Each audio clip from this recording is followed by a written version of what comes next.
Hello, everyone. It's your boy, Joseph Rothschild. That was wrong. AKA MBT. How are you all doing today? Everyone doing good? Having a good time? Let me cap the height on this. You want to do maybe like 700? That was wrong. Yeah. Look at that. Hello, Mr. MBT. I'm sick. Sorry to hear that. I'm sick of your shit. All right? That was wrong. Oh, yeah. God, I have missed the noise. The noise. The noise. Ah, my God. Wrong. Okay, I haven't missed it that much. Are you still sponsored by NordVPN at MBT Yugioh? What kind of question is that? You saw that there was an exclamation mark NordVPN in the title section of this stream, didn't you?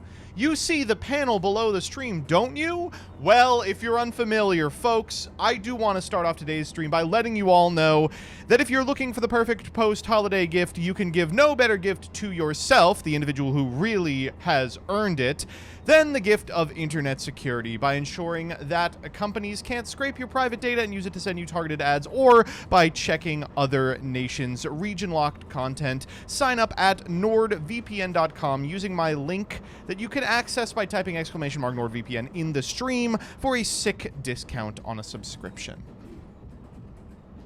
Ugh. What if I was looking to cook a meal that was delivered to my house? Very, very easy as well. I'm glad you asked. Folks, if you're looking for a chef-quality meal prepared and delivered to your house, order takeout, dumbass. What the fuck do you want me to say?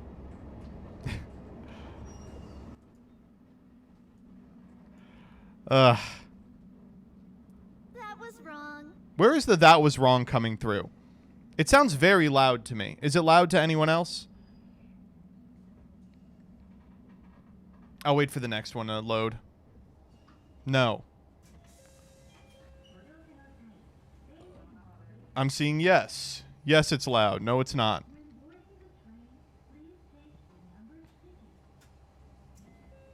I've seen so many Factor sponsors this week, LOL. Well, I'll just give you a little heads up. Get ready for another one. Shadow Wizard Money Gang. We love casting spells. Okay, that's pretty loud. But that's allowed to be loud because I like it that way. That was wrong. Yeah, that was wrong is a fine. It's a fine audio level, but the Shadow Wizard Money Gang is very loud. When did the Money Gang come back? 2024, baby. That was wrong. New year, old me. I miss the noises. What can I say? I miss the noises. Well, please use those 5 gifted to buy a Snickers. I will. If you insist. I hope everybody is having a good new year. I had a nice one. We had Danny over. It was a lot of fun. We built a fire pit outside. I never built a fire pit before, in any sort of reasonable capacity. You know, I had tended to a fire pit while, you know, my parents built it. But as an adult, I never built a fire pit. We got one of those little... They sell, like, hipster, upscale versions of fire pits now. And so neither I nor Jillian had ever really used one before. And Jillian starts the fire pit by basically taking an unstarted log and just putting... like, just holding up a lighter to it and being like, all right, well, this will catch on fire soon enough. And I was like, that's not how it works. And so we had to look up. She got really huffy about it, but as she was just frustrated. It was cold outside.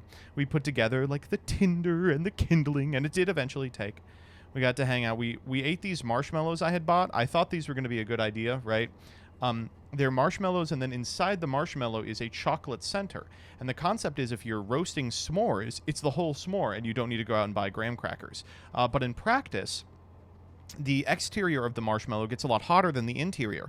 So the chocolate basically remained like a Hershey's Kiss for a marshmallow that otherwise was quite delectable. It was frustrating, but they were still quite good. I mean, a bad roasted marshmallow is still very good. And we had a good time. I had planned to burn my my law school outlines, but I gave up on it, so I just didn't burn them. I threw them away a couple weeks ago. Then you know, after that, we came in, we drank a whole bottle of tequila. When we were in YCS Cancun, we did a tequila tasting. wrong. And tequila in Mexico, I didn't realize, is not Jose Cuervo. I did not know that. It's like really delicious, enjoyable, you know, type shit. And so we had some, and we were like, oh, man. It was great. We had a great time. Then we got plastered, and we watched Percy Jackson. Danny and Jillian really wanted to watch Percy Jackson. I was never a Percy Jackson kid growing up, but they were so excited for the new one. Is that guy fucking up on a ripstick? Look at that. Wait, hold up. Look, that guy's fucking around on a ripstick. Man, Japan is crazy. That would never happen in America. Anyway, they were both very happy with it, especially after the disappointment that was apparently the movie that came out when they were actually kids. Then we watched the ball drop. Played a little late night Yu-Gi-Oh, you know, all that. And then Danny said that he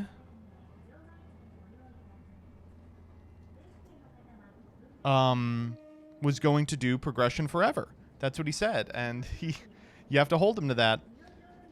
Danny really does not want to do Progression Forever. It's like a super low commitment. It's like, we want him to show up to one episode every 3 months, and he's like, I won't do it. It's too much of a time investment.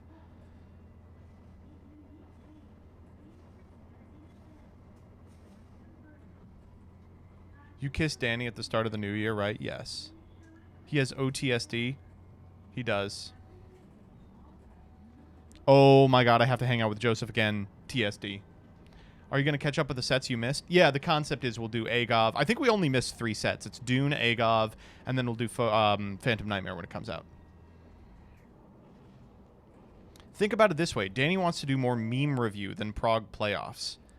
No, but Peeps doesn't want to do meme review anymore, so it's perfect. Oh, shit, Gleaming Grimoire. I didn't know you wanted that. Well, if you insist... I can't believe how many times this works out. Ugh.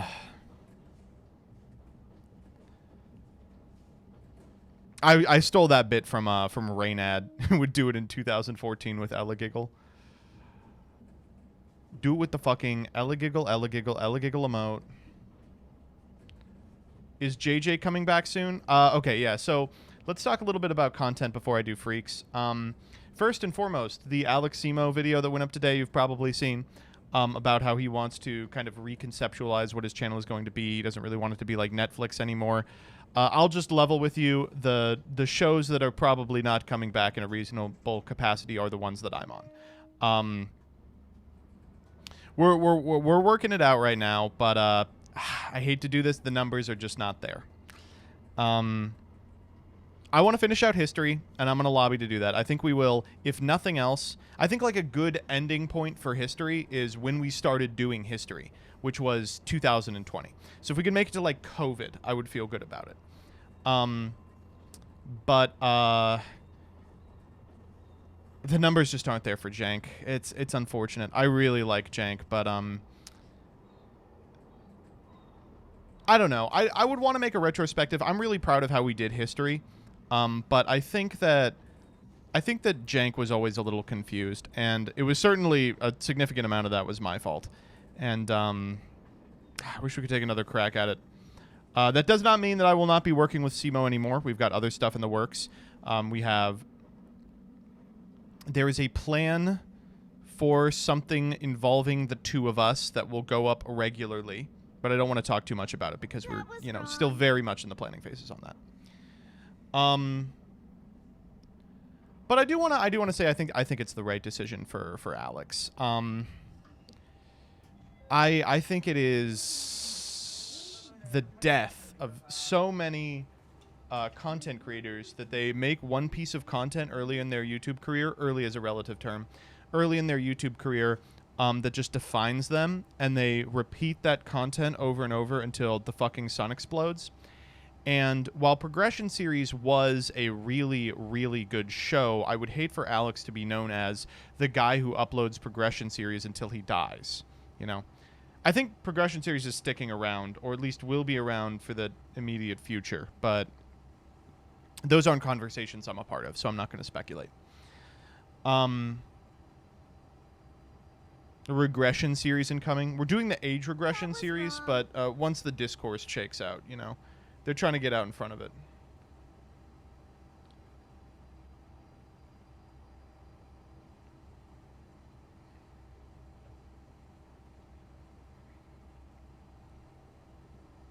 In history, you're almost at 2023, or was wrong. you're almost at COVID. Yeah. I think COVID is a... It feels weird doing history post-COVID because it's not really history anymore. And the other thing is, this kind of sucks. It's going to get a million times harder to do history after COVID because Alex took a break from competitive. So it'll be like... It'll be hard to do. So it makes sense to end it there. And, you know, for Alex and me, that was the point that we first got together in any sort of reasonable capacity when we were doing the PPGs together. And I would hate for it to feel like, and now we're telling our own history. You know, I think that's a really bad position to be in. That was wrong. But no, Alex has always been a real innovator in terms of content. It's good to see he's back on the innovating train. I think that like the live masochist stuff that he talks about in that video would be really fun to watch, and I hope you all will watch it. Let me... What else? Relative to my content, we have got a couple of things to talk about.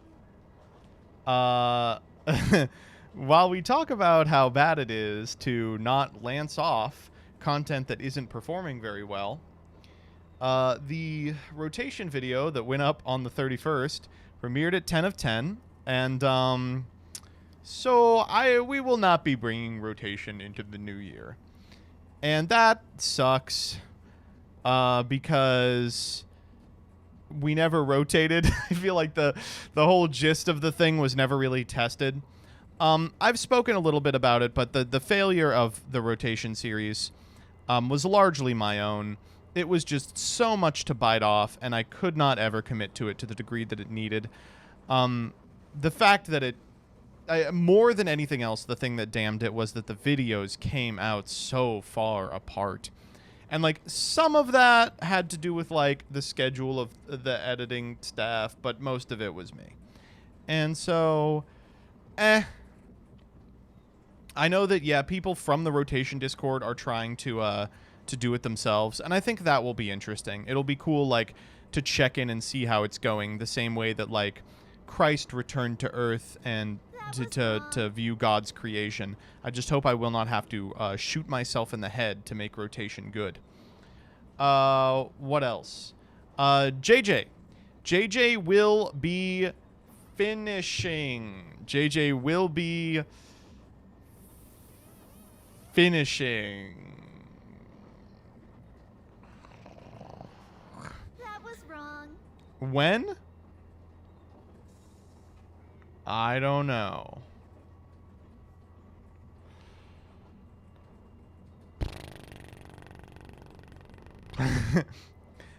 We have, I will say we have 2019 Part 2 done.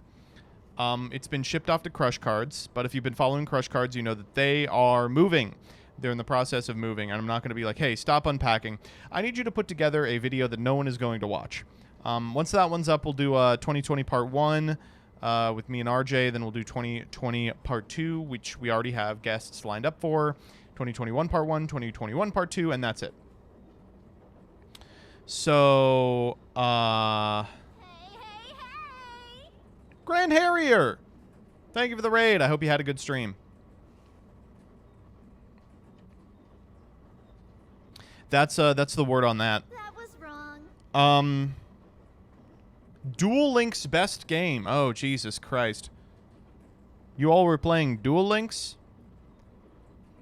I'm sorry to hear that. Play Duel Links MBT? I play a good amount of Duel Links, but I can't stream it. It does worse than Binding of Isaac.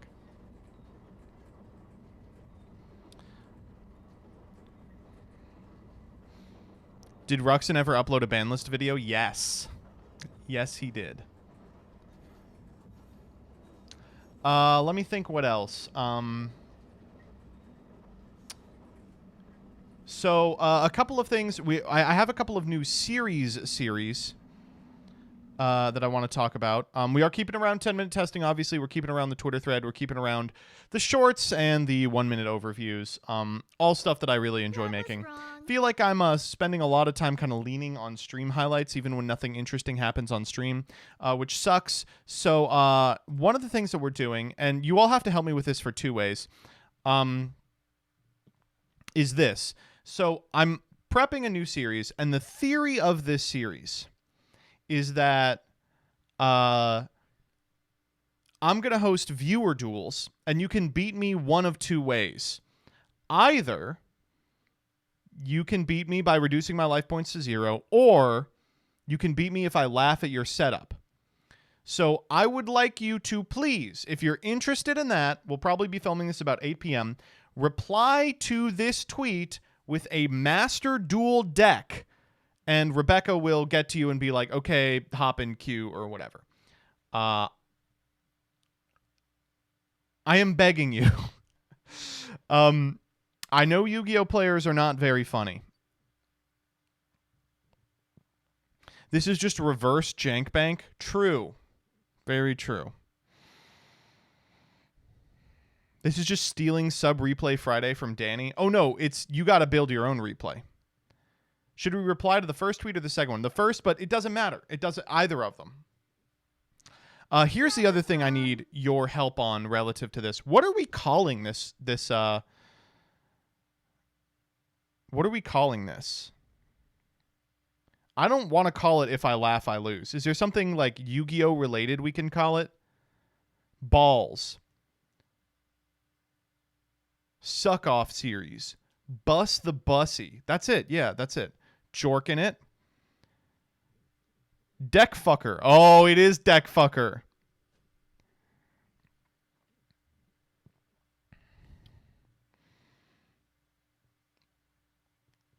Trial by combo. You laugh, you scoop.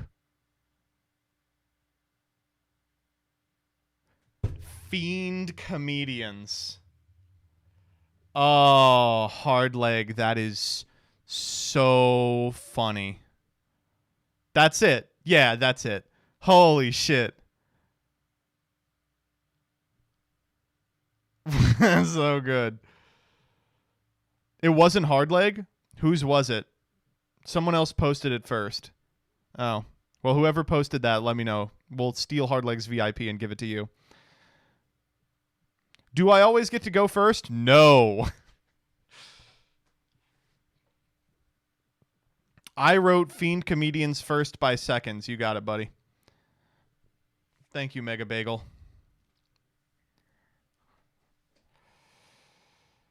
Hey, peeps. How are you? Fiend Comedians. Thank you so much. All right, but yeah, reply with a Master Duel deck. And you know what? If you have like clout, if you're like Hardleg or Peeps, we'll probably just pick you because this series is all about playing favorites. All right.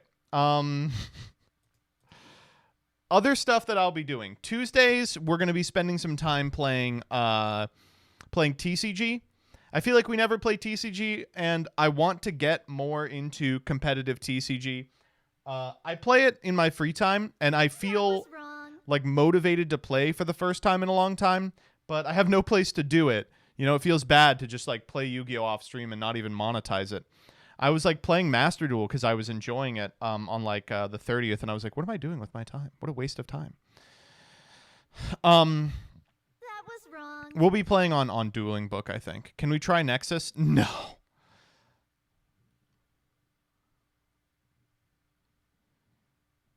You ever think about recording IRL locals? I actually did that for a long time. They did okay.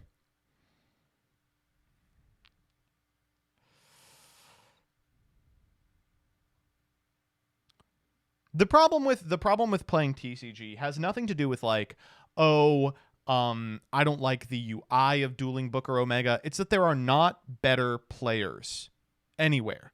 I don't want to be like, I'm so good, but like, it is so hard to find consistent good players to play against. It's hard. Do you have normal people at your locals? I've got people at my locals that are as good or better than me, for sure. But, like, I can play them once a week if I hit them in bracket, right? And to get there, I have to hit a child. I wish the numbers were good for magical hats. It was so good and Josh loved it. I liked magical hats a lot. We might bring back magical hats at some point. I had always expected to bring it back at some point, but I think it kind of ran its course in terms of what we wanted to talk about.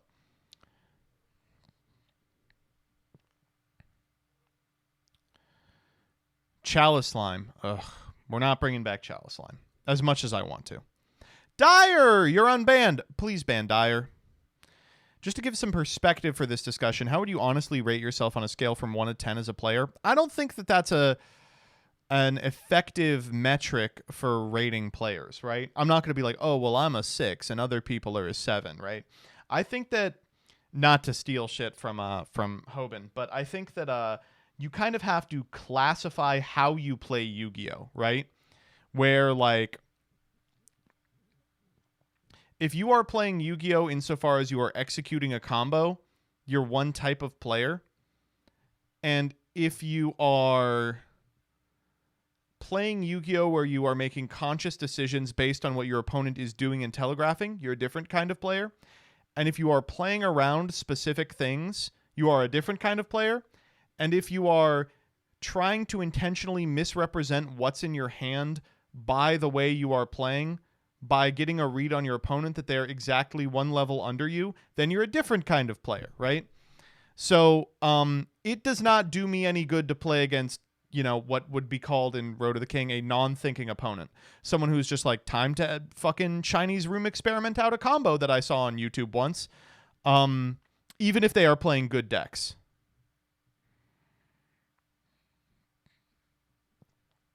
Timmy's and Spikes? No, not like that.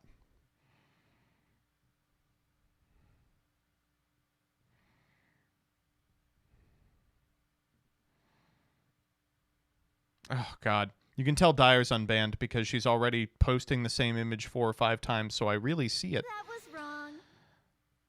What type of player do you think you are? I've been trying to improve to the stage where I can get a read on my opponent and play relative to where they are, but that is not where I am right now. I will just completely admit. I do my best to play cognizant of what my opponent is representing, but I would not call myself like a player who has the capacity to effectively like bluff the contents of my hand yet.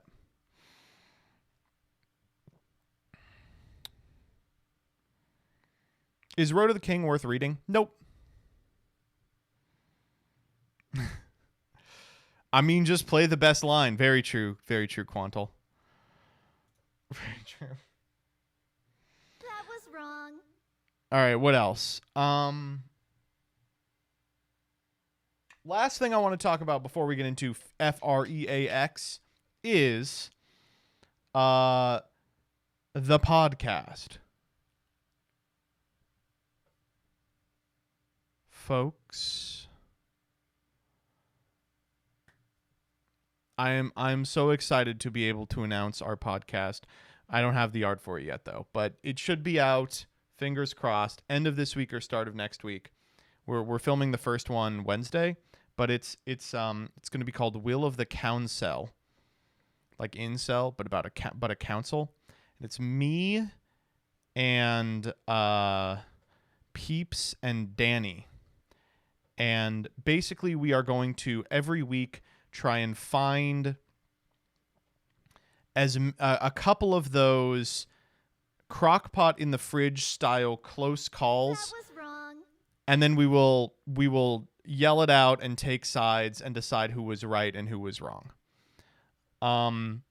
And there's going to be a lot of infrastructure surrounding this. There's going to be a Patreon with bonus episodes, which at the start will have some special guests that you probably know from Yu-Gi-Oh! But there's also going to be it's going to be on all platforms, ideally. I'm super excited. What if you all agree on something? If we all agree on something, that's fine. I just don't think it's going to happen.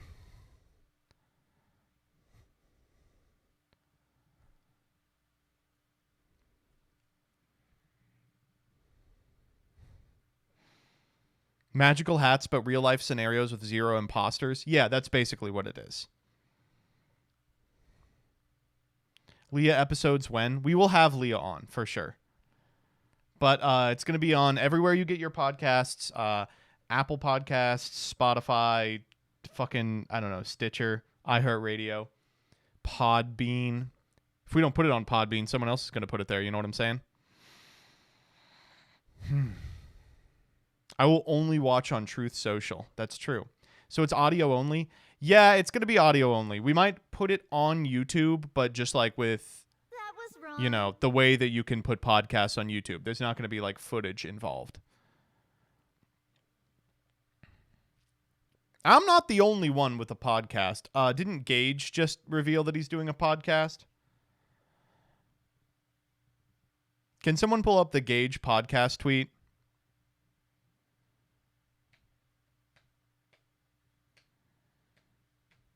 Farfa and Josh are doing one as well.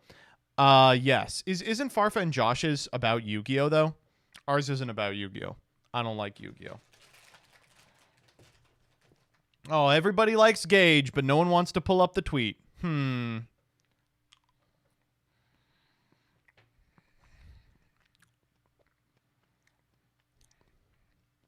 see if I can find it myself. I'll do it myself.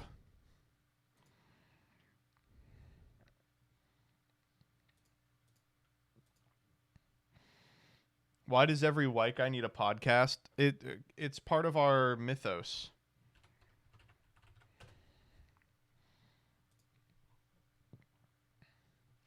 Yeah, this is Gage's podcast, The Table Podcast. Derpiest of Derps, thank you for the 5. Is there any possibility we can see new variety content in the new year? Also, is the Lethal Company stream going on the VoD channel? Dyer, you're here. Put the Lethal Company part of the stream. It's the Sunday stream of the DC Cup Grind onto the VoD channel, yeah. But, look at these fucking guys. Isn't this ridiculous? These guys spent $40,000 to buy displate art of fucking Hunter x Hunter and buy the couches from the Joe Rogan podcast. It was wild. Joe Rogan sat on those on those couches.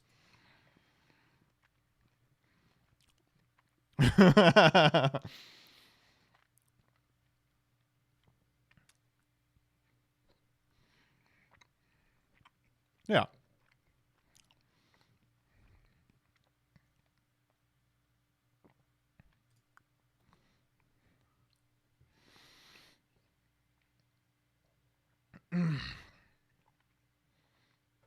What are you expecting to hear on this podcast, by the way?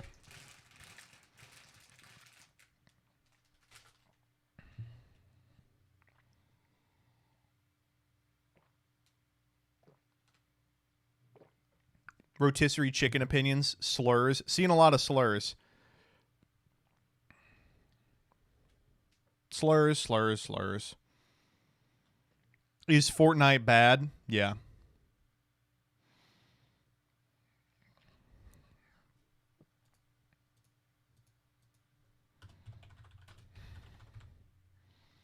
Crypto scams? That's possible. All right, here's what. But okay, before we do freaks, I will share with you all. This is an MBT exclusive. I will share with you the theme song for the podcast. All right, here it is.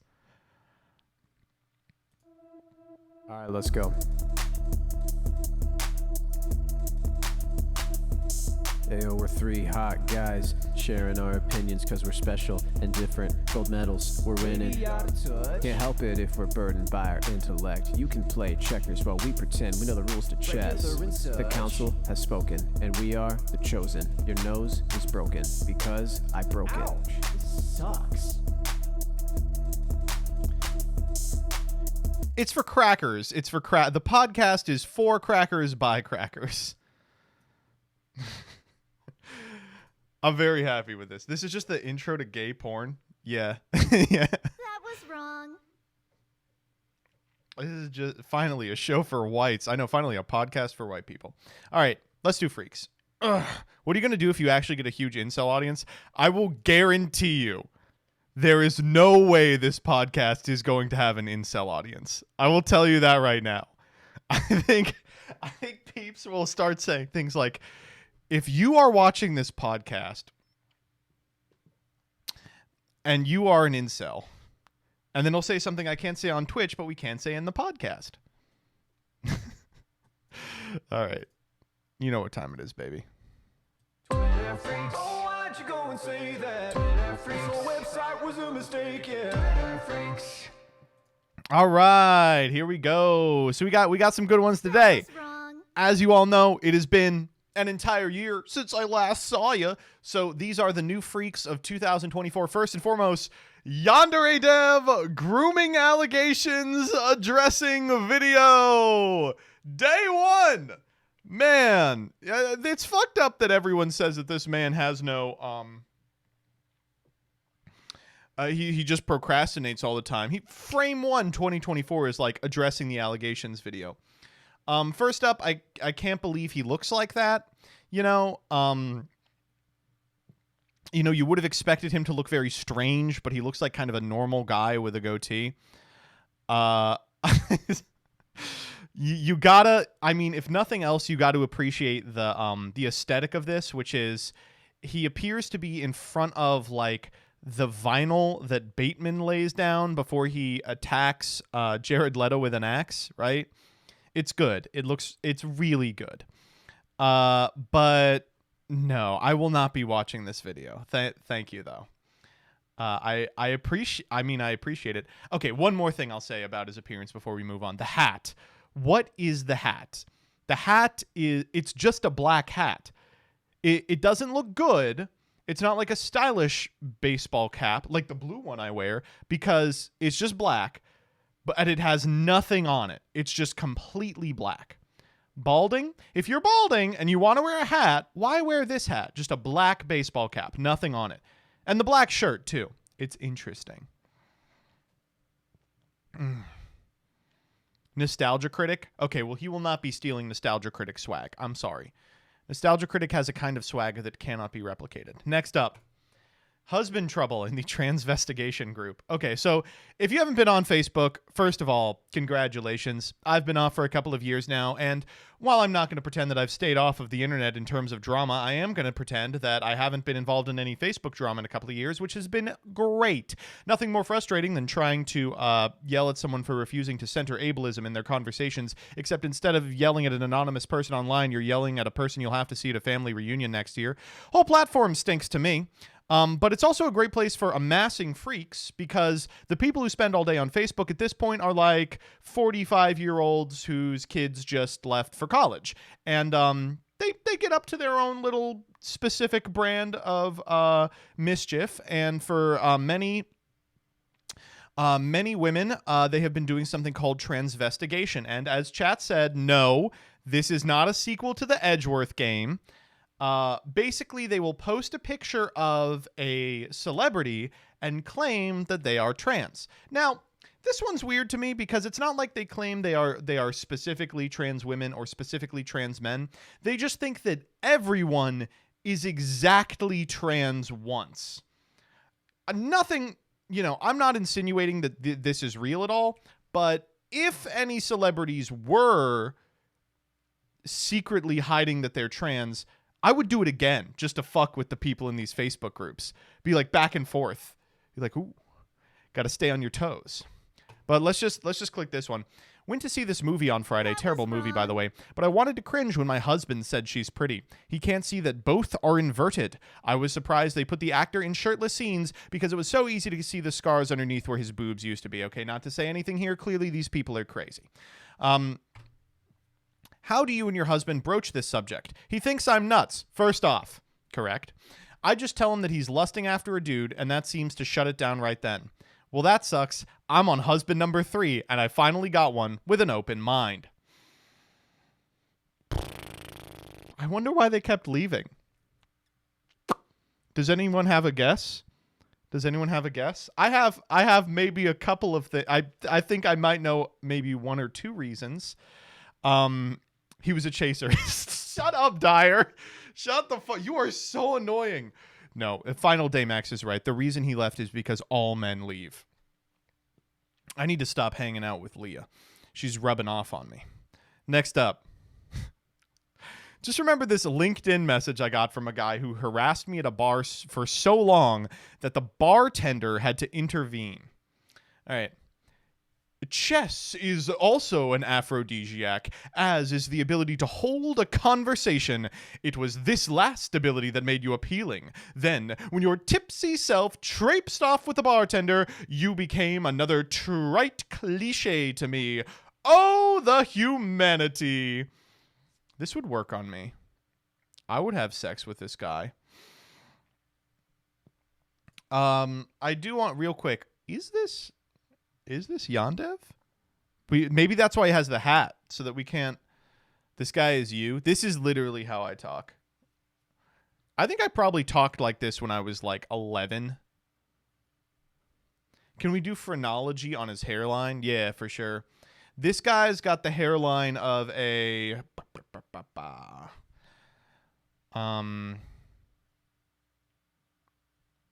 of a spittle sucker. He's doing the Rick and Morty thing where he just like, he makes the Rick and Morty face and then his spit goes down and he licks it back up. Weird guy. Good, you've already figured out how to make it into... I appreciate this. You've already figured out how to make it into a copy pasta. Awesome. Next up. Vibes are good at the Children's Museum today. This one I just think is fun. That's a nice sticker. It's also nice that it's the only sticker. Sometimes you see these bumper stickers and there's like 40 of them and they all range in terms of being funny, and some were clearly put on in like 2011. They've got like Grumpy Cat on them. I like when there's exactly one sticker and it's like this. It's nice. It's funny. Defund Paw Patrol. When I was actually, not to have one story about everything, but when I was in getting my hernia done, they scheduled me really early in the morning, and I do not wake up early. It's getting pretty bad. I'm now at a position where if no one wakes me up, I will get up at 11, which is not good. I'm trying to get up at 9, which I will do if pressed, but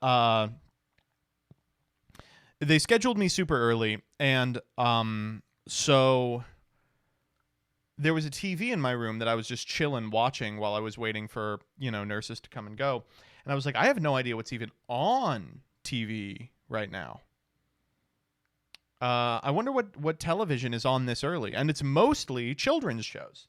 And I found animals that looked kind of like Paw Patrol, but they weren't Paw Patrol. And then halfway through the episode, Paw Patrol shows up. And I realized... there is a Paw Patrol extended universe. The Construction Pups. Yes. There's like a bunch of different groups of Paw Patrol style dogs, but they all have different like blue collar jobs. And so the one I was watching, they were doing construction, and it was like a bulldog. And he was like, "All right, Construction Pups, let's make it happen." And they built a lighthouse. And I gotta say, I think I probably will not let my child watch Paw Patrol. I will let them watch the Construction Pups. Bob the Builder too. Did the Construction Pups unionize? They had good benefits.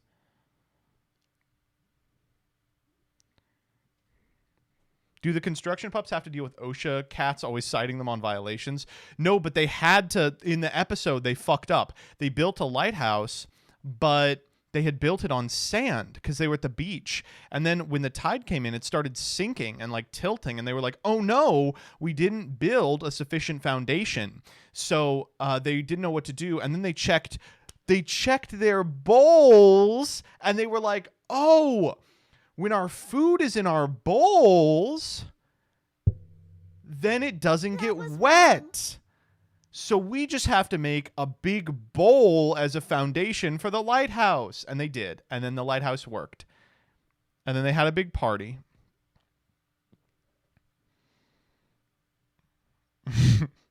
I feel like not for nothing. I feel like no, I don't think it's true. I'm like, cartoons are getting worse, but I don't think that's true. I think the cartoons for babies are getting worse. When I was a baby, what we would watch for cartoons was like, God, we didn't even watch cartoons. We would watch like Mr. Rogers or like Sesame Street. Teletubbies. Well, my parents hated Teletubbies and they hated Barney, and they did everything they could to steer us away from them because they were like, this is too annoying. I'm sorry, we can't have it on in the house. Kids today got Bluey. Bluey is such a cute show. Although there's a kid who lives around us, and he's allowed some amount of watching YouTube per day, and he spends it watching Skibbity Toilet, by the way. But if he misbehaves, they will take away. They don't take away his screen time because the screen time is also for the parents. You know, it's for them to get a fucking break. They don't take away his screen time, but they say today for your screen time, instead of watching Skibbity Toilets, you have to watch Bluey. It's like the punishment. It's like you get the worst thing to watch. I would die. Yes. Well. Next up, friend of the show, George Santos. Should I leave the Republican Party? So, like, yes, for sure. But for what? Like, what is he should be like a permanent guest on The Voice, right? I'm trying to think like what he could do. All right, and now I can also finally show you all this incredible thing that I have. So for those of you that are unfamiliar, early in November, George Santos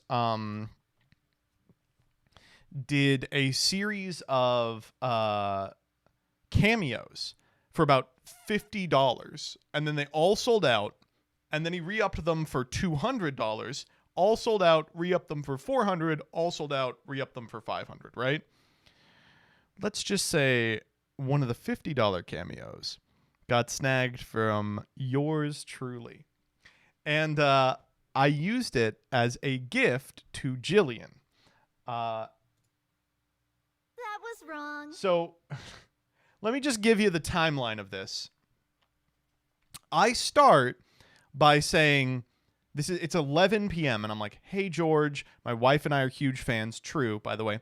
My wife and I are huge fans. I would like you just, you know, she studies politics, just riff about how sleazy politicians are. And, you know, happy holidays to you and yours. He replies back in 15 minutes, which means he is just firing these out on his fucking couch with this, and we'll just watch it together. Hey, Jillian. So I hear you are a avid studier of DC politics. Let me tell you something. DC is the slimiest place ever. I'm going to loop you in a theory I have. I was expelled. I'm predicting two more resignations will be leaving the GOP. I'm predicting an additional expulsion might be happening.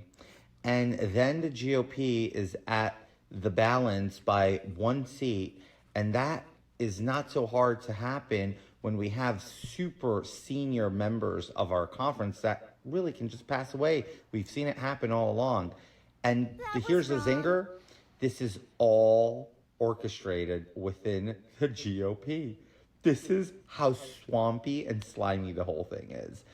Jillian, let's put all that garbage aside. Merry Christmas. Your husband Joseph loves you, and that's why he sent you this awesome message. Mwah. Bye. Okay. So, first, she loved it. It was her favorite thing she got by a lot. She was like crying watching this. But second, it's unbelievable. So the day after I get this, a news story comes out that's like George Santos is divulging like state secrets in cameos because he's just like shooting this shit and just like mentioning this stuff. And I'm like, That's kind of what happened here, right? It starts, he's like, hey, Jillian, so happy that you got a cameo. So I heard you like politics. Let me tell you how slimy politics is. In the next 17 days, there's going to be 2 additional resignations orchestrated by the GOP. This is so that they can be 1 vote away from securing control of the House, which will up fundraising efforts for the 2024 election. And I'm like, George? And then he goes, so what's going on? Oh, actually, you know what? All of that aside, Merry Christmas. Your husband loves you. Mwah. I love him. He is so good. He's so good. I love him. On one hand, I'm like, was it ethical to give like a clear con man money? And on the other hand, I'm like, yes, it was. Absolutely. Like, so clearly we need him on the pod. We will do our best to get him on the pod. That clip of him where what's her name is like, what do we do to get rid of you? And he's like, you got to stop booking me, but you can't. You all want the content. He's perfect. Oh my God. He's amazing. The thing about George Santos is, you know how for like 10 years, every Disney villain was like this big, flamboyant, like snidely, scheming gay guy? And then they got backlash for it, and now all their villains are like these completely boring freaks. I think actually we need like that archetype of villain every so often. Like, who is George Santos if not like Jafar, basically? And I appreciate it. I like it a lot. I'm so happy he made this. Let's put all that aside. Jillian, Merry Christmas. Oh, he's such a fucking... He's a heel. Let me see if I can find the one that's him congratulating the person for coming out as a furry. Oh, yeah, here it is. Hey Heath, George Santos here. I'm so proud of you for coming out as a furry, and I... Good, yes, that's very good. This is the best one, but I want one that like I don't have to fuck with the way that the audio on Shorts works. I'm going to go to this compilation and we'll find it. I can identify it immediately based on the position of George. Here it is, yeah. Chat. Oh my God. Hey Heath, George Santos here. I'm so proud of you for coming out as a furry, and I just wanted to tell you that your friends and... Okay, I want to preface this by saying that I don't want to hear this at all. Come on. Okay? If that's your thing, you do you. Go back to I George. don't really understand it. Okay, if you're a furry though, you do your thing. As long as you ain't hurting no one, it's fine, right? But listening to George Santos congratulate someone on being a furry, I'm sorry, it's funny. It's fucking funny. Here we go again. Hey Heath, George Santos here. I'm so proud of you for coming out as a furry, and I just wanted to tell you that your friends and family all accept you. And they're all excited about your persona, which is awesome to be a beaverpuss. A beaverpuss. beaver and a... Wait, what? I didn't hear that part. To be a beaverpuss. A beaverpuss? Their persona is a beaverpuss? Get this guy off the screen. I have no knowledge of any of this. This is so bizarre. Stop being horny. A beaver and a platypus. So let me tell you, they all love you, beaverpuss. Don't you ever... They all love you, Beaverpuss. He's great. He's wonderful. I love the boy. He's really just on something. Next up. This was best tweets of 2023. Yeah, we'll do some of these. We'll come back to this at the end. All right, next up. This one's from my dad. Quoting Internet Hippo. This was a weird, meeting of the minds here. I asked a Target employee where the men's section was, and they said that they got rid of it because of privilege. They replaced it with the second women's section. I asked where I'm supposed to get clothes, and they said, I don't give a shit. This is how society treats us now. My dad quote tweets this and goes, I miss the little lunch snack bars at Target. I always got one of those pretzels. The ones covered in road salt that had been sitting under a heat lamp all day. Spread a little packet of mustard on it, and shop away. My dad is a man of simple pleasures. And you know what's crazy? I remember doing this with him like double-digit amounts of times. I got $1 a week as an allowance, and they sold at Target the $1 Cyberdark Impact packs that you get at like Dollar Tree. And so we would go into a Target, and I would purchase 1 pack of Cyberdark Impact, and we would go over to the snack bar, and he would get a pretzel, and we'd split it, and we'd look at the pulls in the Cyberdark Impact pack. Oh, the joys of life. But I have to, real quick, we'll get to it later, but my dad visited us this week and immediately got COVID. All right, okay. Next up. What is a painting or work of visual art that never fails to destroy you every time you see it? Because, boy, I'll start. Okay, first off, do not click this link.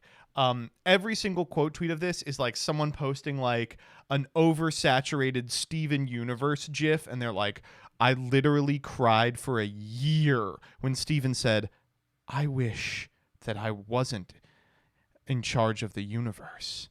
Or it is like quite literally the saddest thing you've ever seen. So I spent like a couple of hours a few days ago just scrolling through the QRTs, going back and forth between just bawling and like groaning. So don't do that. It's awful. But I love this. The story behind this painting is so sad. Now using AI, we can complete what he couldn't finish. It's perfect. It's so good. I just like, it is immaculate bait. Some of the best that I've ever seen. It's so good. I mean, it's like, first off, it's clearly bait. I don't know what to tell you. If you buy this, you're a dummy. But it's just perfect. It's just so good. It's amazing.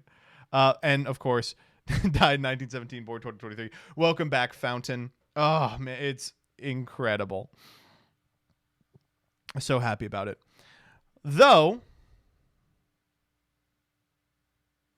on the note of AI, we have another AI one. It's Tetra. This tetrahedron post, there's like a couple of people on this platform that are sub 10K, but every time I see like a popular post they're involved in, I'm like, oh, what the fuck? It's them again. Listen, the number next to your name, it means nothing. Some people are the drivers of culture, and this is one of the accounts that is. Anyway, we have another AI bit of news. The Mid-Journey devs got fucked. This is a weird developing story that's been happening. Basically, the developers of Mid-Journey, it turned out, were laundering and creating a database of artists to train Mid-Journey off of, which has been submitted into evidence for an outstanding lawsuit, right? And a significant amount of these artists came from Magic the Gathering. Like, it turns out that Magic the Gathering just like had a huge compendium of art and artists just by virtue of how it works. And so they scraped all the names and just trained off them, right? But they did this without like discerning which artists they should train off of. So that data set includes a few literal children who drew art as part of like a thing they did where they went to a children's hospital and asked sick kids to draw art, which they then scanned onto individual cards and then sent the proceeds to a hospital. So this like metalwork colossus drawn by like a dying child is now personally a part of Mid-Journey forever. It's wonderful. It's like, could you imagine a better scenario than I have been stealing from ill child? It's great. It's so good. This scenario it also included, Mark Rosewater, who drew exactly one, the playtesting cards. It's so good. Oh man, it's just amazing. He drew 2. Oh, did he draw another one? This, by the way, these were so cool.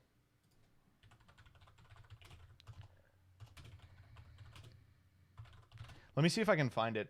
So what they did was, I loved these. They not only got kids to do one, and they released ones with these little kids drawings, but then they gave them back to their on-staff artists and were like, can you interpret a version of this card that does look like this? And they would. There's a bunch of these that look like this, like these big fantastical interpretations of child's drawings. This one's cute.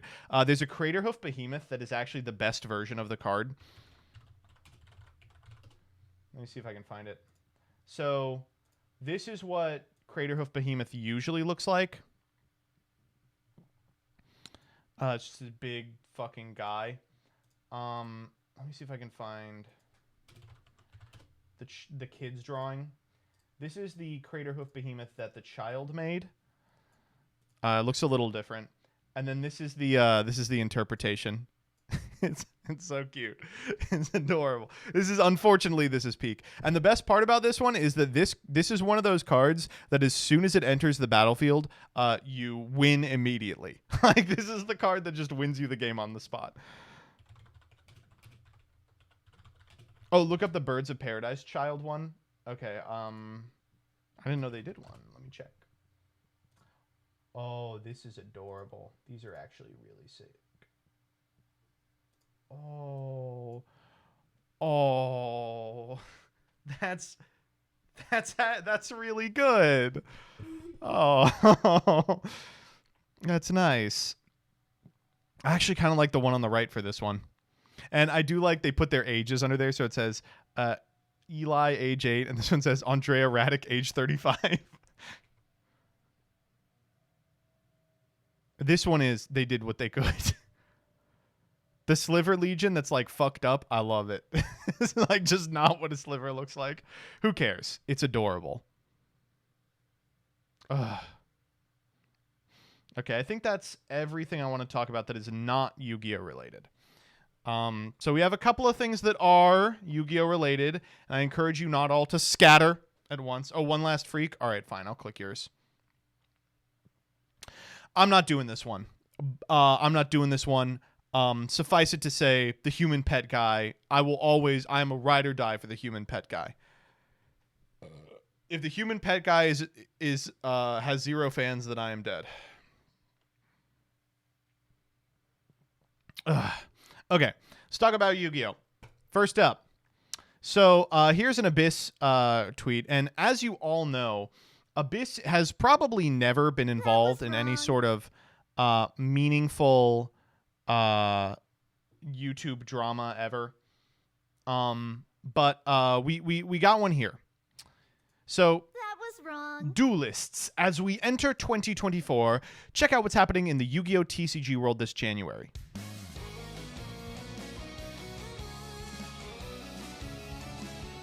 Maze of Millennia.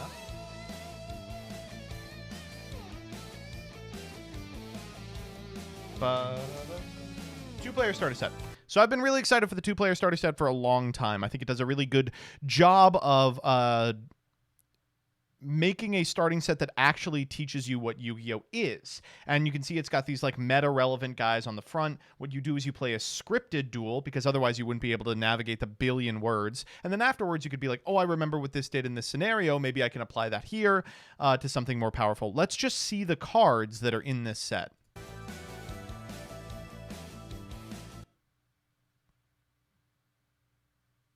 No. Come on. It's like it's so over, right? This one's interesting because, like, okay. So Eldritch is good. I mean, Eldritch is really good. But the rest of these fucking suck. And I'm trying to determine how you could even do, hey, Gage, a reasonable two-player duel utilizing this set of cards. Like, I think maybe what would happen is, like, you start off, like, by normal summoning La Jin and attacking into Gemini Elf and shit like that. But as the scripted duel progresses, then you're like, you are progressing alongside the complexity of the duel. You know, maybe, oh my God, you know, I have an Eldritch now. You know, I top deck an Eldritch. That's crazy, right? was wrong. But then after you buy it, you just have a big pile of cards that don't synergize with each other, right? It's like that might be cool for the introductory duel and get you hooked, but the next thing you need to do is immediately buy an additional piece of product, right? I don't get it. It's I'll be interested in, seeing what the marketing for this looks like, because I really do have I've put a lot of faith into this product. Because we basically have no good inroad for new people to learn Yu-Gi-Oh! But if this is what they're doing, I am a little concerned. Ugh.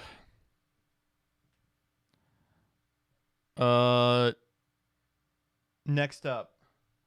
Oh, I'll do this one, yeah. This is the face of a scumbag.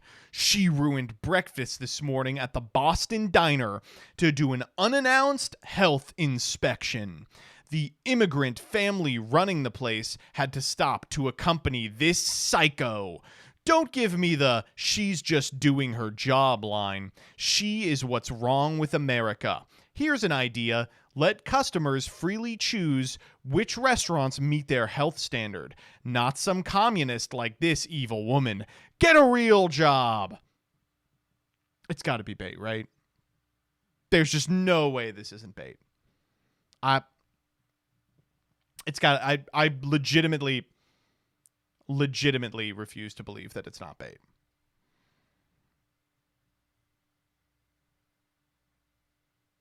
This is an unknown bait account. Oh, thanks all. All right, next up. So, this comes from Yugioh, and it's part of the discussion that I talk about in a video I uploaded on the 30th called "Why Are We So Bad About Talking About Yu-Gi-Oh?" Let me see if I can. This one. And the gist of this video is Yu-Gi-Oh! Players just aren't very good at talking about cards.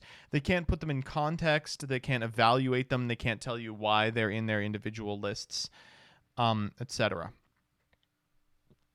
And one of the reasons for that is there's no infrastructure. There's no, people with the ability to do card evaluation being paid to write articles about it. And Yugioh has made some videos that are kind of similar to ones that would have to exist if we did have that capacity. He made a video about how to beat or how to board against Unchained. That was fine. It was better than any of the other ones by a lot. But this is a weird thread for me because yes, he is correct that there is not really a good incentive to make that kind of content. But I found it very weird that something like a deck primer or an instructional video on how to play a deck or play certain matchups or navigate a format has to be capital C content. Like, Fi is approaching this exclusively from the perspective of someone who is making content. And he's like, well, it's too much of an investment for an individual video. It'd take a bunch of editing and scripting. And I agree with that. I think articles are largely a better medium for this type of message. But I don't know what it is. Are we just producing incurious players? Right? Like, for a lot of people, there's no one wants to read an article about how to improve their ability to play a certain deck. And it's like, why? What do you people do? You just pick a meta deck every format, lose 60% of your games, and go, wonder why that happened. Guess the deck isn't very good. And then move on to the next one? It's strange. Rebecca says yes. I mean, probably yes is the answer. And then the other thing I wanted to talk about is, relative to this, is that one of the reasons why this content isn't taken particularly seriously is because it takes so long to make and there's so little of a reward. It's the Yu-Gi-Oh! Only has one format, and that format does rotate. Like, the modern Merfolk primer came out this week, and it's just so good. You know, the Utron primer has existed forever. It's so good. But, like, you can't make a primer on a deck in Yu-Gi-Oh! Because it will be outdated in a matter of months, if not a matter of weeks. And it's just a weird position to be in where everyone's like, what makes Yu-Gi-Oh! Better than other games is there is no rotation. Except there totally is rotation in every single way that matters, and it gives you all of the negatives with none of the upsides.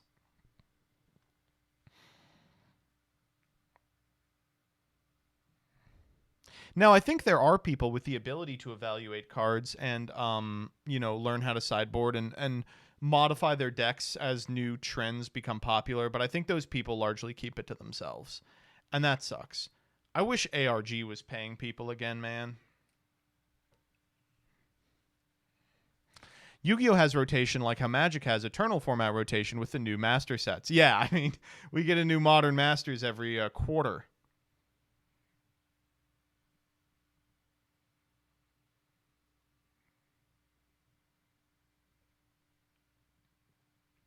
I don't remember who said it, but someone said those people aren't making content, they're racking up YCS wins. It was me. You can't rely on static mediums to give you fluid, ever-changing information. And that's why I think articles are better suited to this than videos. You know, people edit the videos. Jaxel's tweets on this are so sad. Wait, there's Jaxel tweets?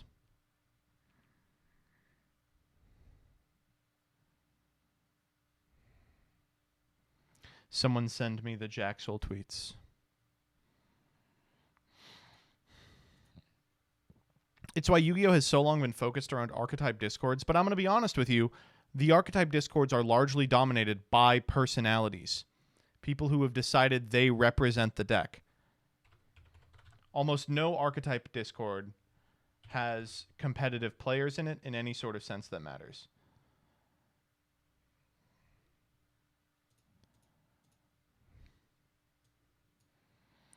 This is something I struggle with immensely in terms of my content strategy. The video I'm proudest of is my Photon Hypernova video that I put dozens of hours into, but within 2 months there was no reason for anyone to ever watch it again. That's not even considering the fact that a ban list released the day before I published a video rendering it outdated day one. The amount I felt like quitting YouTube entirely that day was overwhelming. I'm of two conflicting minds every time I make a video, torn between my need to constantly be getting bigger and better and outdoing myself, and the memory of sitting in the break room last February staring off into space for so long that one of my coworkers asked if I was okay. That's rough. That's really rough. I'm laughing like it's not rough, but it is rough. But that's true. It feels like there is very little, if not no, evergreen content in the Yu-Gi-Oh community. I think the closest we ever got was the progression series, but even that, feels old or outdated at this point. It's crazy to think that a video. I mean, if you go watch the Photon Hypernova video.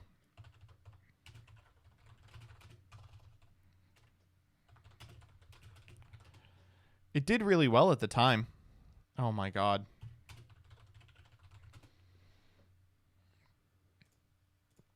But like, what do you do about this? After a month and a half, it has gotten all the views that it will ever get. A significant amount of this stuff doesn't matter anymore because of the way that ban lists and set releases and new shit came out and immediately outcompeted it because it had to. Man, he put Evil Eye in here. Evil Eye. A Gishki Sprite. Perfect example. People thought Gishki Sprite was going to be the way to play the deck moving forward. And instead, it was never played because of the way the ban list worked. Every Yu-Gi-Oh set is Modern Horizons. Not every set, but a lot of them. It's playable in Master Duel and no one plays it. People are very bad at playing Yu-Gi-Oh! In Yu-Gi-Oh! Master Duel. Gishki Sprite should be a playable deck. Maybe not this second, but at some point it should have been, and it wasn't. The more meta your content is, the less staying power it has on YouTube. I mean, but that's the thing. It even That's not even true, Hardleg. Even like bad decks, even like rogue or shitty decks, change fundamentally all the time. Like, I think that Hardleg, your series where you climb ladder feels evergreen because you're not watching someone do like an explanation of how the deck works. You're watching, can a person climb the ladder at this point in time? Like, that's the story. But then isn't that just content creator focused content anyway? I don't know. The Twitter threads are kind of evergreen. They're close. There are attempts at making evergreen content, but even they frequently, there are ones that are just like, whew. The thing about the Twitter threads is there's a significant amount of them that like just have continued to get views after release and now have like way over 100K. But there are some of them that release to 60K and they never get more. Rada is evergreen, kind of. He just has to do a support report once a year. I guess, but I don't know how I mean, people keep watching the Rada videos because Rada's interesting. Again, that's sort of a content creator type thing. But like, his shit got so outdated that he had to release a new video talking about how outdated the other video has become as a result of it.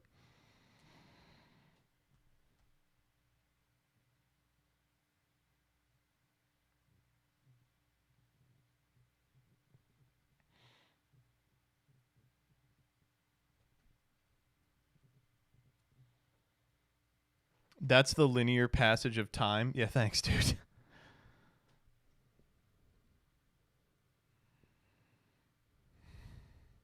But time moves so fast in Yu-Gi-Oh!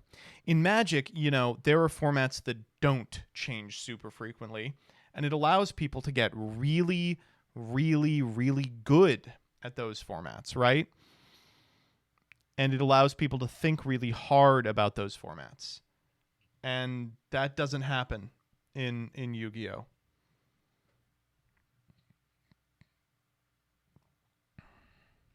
We have Edison. Yeah, and look how different Edison looks today than it did, you know, historically or even when people started paying attention to Edison. Last time a format made me want to think really hard was Tier, and that's because there was only one deck worth playing. Fast rotating formats is fine, though. It is, but it means that there's a significant amount of skills like card evaluation and format development that Yu-Gi-Oh! Players never experience or cultivate. And I think the game is worse off for it.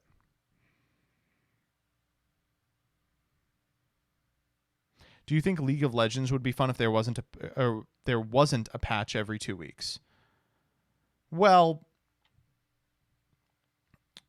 yeah, but I guess I would say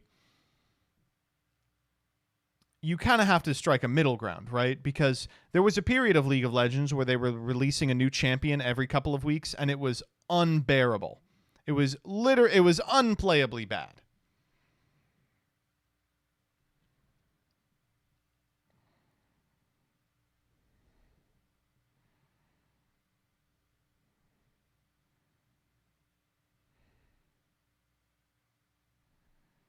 Who else remembers set release? I was That way was gone. wrong. Way gone by there, baby. Yu-Gi-Oh! Doesn't have to be Magic. I agree with that. I agree with that. But it is frustrating that Magic players are so much better than us at thinking and talking about cards. I don't think Yu-Gi-Oh! Has to be Magic. But right now, I think Yu-Gi-Oh! Is so wholly dominated by a few people who just know how to think and talk about cards. And there are so few opportunities for newer players to develop those skills that there's no way they'd ever break in. Like me, yes, like you. Like you. Like if you're in this chat, I'm talking about you. You're a genius.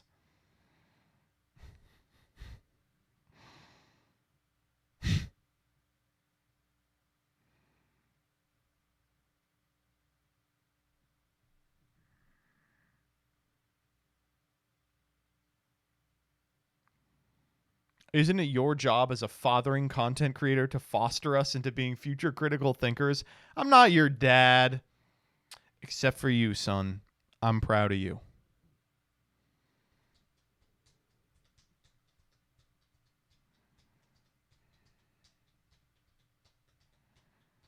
$10. Oh my God. Wait, really? Whoopsie.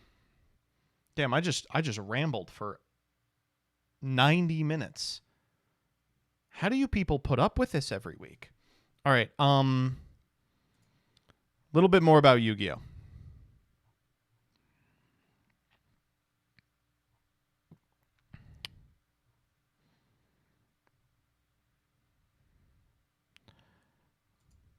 We got to do something with the rulers. We have to do something with the rulers. Oh, we got to do something with the rulers. I just don't know what. I haven't decided. Chaz Tira? Maybe. Maybe. And then here's me and Danny. I'm actually about to suck off Danny in this picture.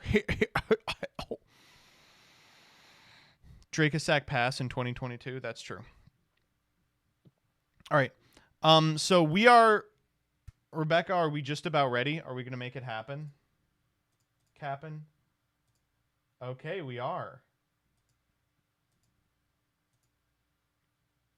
Hold up.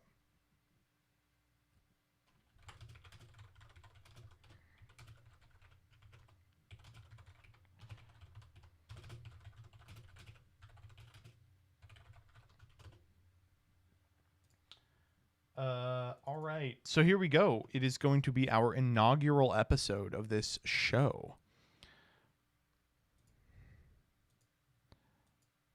Joshua Schmidt keeps making fun of you. Joshua Schmidt doesn't know shit.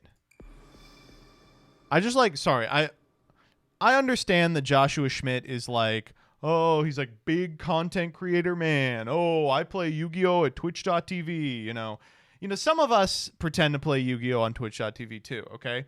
But like when you get down to brass tacks, he is legitimately not a very good player, right? Like, I'm sorry. Like, only has ever won European YCSs, right? Quantal had to carry him to a world championship, you know? Like, I don't know what to say, you know? Said yes to a podcast with Farfa, even after all Farfa's done, how problematic we know he is.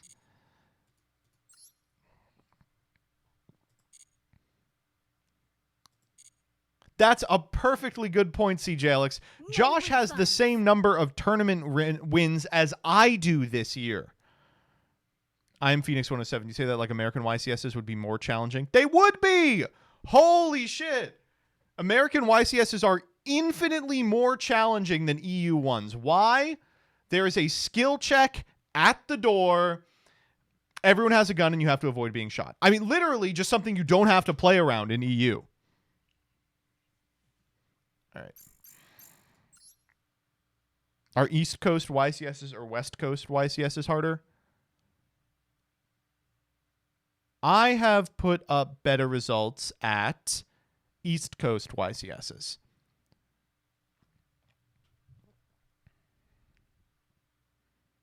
I don't know what that means. More like West Coast. There's like one West Coast YCS anymore. That's probably why. That's jet lag. Yeah. Wait, so what do we get for this? We get... Oh, that's what we get. Wait, this is dog shit. That's what we get? That's like nothing.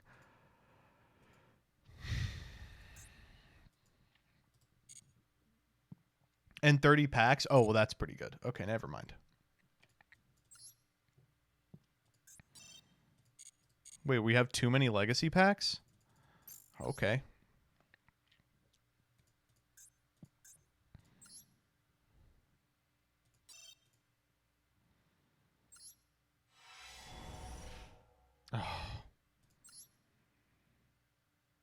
Oh, ref panel. I didn't know ref panel was even in the game. It seems like a huge mistake, personally. Purple Trish is actually a big pickup.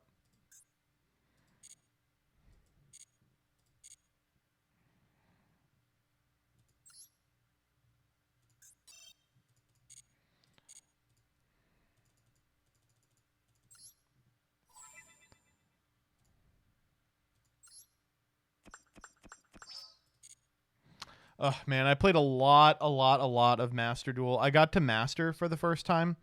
I just never sat and grounded out. I was going to try and get to Master 1, but the only time I had to play was on the 31st, and I was like, no, I want to hang out with my friends who I love.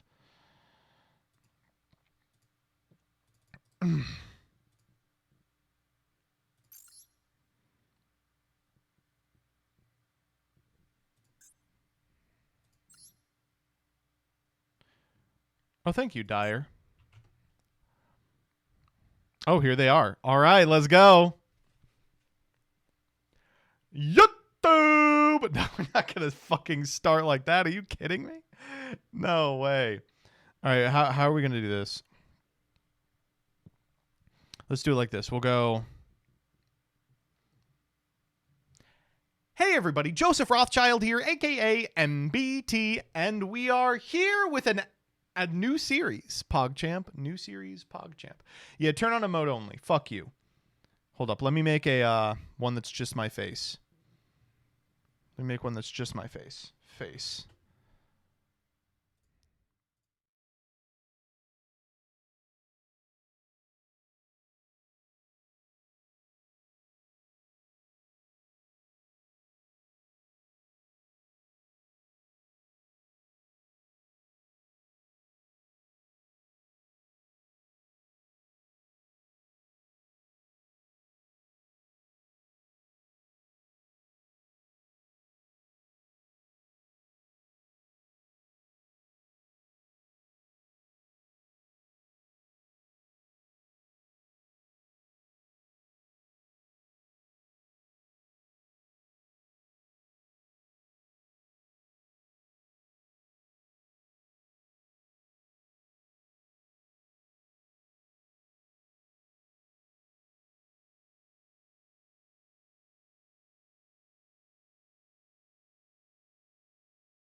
Okay, we'll just do this. I don't know why it did that. I have no idea. Ugh. That was wrong. No, see, the problem was what had happened was I redid all my audio settings finally, but I'm still getting used to them. And you don't have your mic in that scene in OBS. I know, I added it back in, but it still wasn't working, so I called it. Okay. Hello, everybody. It's your boy, Joseph Rothschild, a.k.a. MBT, and welcome to Fiend Comedians.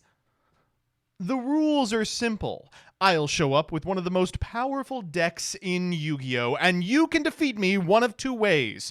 Either by reducing my life points to 0, or if I giggle at your setup. But I've come to play. I don't... What did I say? But I've come to play. I don't break easily. Ask anyone who's watched one of my cameo appearances on Meme Review. So first up, let's pick a deck. Let's play... What do we want to play? Let's play Generator.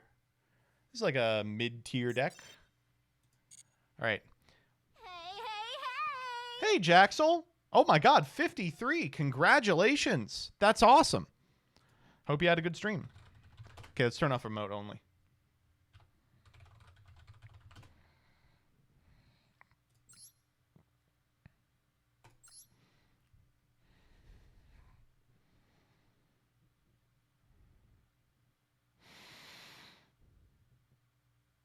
All right.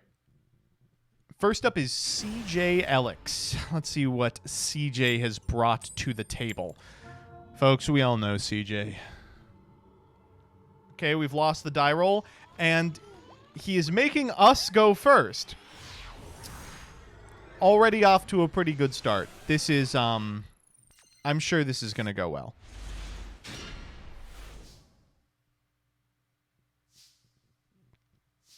that was wrong. We may be losing to the other mechanism. We're just playing around the OTK, baby.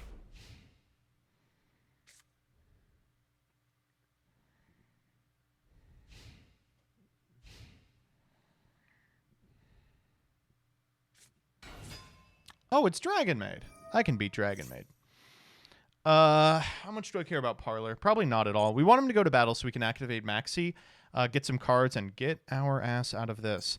If he sends something silly, we can always called by it. Okay, or a spell.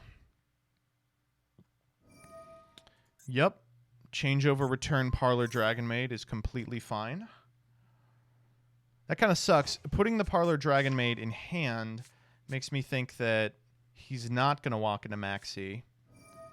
All right, I mean, we'll try it.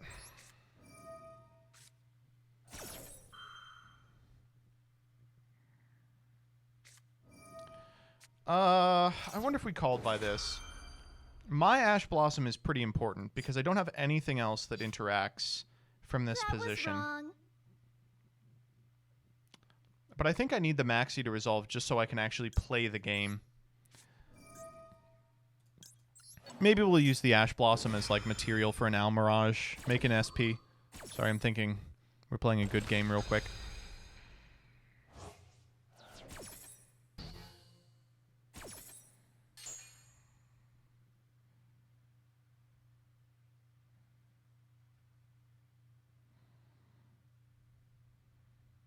A long time on this. Tinkhek and Parlor for Xiao. Okay. That's a great draw. That's a really great draw. Into Thrust. Shit. I can't Ash this because I already activated Called By. I guess I could Ash it and just hope he doesn't interact with me. Grass. Well, thankfully, not able to activate that grass. By the time play moves around to him, we'll be fine. This Fenrir is going to have to go extremely hard here. Generator monster off the top. 3, 2, 1. Wow, we really got one. Okay, how do we want to do this?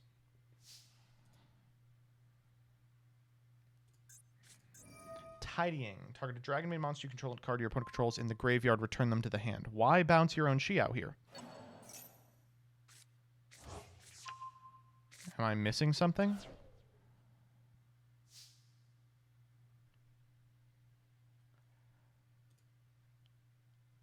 Oh, I see what's going on.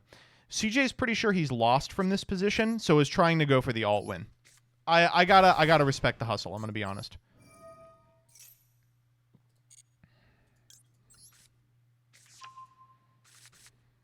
Unfortunately, I am unflappable, and this is just lethal.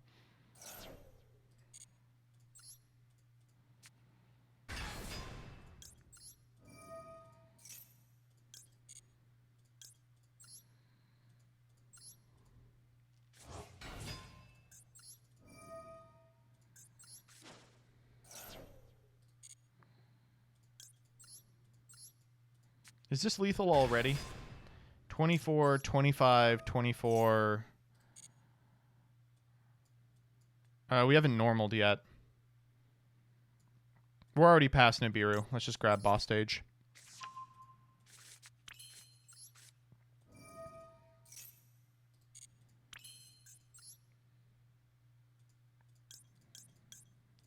We'll at least show him off the royal.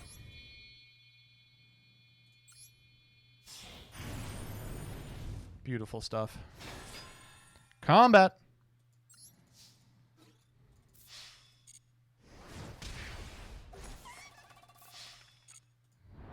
You had lethal with Lopter normal. We have lethal anyway. Oh, we don't. We're 100 off. Uh-oh. That's not good. Did not realize that. Okay. Does tidying do something in grave? Yes. We'll do tidying. Oh, I think I want changeover.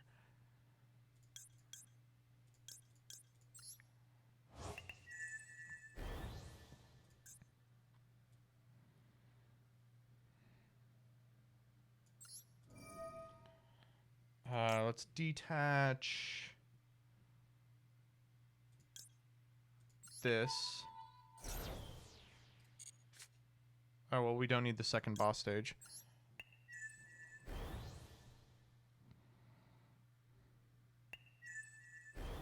This triggers boss stage, but unfortunately boss stage has to summon in defense. So we will just get Har here.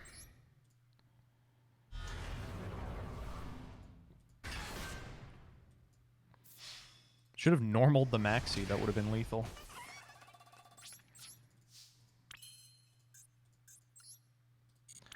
I feel good about this.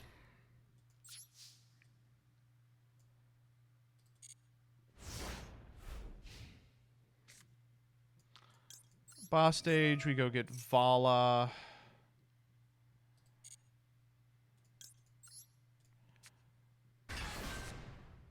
We go boss stage 1, Vala 2.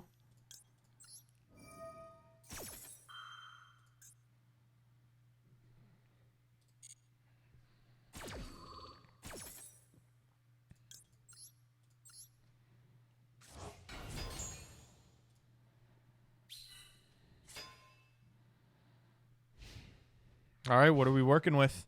3 cards versus Maxi Ash Blossom.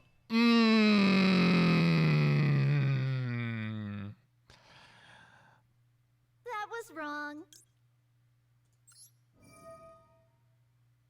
I'm good.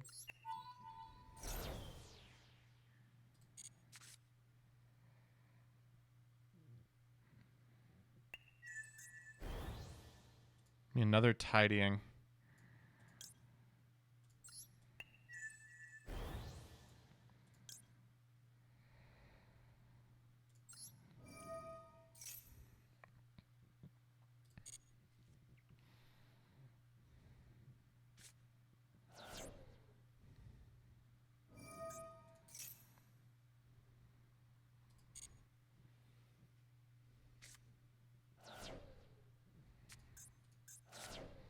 This is all fine so far.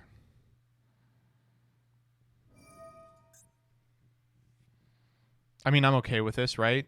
What do I care if they summon King of the Skull Servants?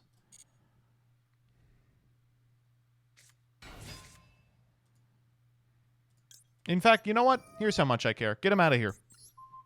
This is an anti-white zone. No whites. All right, and unfortunately now we have to reveal that we have the Ash Blossom. That was wrong. Tisk, tisk, tisk, CJ. You tried your hardest. But unfortunately, you weren't able to defeat gender today.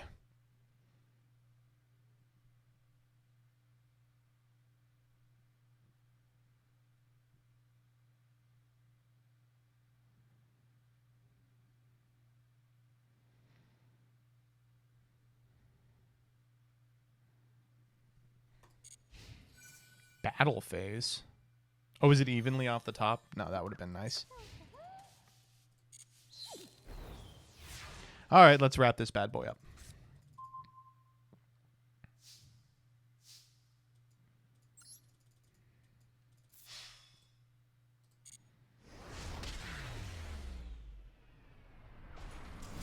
Your editors are revolting at that Ash. I can't make it too easy, chat. I can't make it too easy. All right, Sam D. Pogger, you're up.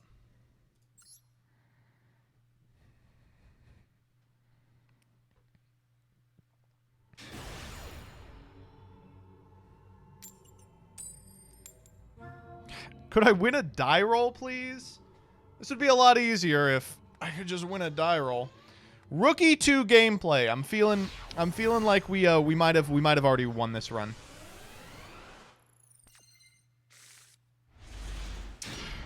Ash Blossom Maxi, pretty good.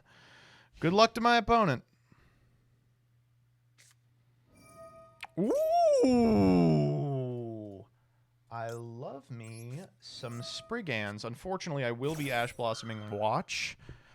Do not have any patience for this card. Okay. I guess we Maxi here, right?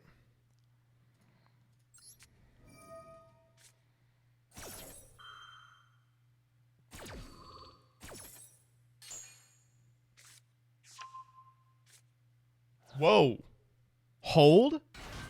What the hell is that? Oh, we've also drawn the entire diviner line here. Like the diviner and all her garnets.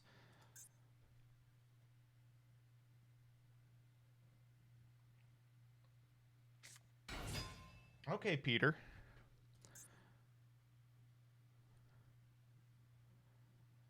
Time Thief Spriggans. I could get behind that. Merrymaker. Ooh, that's a sick rip.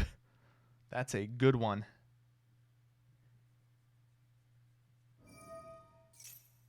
Do I? Yeah, why not?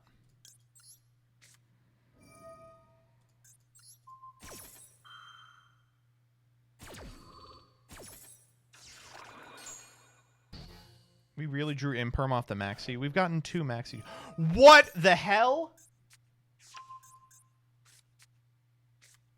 What is that? Astral Force? What the hell are you going to do with Astral Force on Merrymaker? Okay, I'm wokaging just a little.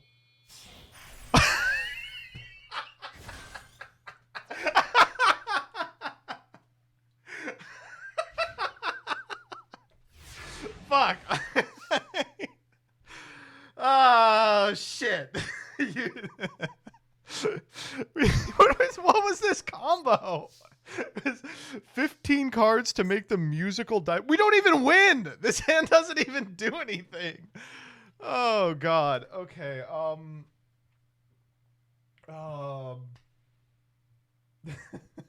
right, you got it, and I will scoop. But I mean, I kind of wanna see how this plays out. Okay. We need Vala, so we go Small World, DD Sprite, Ash. Yeah, I'm getting good at these lines. Okay, wait. Can we actually play the sumo game? Hold up. If this number causes the monster's number of materials to exceed 6, you win the duel.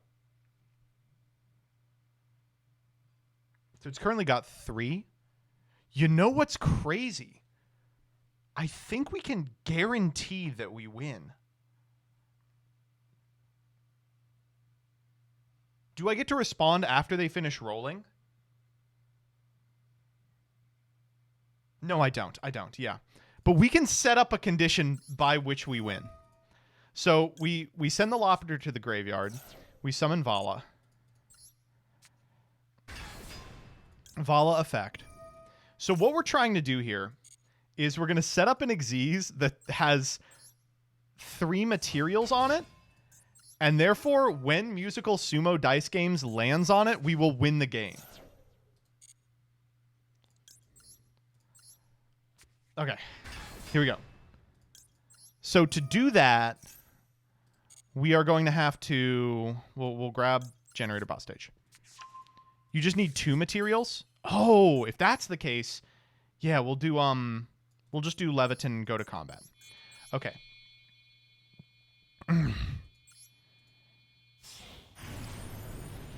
So what we're hoping for here is they roll a... What do they roll clockwise?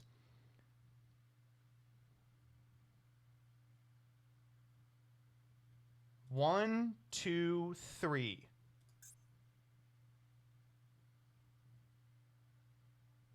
So we need them to roll a 4. 1, 2, 3, 4.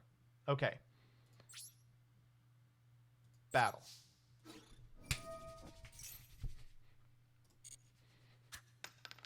Oh no! I was one off. Oh.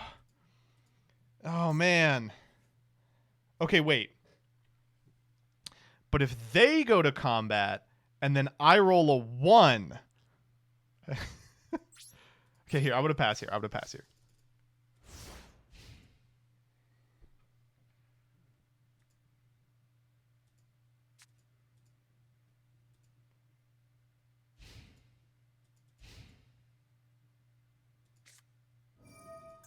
That's the best draw on the deck. What?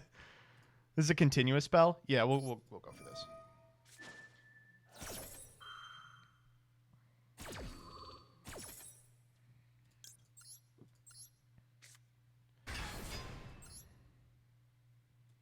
Oh no, buddy. Wait, shit.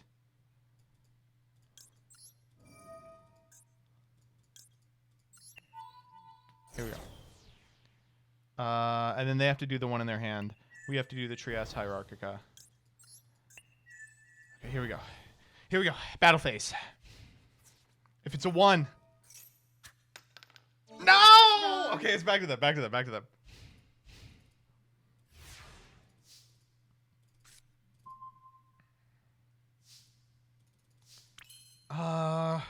Okay. Come on, come on.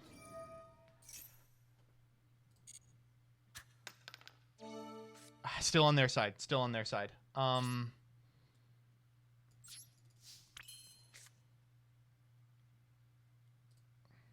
can't activate boss stage because it'll prevent them from moving on top of it.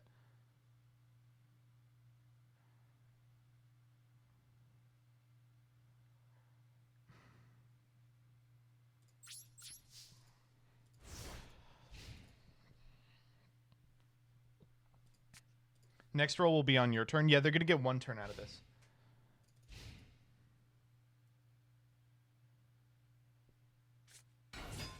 That's not bad. I'm going to go for it.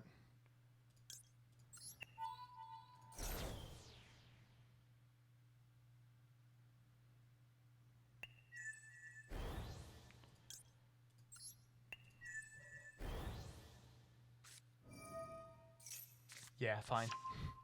You got it.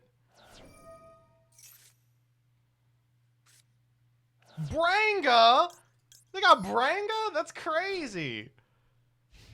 Okay, here we go.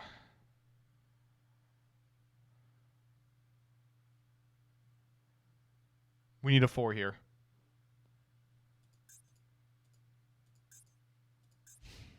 What? Huh? Oh, right. It's my battle. Right, my battle. My battle.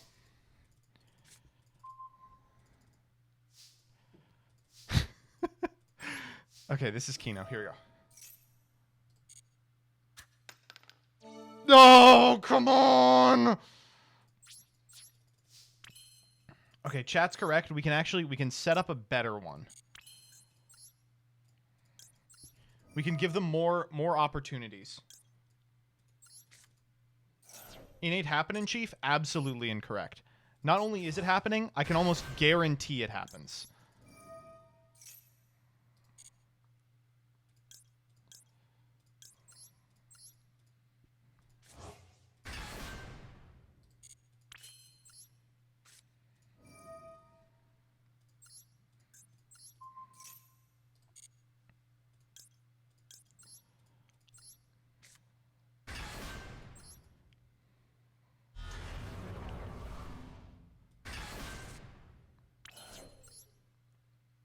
Oh, let's go Hyperatin.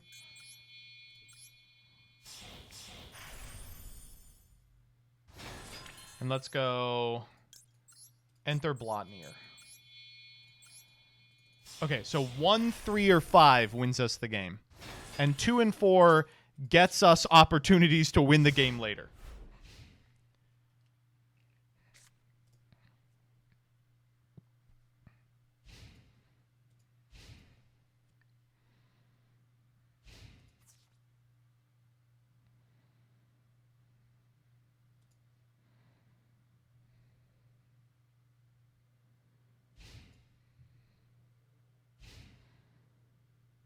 Okay, here we go. Come on. I'm begging you. I'm begging you. That was wrong. Oh my god! I'm so mad. Oh my god, I'm so mad. I'm so mad. I'm so mad. You could have made a 4th one? How? Okay, if they roll a 1 here, we still win.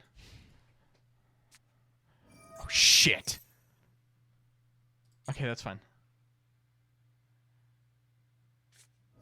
Oh my god, wait. Oh, damn. Their deck is fun as hell. If they make an Xyz, they can win? Oh, God, you're right. Wait. Hold up. Small world into generator for Vala.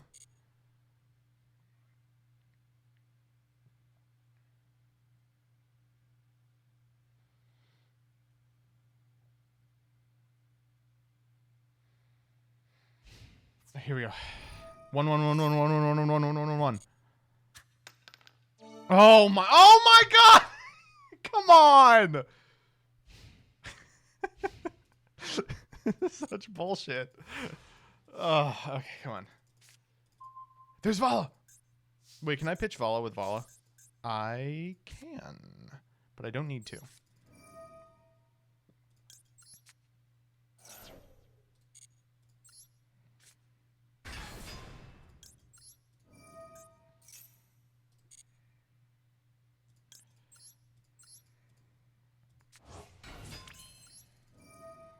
At this point, I think it is almost impossible that we lose this. I'm willing to be wrong.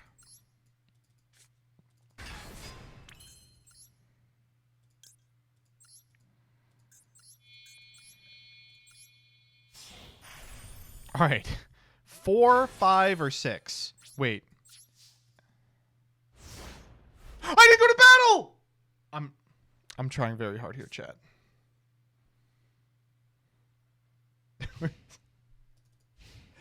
This one, we've been trying for this one.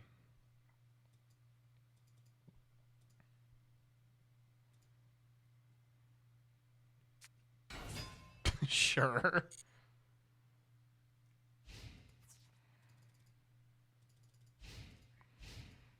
All right, this time for sure.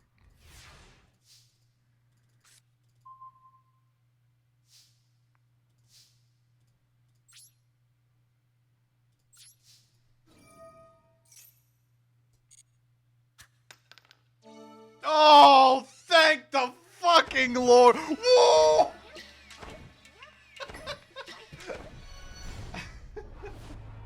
Whoa, wait a minute! Wait!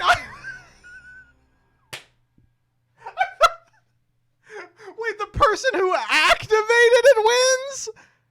Oh my God. You all just let me do that. You let me play this out for 15 minutes. You said, oh, he's not going to figure it out. What a moron.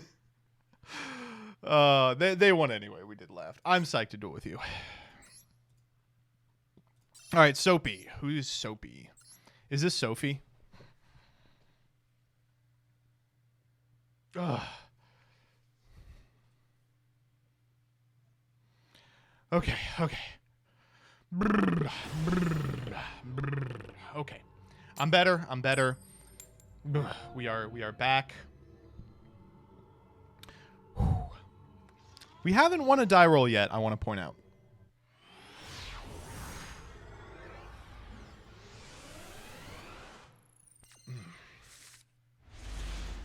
Another banger hand. We just can't stop opening 2 hand traps versus these terrible decks.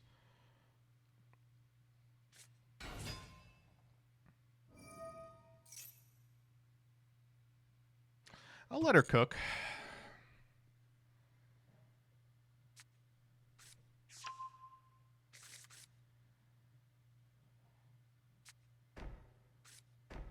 Yeah, deck looks real good. What is this, Exo Sister? This hand doesn't do anything, regrettably. Oh, well, now the hand's perfect.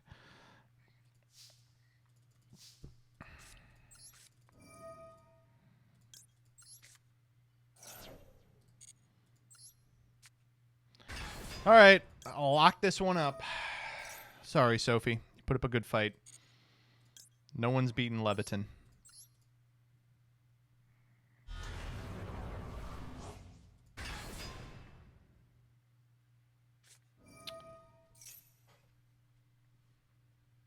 That's interesting. I can actually lopter this.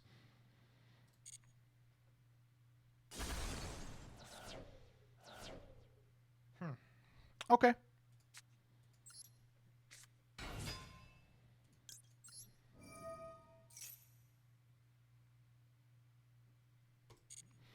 It's something chainable.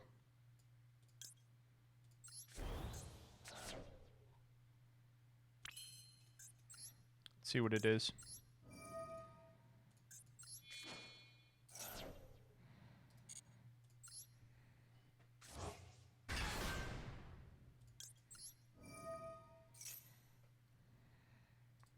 I do appreciate that Dyer's in chat for this. She gets so mad when people play cards that are actually good. All right, idiot. Let's see you beat Baron Imperm Maxi Pass.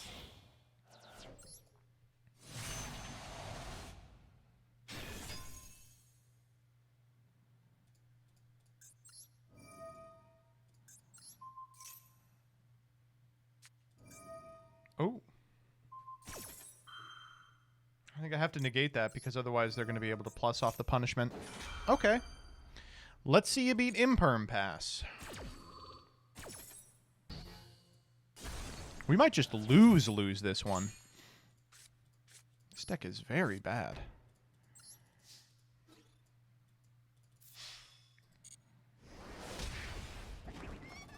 You can Baron in stand phase for Vala and Har. Regrettably not true. Vala is banished. Baron in standby for Diviner. Diviner send Vala. That's definitely what we're going to do, actually. That's like legitimately quite strong.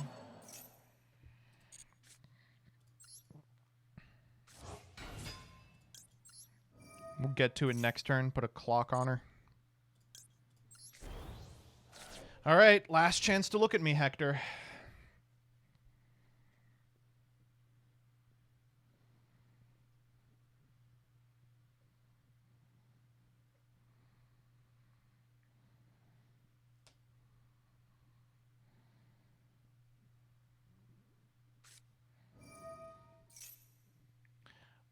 Uh-oh.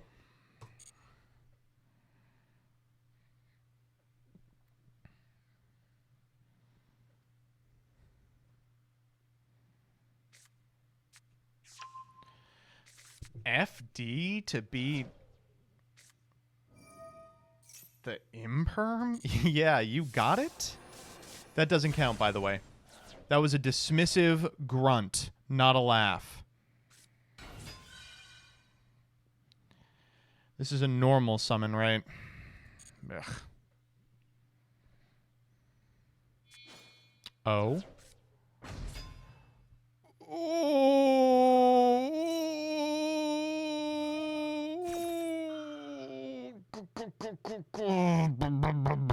We're fine. I'm okay.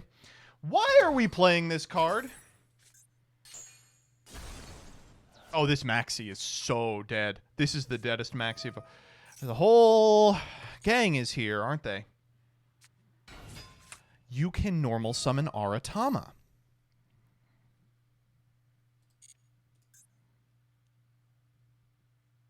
Wow. Fang Wong. It's tribute summon. It's tribute summon spirits. This deck is so sick. What?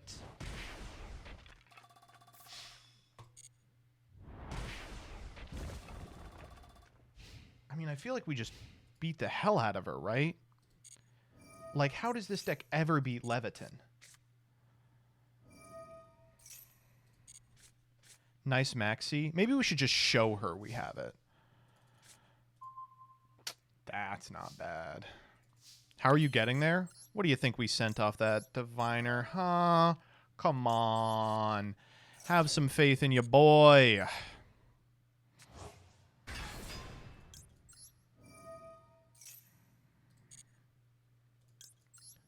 Put up a good one, Sophie. But, not good enough.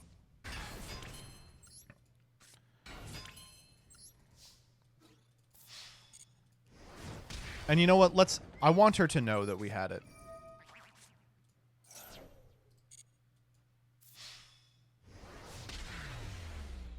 Hi. You made me some curry. Thank you. Thank you so much.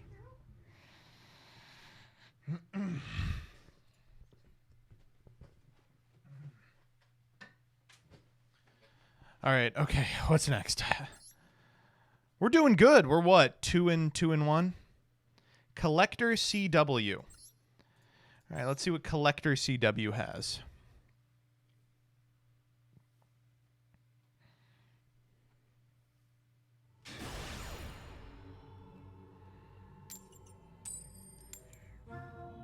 0-4 on die rolls, by the way.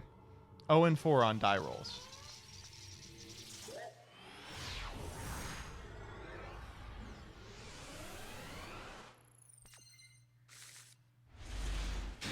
Although we've opened Maxi 4 times. Sorry, wait, did they? They made me go first? Oh. Well, I have really bad news. I will absolutely take advantage of that. We do lose to Maxi, I will say that. Well, what are you going to do?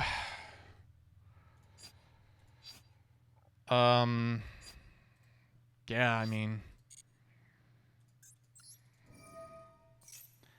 C'est la vie, Fenrir pass.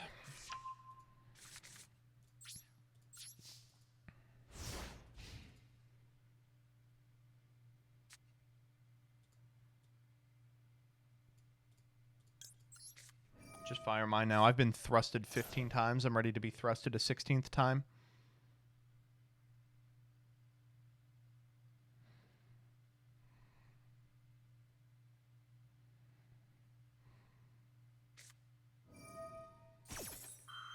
It's Sprite.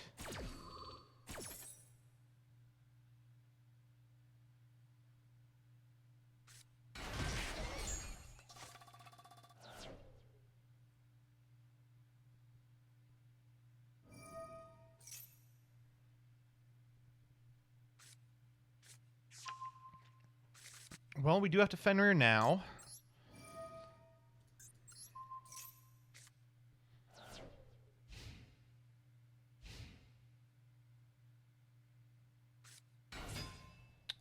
We're going for it. Well, I've got nothing here, so best of luck.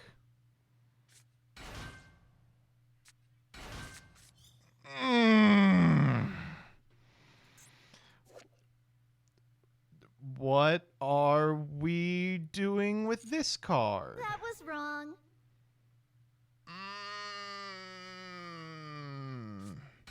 There's red. We knew red.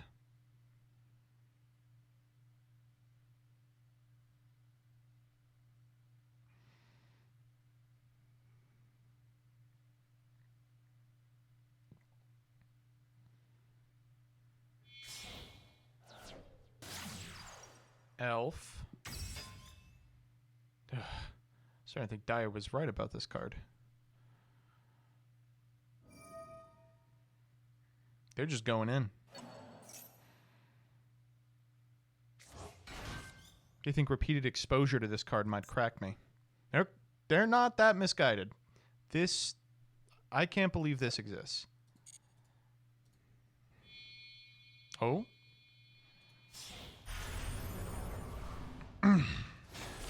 Okay, what are we doing with Gigantic? We might get killed here. I yelled at that guy for saying we should have set Monstrosity, but maybe we should have done it just to not die.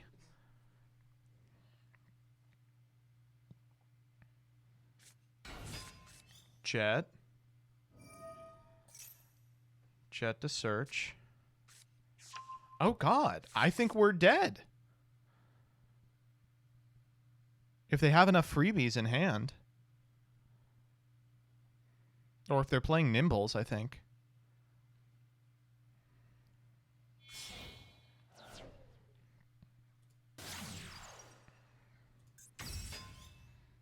There's an Ash. That's perfect timing. I guess we let that go, and then we Ash it on follow-up.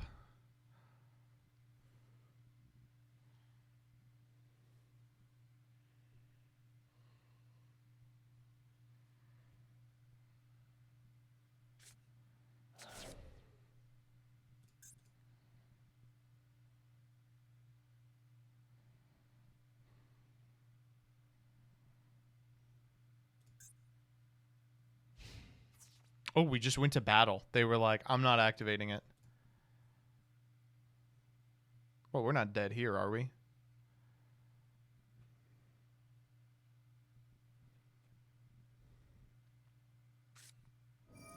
There's Gamma Burst. 46.28. This is 22.28. Puts me at Yeah, they're 3k off.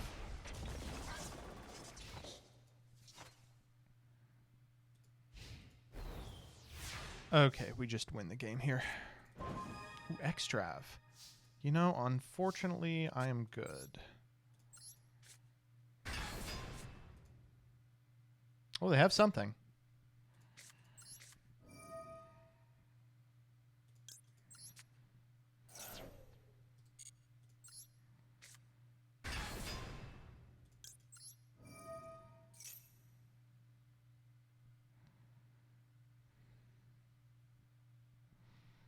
Can we play around Meteor? Oh, it's Sprind.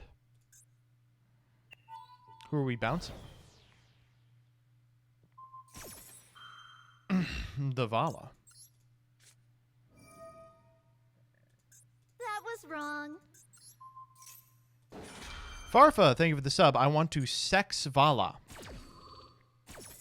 Cool.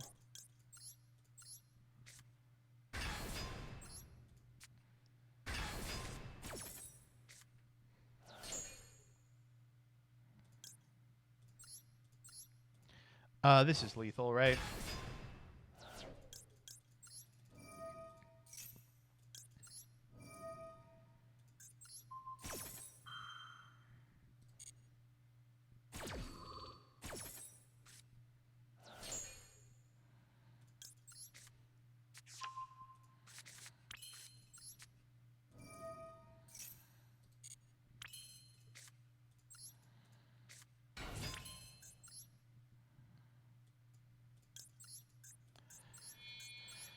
Well, good try, Collector CW. But I drew Ash Blossom.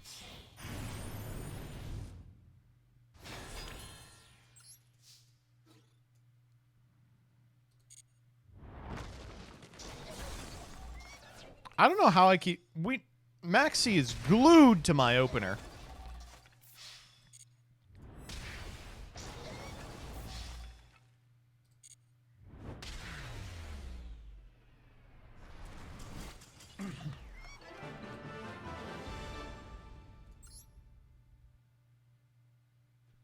All right, last one. A fight. So, what are we working with?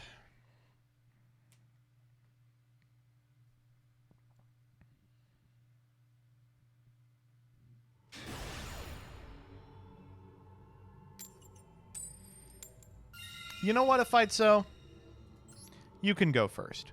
I'm feeling generous. We've won exactly one die roll tonight. What's the harm in going 0 for 5? This person's in bronze 3. I feel like we're going to be all right. No shot. We did it again. Beautiful hand.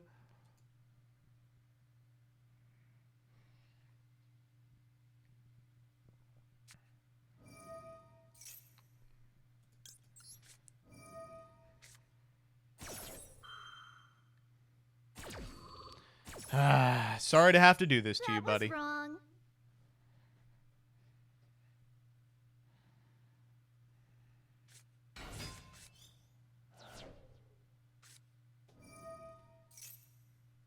Okay.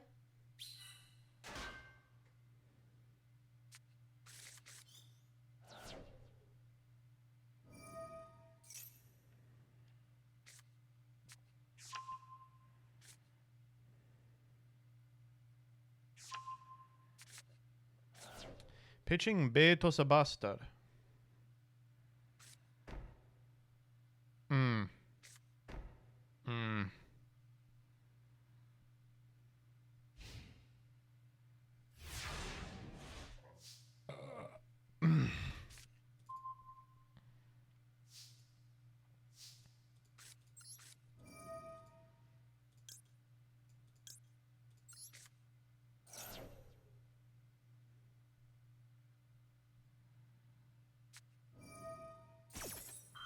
Kind of frustrating that we can't do this the way we want.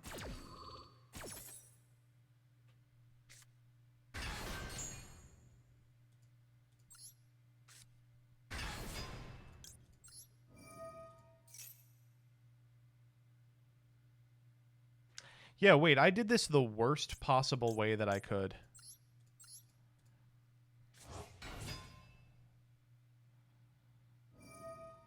Yeah, go ahead, buddy.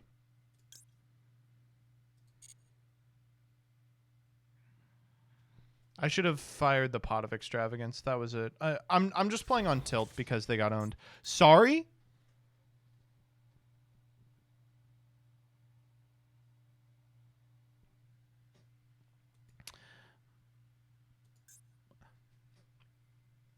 Color me curious. Now I'd like to know what's going on.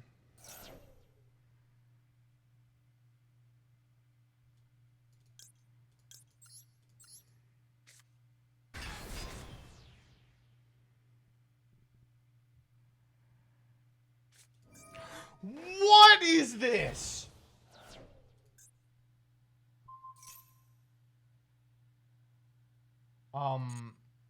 Yes?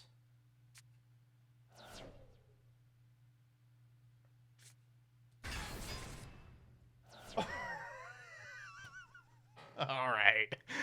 Okay, this is stupid as fuck. Yeah. Okay. Hold on. I'm gonna at least get Clavicus out of here. Get this guy out of here.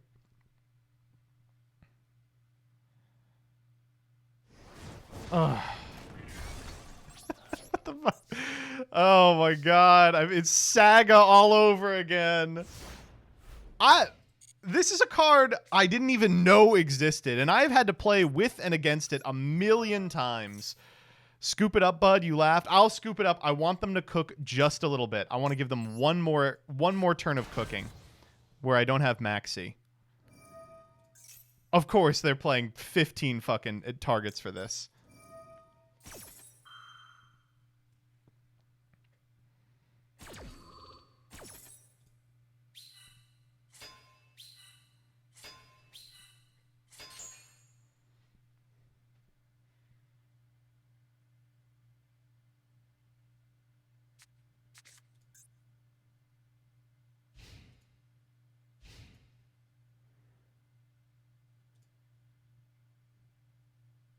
You know what's funny? This Imperm is all the way off. They don't have any cards for it. Yeah, I guess we can bounce Vala. I'll chain. What is the Cosmo Queen synergy? She's the target.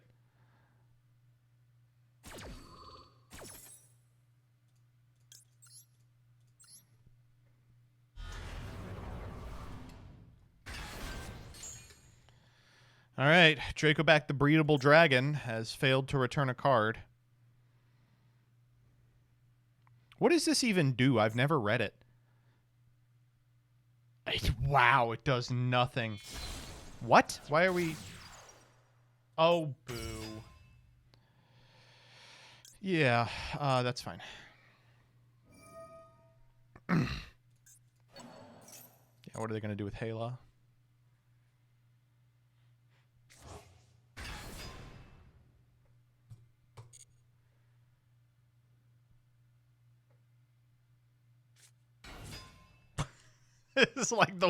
This is the worst deck I've ever seen in my life.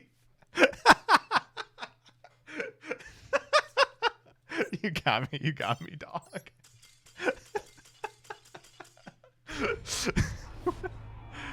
Oh my god. Ugh. All right, I was psyched to duel with you. Those were good. Lisser in the Discord? Oh, okay.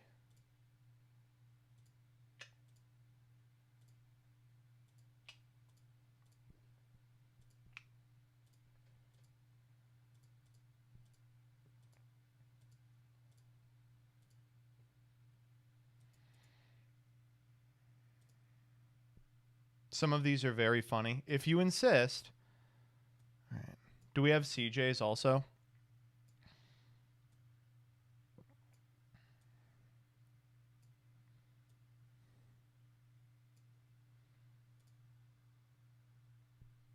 No. I can send mine. Can you?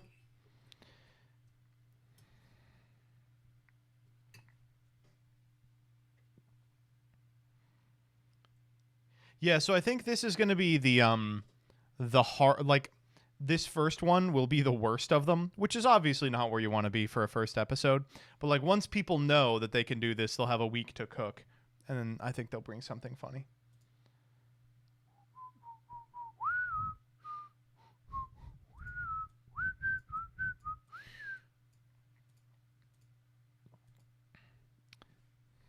All right, let's see what we got.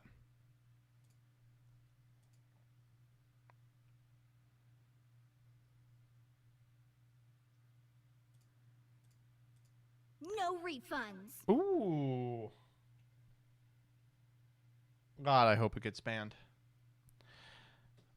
Here's Sophie's. Wow, it really was just tribute, guys. Saki Tama has a secret effect that returns itself to hand when it's tributed, so you can Saki DDS every turn forever. That was the play. She's on Time Thieving Morganite.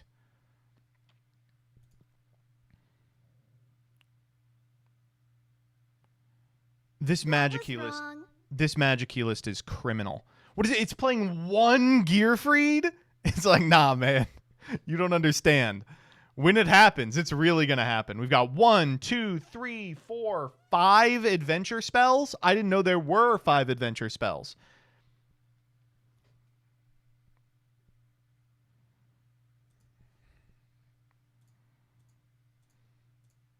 Oh, regrettably, I sniffed this one out. I was like, I bet they're playing Nefarious Archfiend Marmot of Nefariousness for falling down. There it is. Yep. Sumo Dice Games, you know, the main deck looks pretty normal. It's just that one rank up spell. Oh, and we're playing that 6 as well. Good. We're playing a copy of that 6.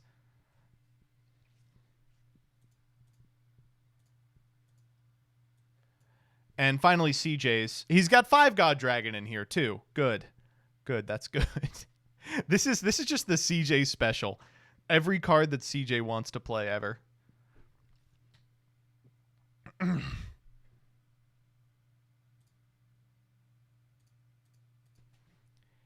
If you all think you can take me down either in Master Duel or by cooking, show up next week at this time and we will see what we can get done. That's a bad ending. That ending sucks. And then that's the ending. You see what I mean? It all connects. That was fun. Unfortunately, that was fun. How can people join this next time? So I'll put up a tweet Wednesday, I think. And just reply with your deck on Wednesday, and then Rebecca will send you a PM.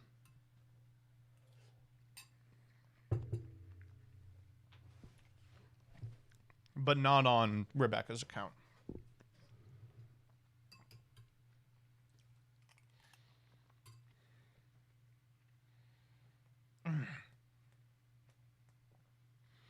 This curry's real good. I wish I had some rice. Ugh.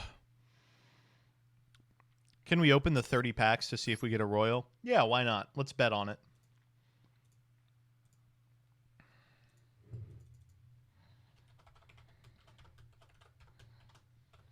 All right.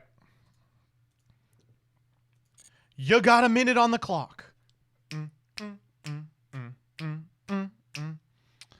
Can we turn music on? Yeah.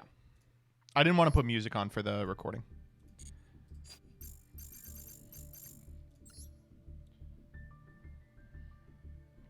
I need 3,000, right? I'll do this.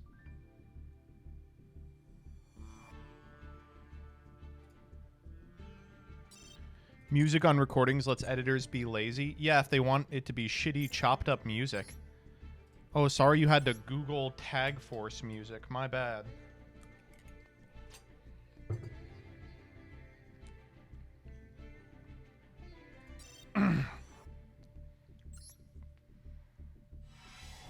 All right, let's open them up.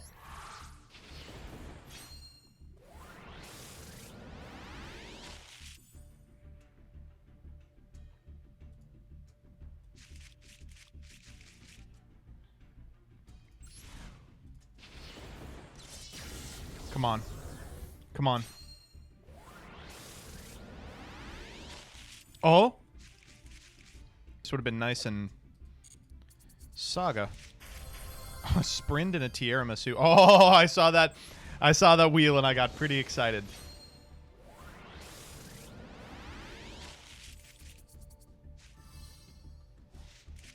Oh. Okay. That one wasn't even, didn't even come out. That was wrong. Meowsy Cat, thank you for the birthday wishes. It's not my birthday, but I appreciate them. I didn't even know this card existed. T.O. Degrader, thank you for the Prime. Swiss Mountain, thank you for the 100. Psycho Pink, thank you for the 7. Farfa, thank you for the 35. Anon Pain, thank you for the 7. Silk Mirage, thank you for the 22. I am Phoenix 107, thank you for the gifty. Blue Rose, thank you for the gifty. Wizard of Zaz, thank you for the 19. Maxi is based, fuck you, thank you for the 5. G Slowen, thank you for the Prime. Jaxel, thanks for the raid, I did that. Dark Blue Man, thank you for the 26. I am Phoenix 107, thank you for the 107. Android is my brother, thank you for the 8. Enter Blotnir, thank you for the 12. Oh. Well, if it isn't Imperial Princess King Kieri. How interesting. That was wrong. Wolfie69, thank you for the 20. FrankDog579, thank you for the 12. The Doc Perrian, thank you for the 28. Can the scripted duel be Farfa acting 3 magic cylinder? I hope not. Katarni, thank you for the 31. Nimnim, thank you for the 46. Queso Jama, thank you for the 22. Meaningless Trip, thank you for the 16. Mizishiro, thank you for the 5. PPPPPPPP270, thank you for the 9. I'm not saying that one. Frog, thank you for the 3. Sapphire 1926, thank you for the 5. Why am I here 2K? Thank you for the 31. XX Phantom Thief 94XX, thank you for the 27. Devil Hands, thank you for the sub. Injury Man, thank you for the 13. Argot Air, thank you for the 7. Magic Merrick's, thank you for the 10. The Real Kamyar, thank you for the 13. Justice Tom, thank you for the 3. That's a nice one. I like Ice Bell. Dung Pie 64, thank you for the 5. Aboba. The Covenant of Souls 6, thank you for the 30. Mossrot, thank you for the 22. Marshy Demon, thank you for the 14. And we are caught up, is what I would say if we were caught up. RC Dan, thank you for the 12. Skyhook Hidari, thank you for the 6. Widhi Nituna, thank you for the year. Alba Blue, thank you for the 6. Daytime Feeling, thank you for the 20. El Pigo 4, thank you for the 21. Dekai, thank you for the 35. Mind Gaming 7100, thank you for the 6. Snow Laney, thank you for the sub. Dr. Uwu, thank you for the 29. Callie, thank you for the 34. Skabobble, thank you for the 2. Phoebe Desu, thank you for the 18. Potato 11, thank you for the 5 gifties. JSW 15792, thank you for the 31. Platinum Groove, thank you for the 36. Jyost 14, thank you for the sub. Steb, thanks for the 35. Super Stellar Nova, thank you for the Prime. Prince of Poyo, thank you for the 9. Leader of Cola, thank you for the Prime. June the Queen, thank you for the 19. Light Imprisoning Mirror, huh? Mellow Jello Feller, thank you for the 10. Seto Kaiba, thank you for the 7. Newstat, thank you for the 20. Mist Drake, thank you for the 14. Battlestorm, thank you for the 28. Here we go. That's a good poll. That's a good poll. I like that card. Hex 57, thank you for the 13. GQ Alisane, thank you for the 10. West Mantooth 666, thank you for the 3. Meowsy Cat, thank you for the 16. And we're caught up. Whew. Oh, come on. One of these two has to be, right? Son of a bitch.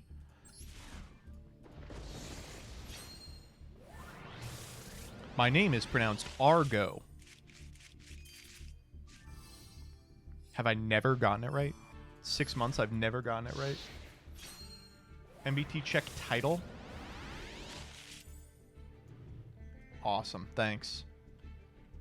Who did that? Dyer? Let me unmod her.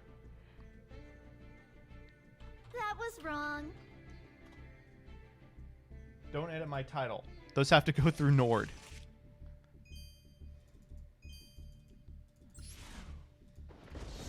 That was wrong. Computer, ban Dyer, please.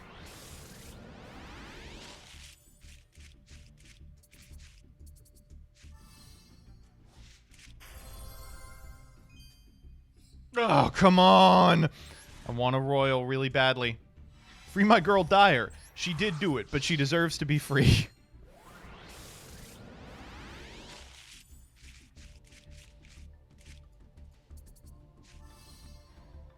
It's so funny to me that there's a card called Torrential Reborn that's like a retrain of Torrential Tribute, and it's fucking bad. It's like terrible. It sucks so fucking bad. Performapal Dramatic Theater.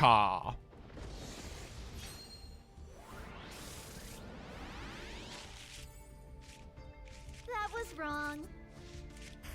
Ooh, that's a beautiful Erebus. It is not... Man, come on!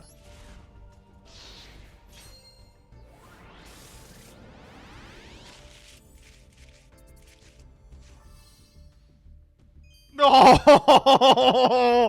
Oh! I really was feeling it on that one. Oh, I was really feeling it on that one. That would have been such a nice royal to have, too. Oh, okay. Here we go. Oh, come on! That would have been so nice! Okay. Okay, I don't need this one. That's fine.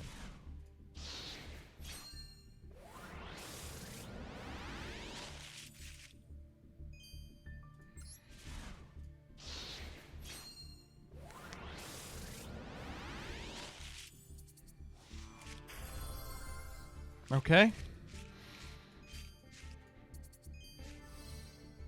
Ugh, that would have been a really cool one.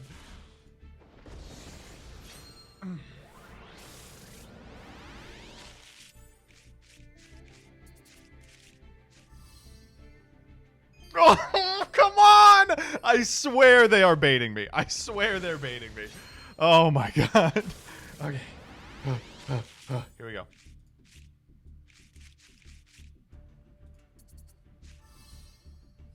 Okay. Last shot.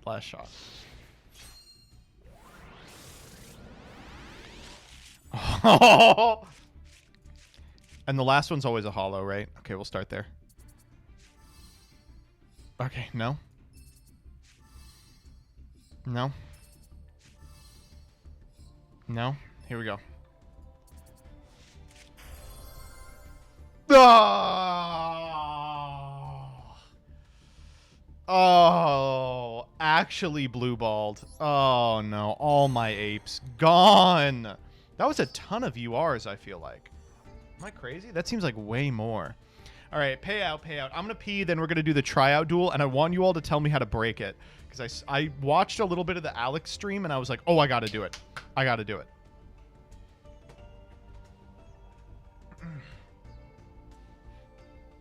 Wait, what happened?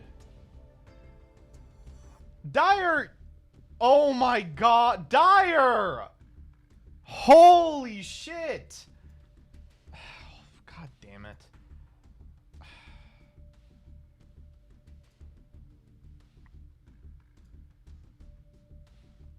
How do I undo this? I know there's a way to undo it. Give me a sec.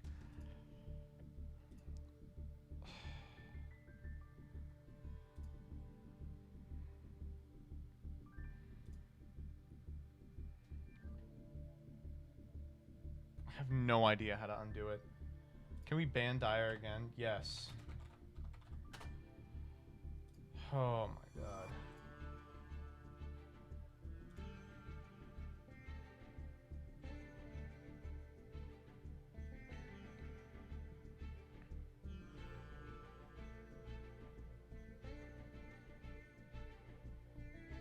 We should just kill Dire this time. Why is Dire mod in the first place? She should have editor perms and nothing else.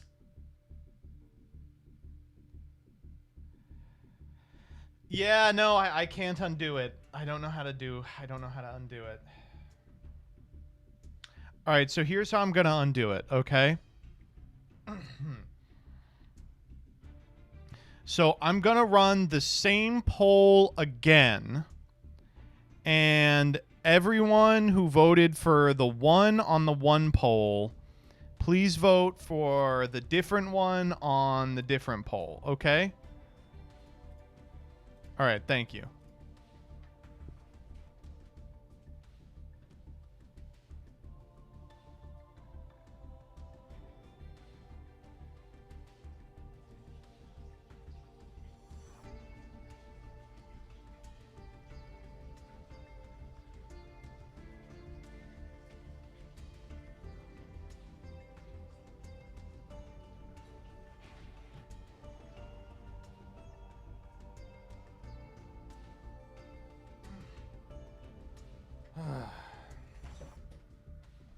Okay. All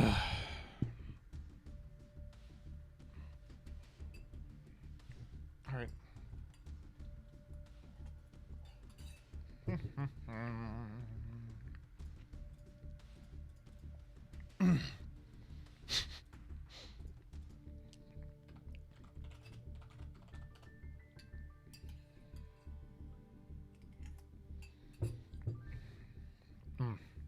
wrong. Melty Dreams, thank you for the 4.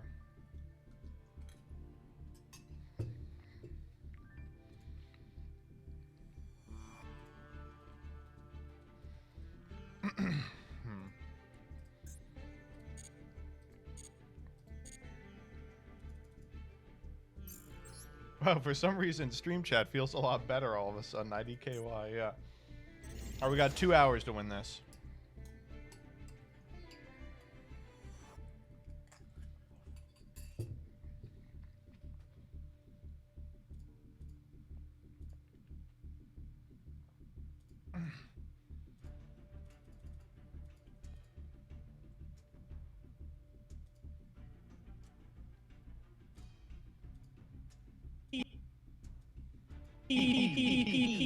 Hold up.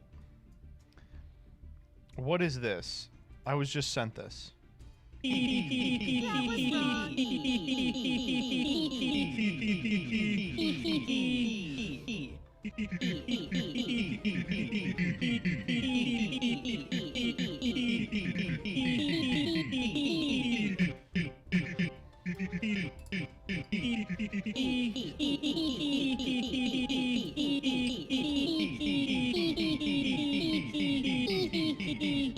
I agree with this.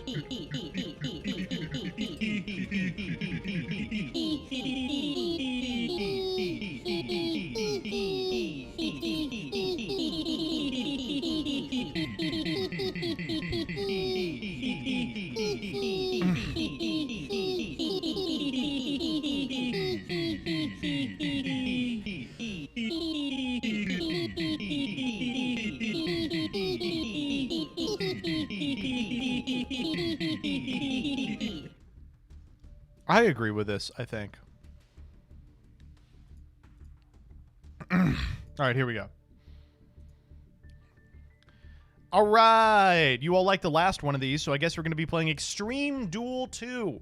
So if you're unfamiliar with this, just like last time, this is a short-term event being held in Master Duel with a ton of really interesting extra rules. Last time it was 30 seconds. This time it is 2,024 life points total. So we're building Burn. Right? Like, we just have to build Burn, right? What are the Burn cards we put? Tremendous Fire? Ukazi? Firecracker? Can I say that, actually? Final Flame? No, we're not playing that. We can do better. Dawn Thousand's Throne?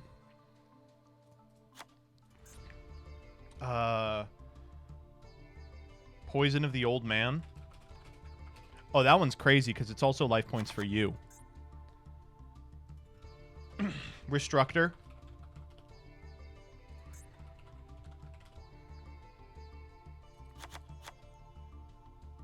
Hanawada? Wait, is everyone playing this? Is every person playing this strategy? Yes. Okay. All right. Hanawada. Leonidas. Gores. Eco. Oh, God. Where is fucking Eco? Ugh. Whomst remembers Duel Links?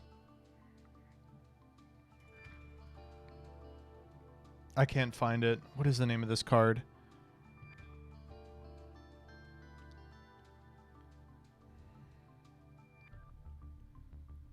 Eco Mystical Spirit. There it is. Thank you.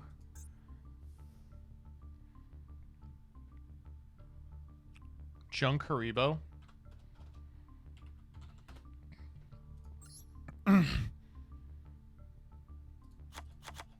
We need more Burn, right? We have to actually do Burn.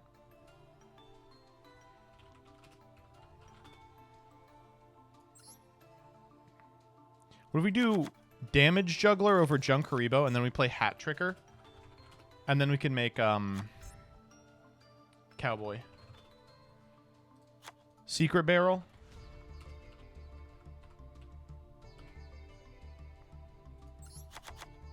Put in the pots.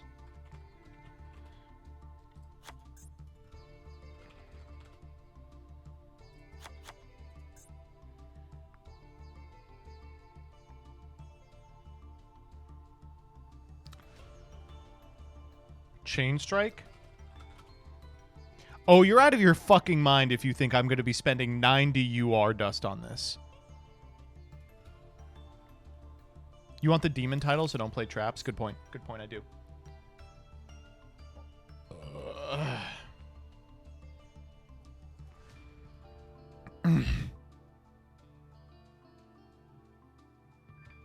Play Gallus. But Gallus is never going to hit. Fire Trooper. That's incredible.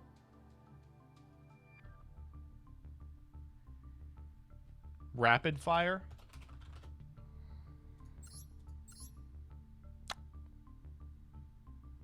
Nah.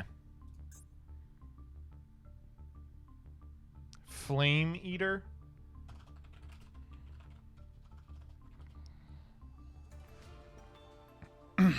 Nah.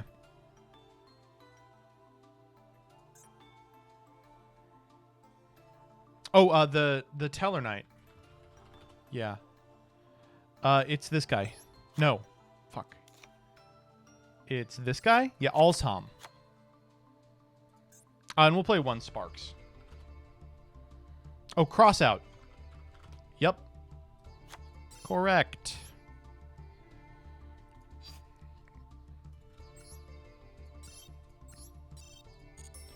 All right, this looks stupid as shit. Let's try it out.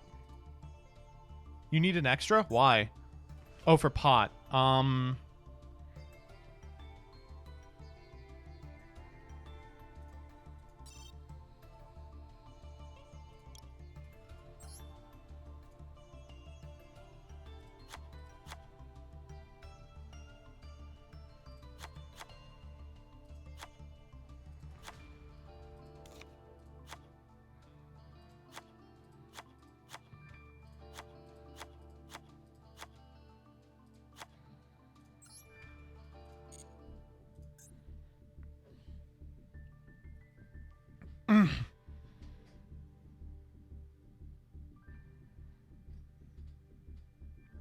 There's a non-royal in the extra? Sorry, we'll fix that.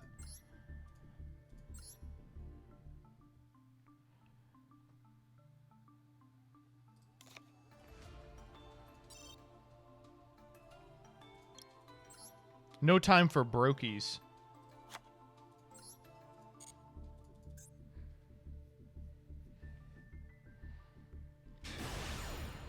Alright, I mean, we just win the die roll, right? That's the idea. Step 1 completed.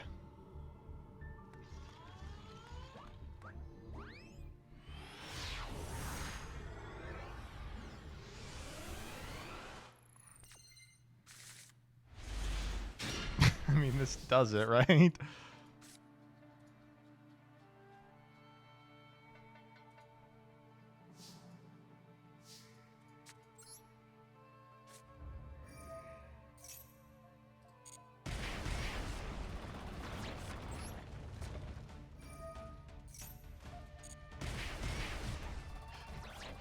This rocks, dude. This format is so good. Holy shit. This is so good. Gamma! Oh my god, you fucking fool. Oh no, you won't get the chance to Gamma. Absolutely not. Oh, we made it to chain 3. That's crazy. It's almost some interaction.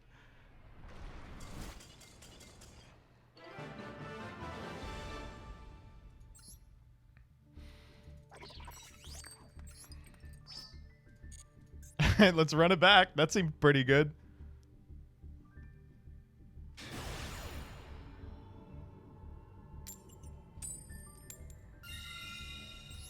Yeah. Mm-hmm. Yeah. Let's go.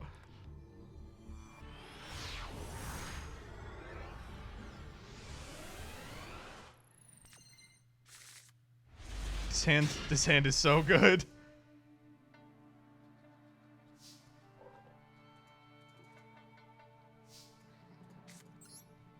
That was wrong.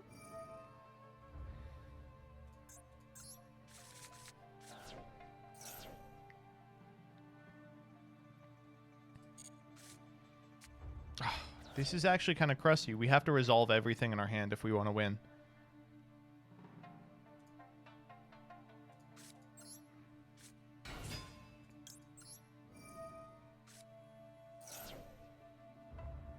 They do have a Hanawada. All right, we're going to chill. See, we're playing Yu-Gi-Oh! We're playing Yu-Gi-Oh! How are they not on a 40-card deck, by the way? We'll try again next turn.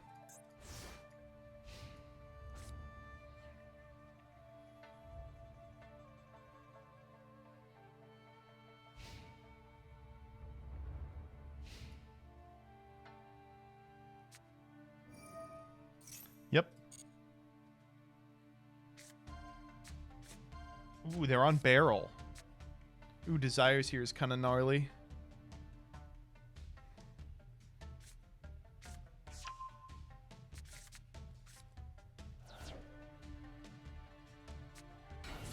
Whoa!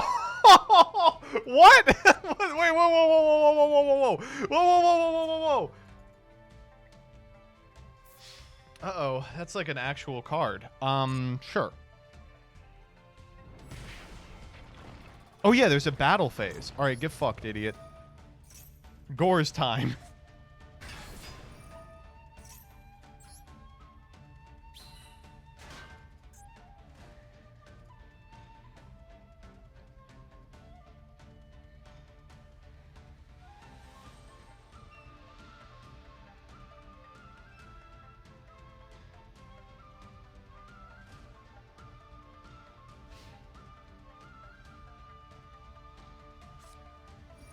Oh shit, we lose. Oh no.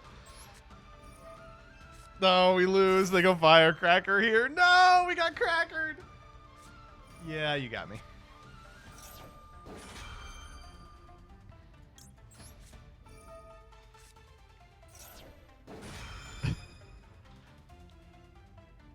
Oh, come on. Boo.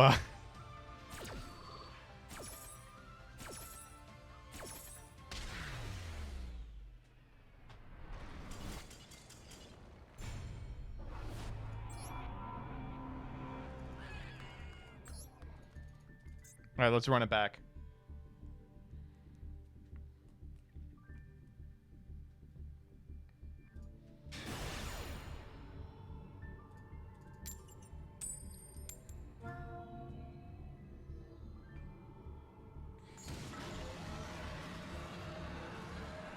I will not cut Gores. Stop asking me to cut Gores. Gores is my friend. Uh-oh. Well, I mean, we're not going to die to burn damage. Another 46... This person's name is Digimon TCG. What the fuck? They're just playing branded?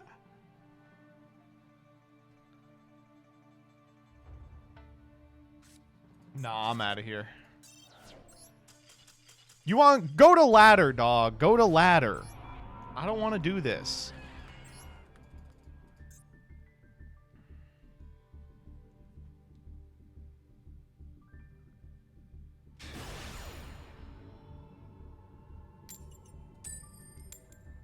Uh-oh.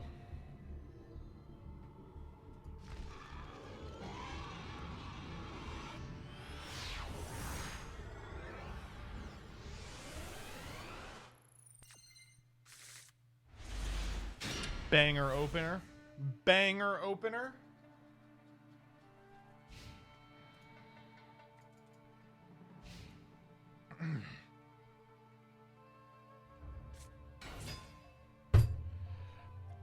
What the fuck?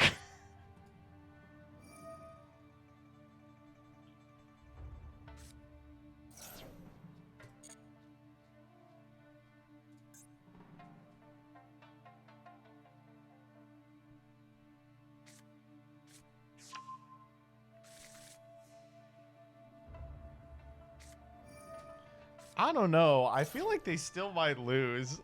Like it still might not work.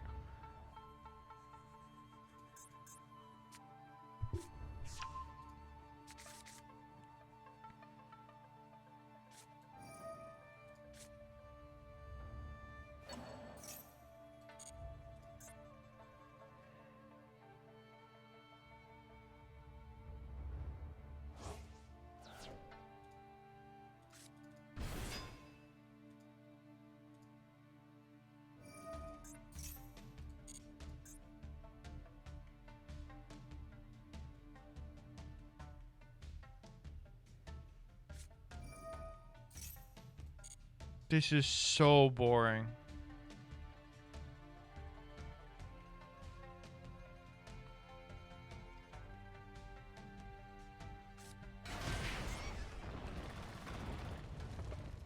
What the fuck? This guy even does...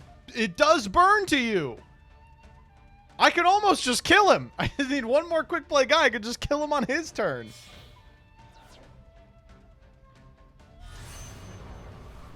Chaos Ruler, huh?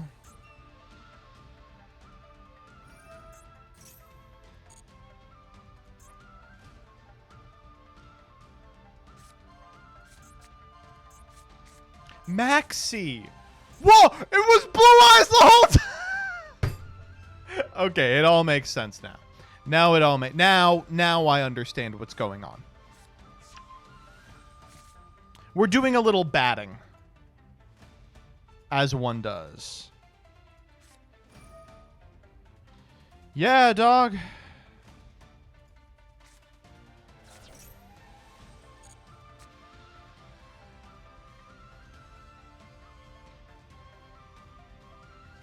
If I can get him to take 400 off something, I'll just kill him with the cracker.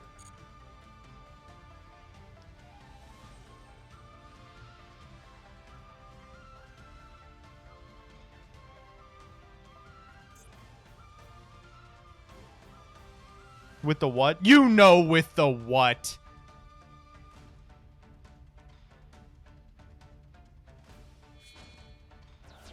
What? Oh, for Lubellion. Sure.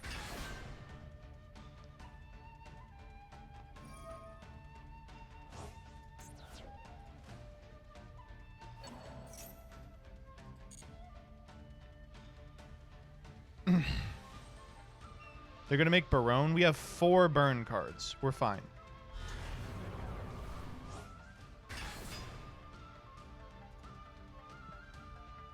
What are we doing here? What is the plan? Okay, go get a branded continuous spell. Ugh.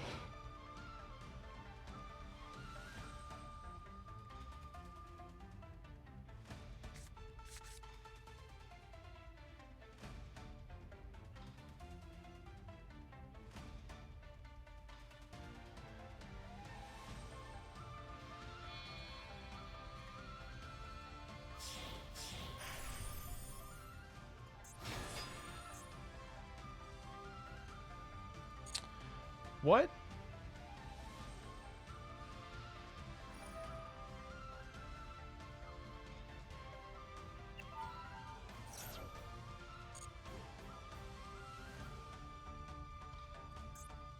I guess we have a... No, we don't have a tuner in here. And obviously they didn't hit one from me. They hit an Ash Blossom.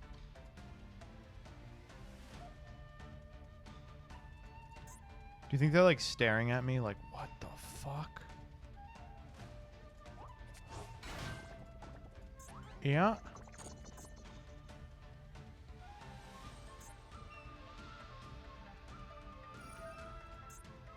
Uh-huh. Oh, if they had taken the Leonidas, we would have died. Yeah. You are correct. Yeah.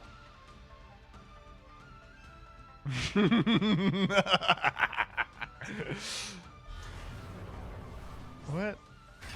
What's the plan? Uh-huh. Yep.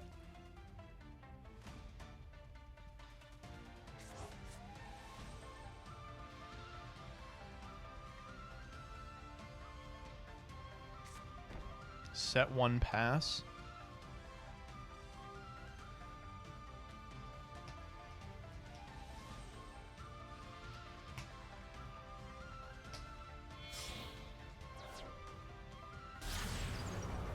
Awesome. That's super cool. Yeah, that's really awesome.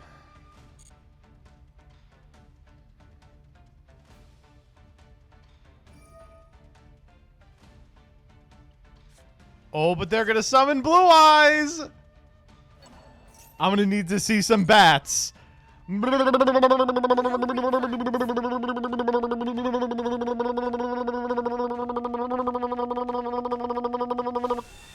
long time summoning that. Almost ran out of bats in my chest. We're making another 8.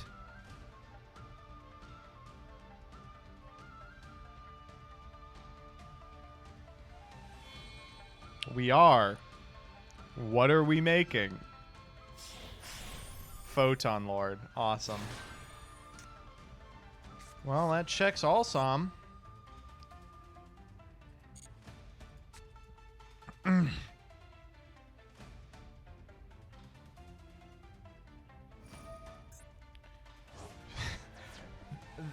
Yeah.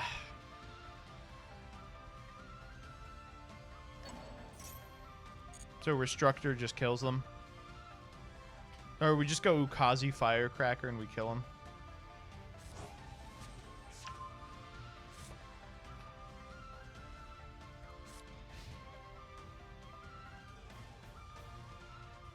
Great deck.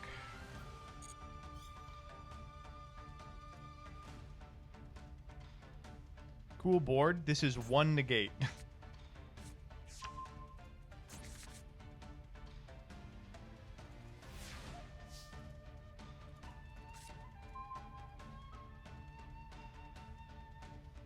And IP, so we get to take the first action in main phase.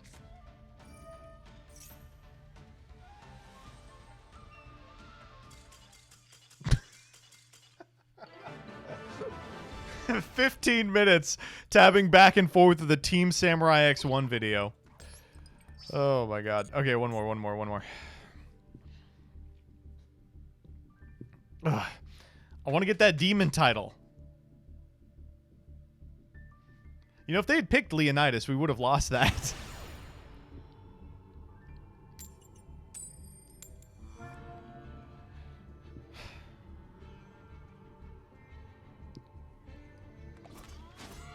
Uh-oh.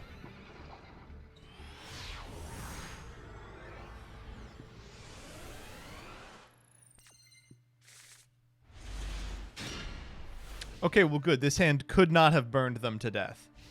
This is the burn mirror for sure.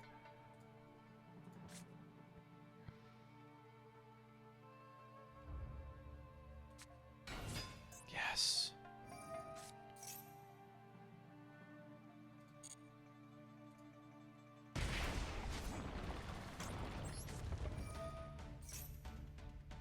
We're gonna get him with Echo.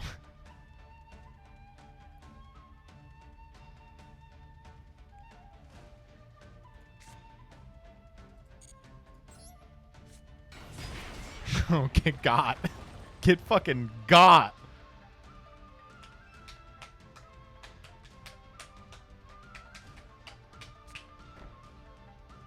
Oh, they're gonna pass it back while we have Hanawada in hand, you dumbass! Oh, it's over. It's so over. Ooh, that's a great draw. Unfortunately, I don't think we can ever use it. Minor Goblin Official.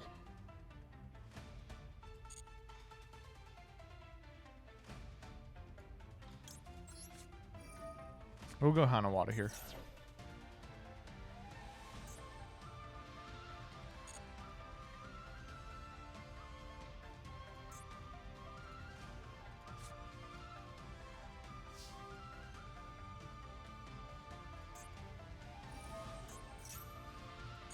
Okay. We're just staring at each other. All right, Xtrav.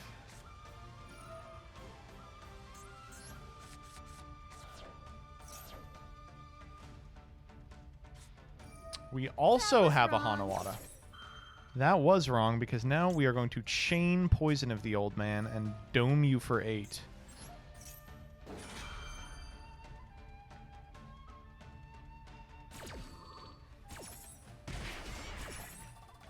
Now we just go combat. Oh, God.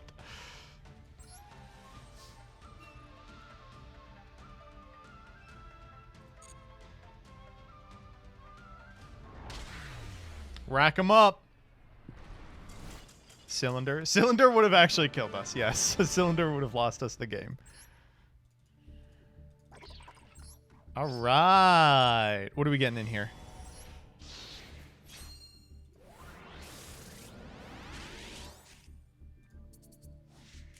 Ooh. Ooh. Okay, all right, we'll take it. That was a fun one. All right, let's see how close we are to the demon title, because I really do want it. How many do we need? We need 2 more? Oh, come on. We're never going to get a better opportunity than this.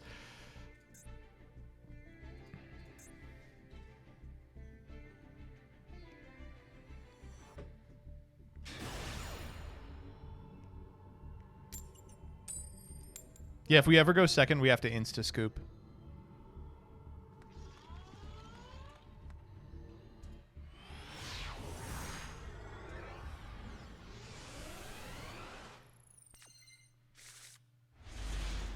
Oh, this hand was so good.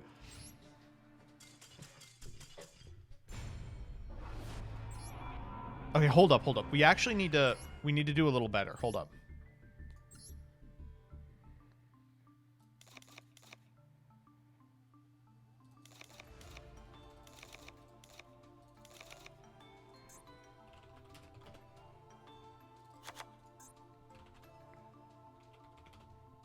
We're all in, baby. We got to go all in. All right, so what else burns? We can take bad cards.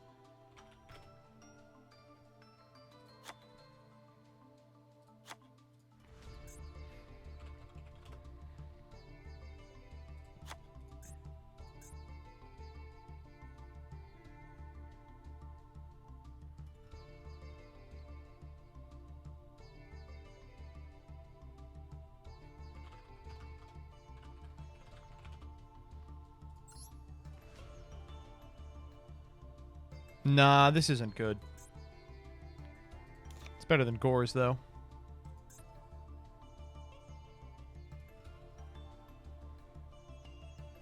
That was wrong.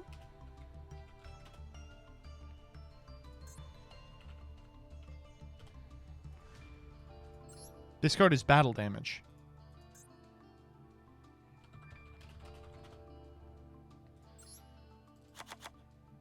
Oh my god. What's the target for Soul of Fire?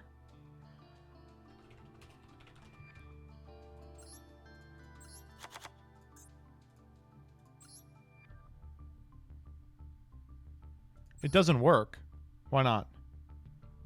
Oh. Do you need your battle phase? Yeah, okay. We put in Final Flame. What else can we put in here? It works WTF. Okay.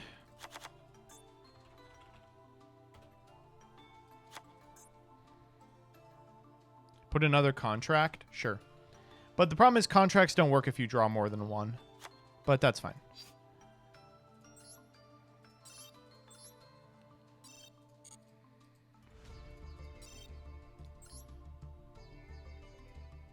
More Hanawata? We're just trying to get demon. We don't give a fuck about anything but demon.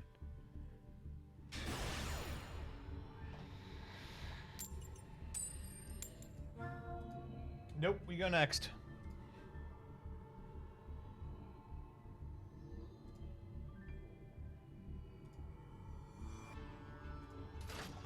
Or do we?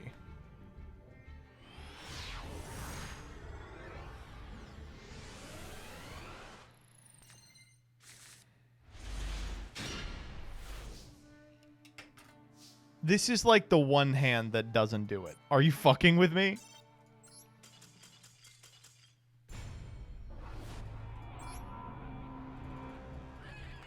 Just 2 more. 2 more.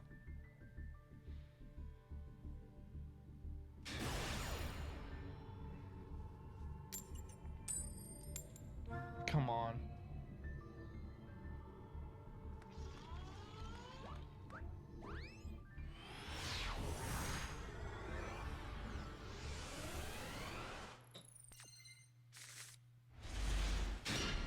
Well, we can almost do this. Well, we can't.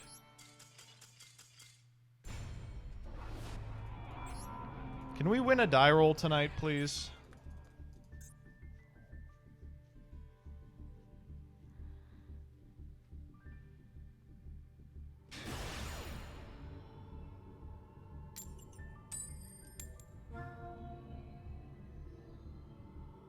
This is insane.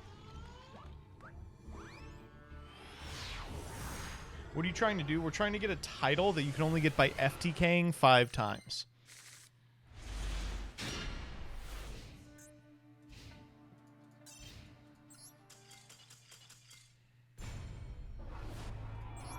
And this is the best opportunity we're going to have to do that.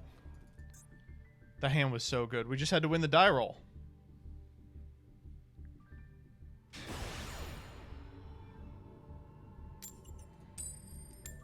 All right, here we go.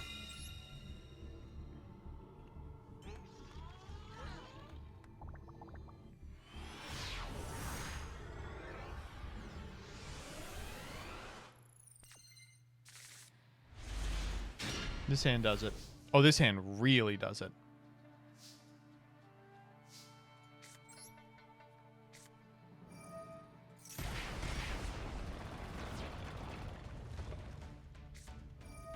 Oh my god! No, we're not letting you do that.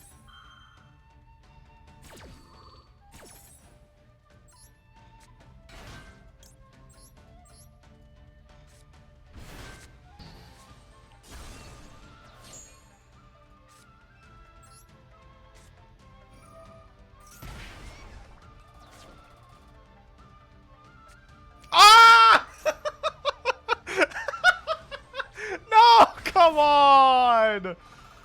Oh, no! No! No! Oh, it does bypass it.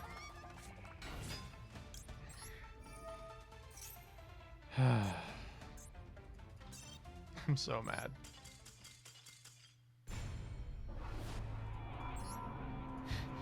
I'm so mad about that. Fuck.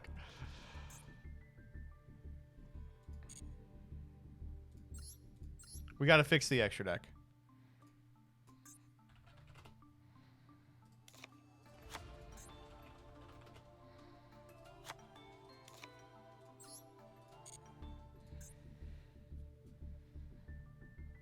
That is so annoying. Holy fuck.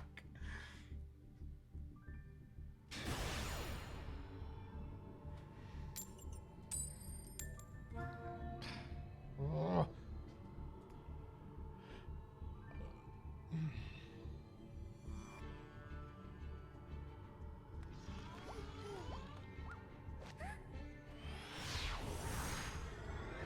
You know, we could have done that if we went throne first. This hand is so good.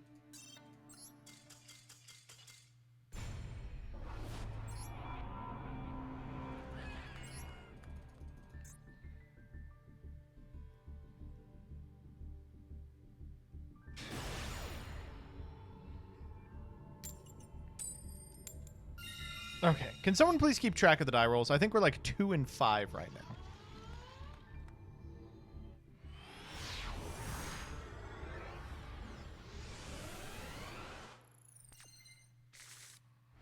This does it.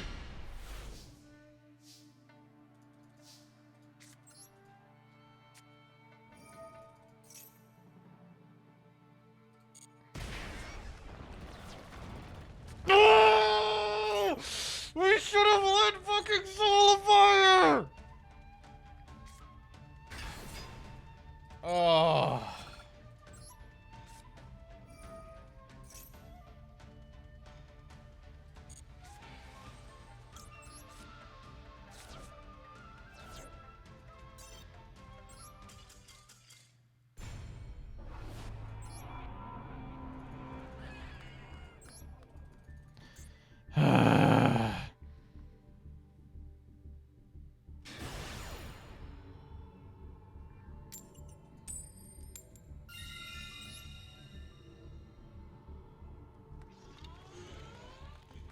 Literally skill issue. You know, it actually was. Why can't we find someone on fucking branded again? This hand's insane. This hand is unfucking... It's unstinking believable.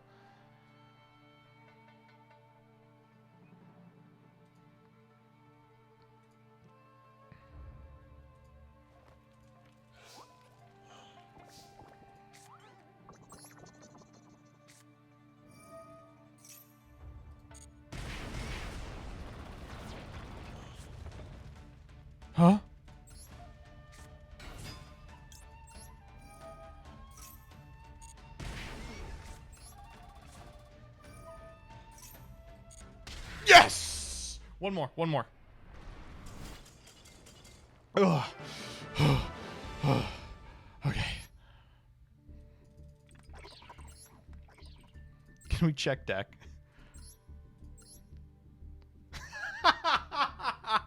Okay.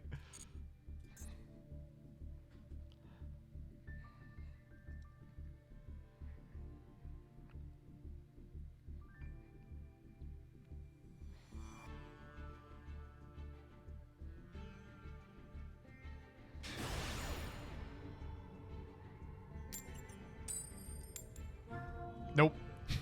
Nope. Nope. Nope. Bye-bye.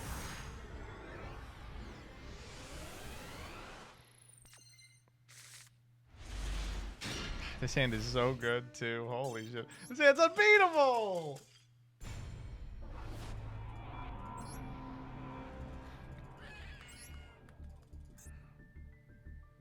We've drawn Gamma every single game. Yeah, Gamma loves me, man. Gamma... Shit, there he is!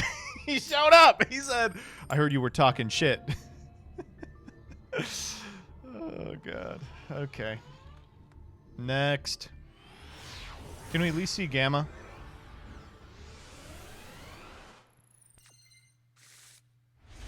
No Gamma.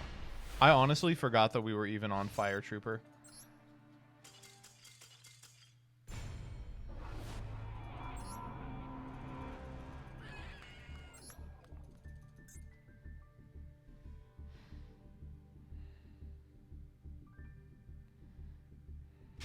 Come on. Chester, I just need the title. I just need the demon title. Okay, here we go, here we go. Are you playing the guys that make you live? No. We're just trying to... We're either gonna FTK or we're gonna scoop. Here we go. This does it. Ooh, and we even have called by.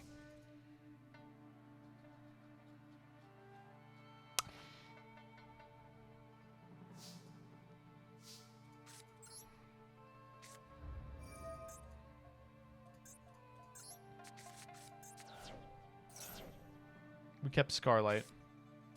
That's insane. That's so crazy.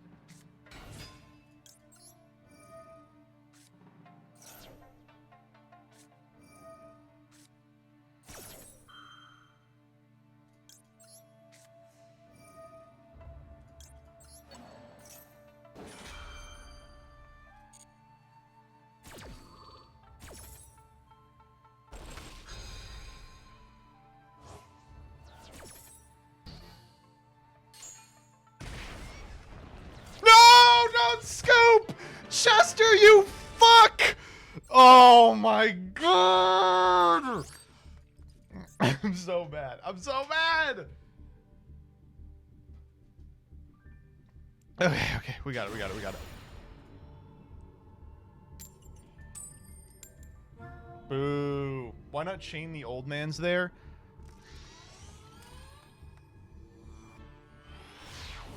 I don't think that works. Does the chain have to resolve before they can scoop?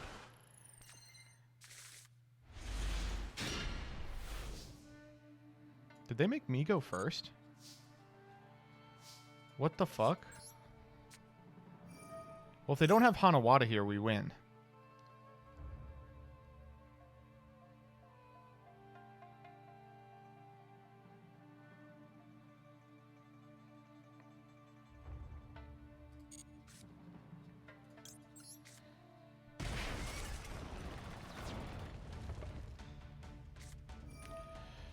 Terrible news, buddy.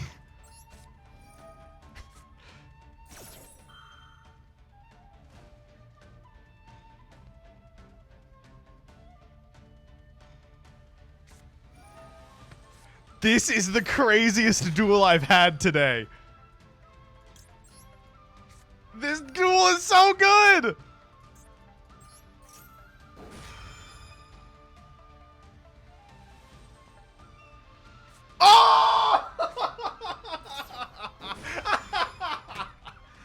Oh no! Oh no! Oh god! Okay, you know what's actually crazy is we do have an out. If we duality and find Dawn Thousand's Throne. Gamma. We should have dual. Oh, it doesn't do anything. We'll grab Tremendous Fire. Scoop them up. We could have won if we grabbed Firecracker and just fired it during their turn, but I'm just going for Demon. We're just demoning it up. Check my deck. Oh, it was Eclipse Conglomeration. Fuck you. Holy shit. Fuck off, dog. You are so annoying. What a bitch. Ban that guy. Ban that motherfucker. What do they have what? 12-month streak? Get him out of here. I've been shredding with this deck all event. Evil.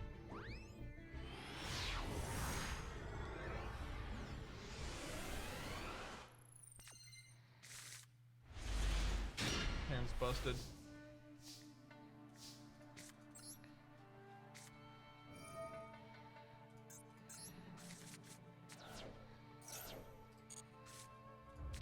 Insane.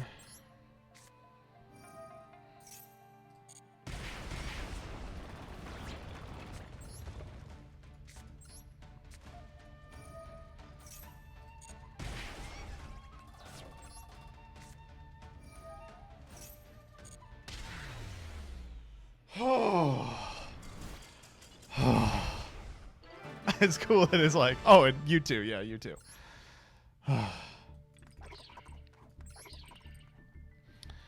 Okay, did we get it? Did we get it?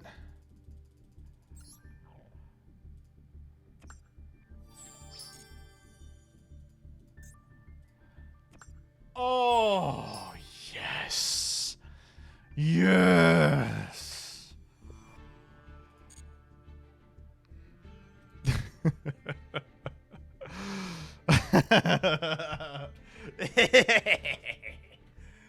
That was fun. I can't believe... I gotta say, Master Duel is not very good. But these last two Extreme Duels, the 30-second one and the 2024 Life Point ones, I have, against all odds, found myself having fun playing Yu-Gi-Oh! It's crazy. It's wild.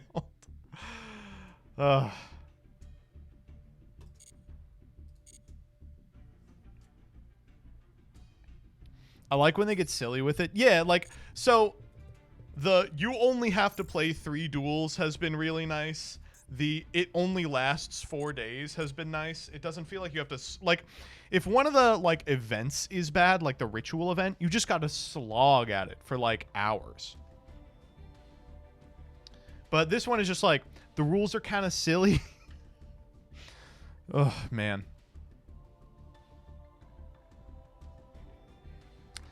They should have given us a like a mate or something.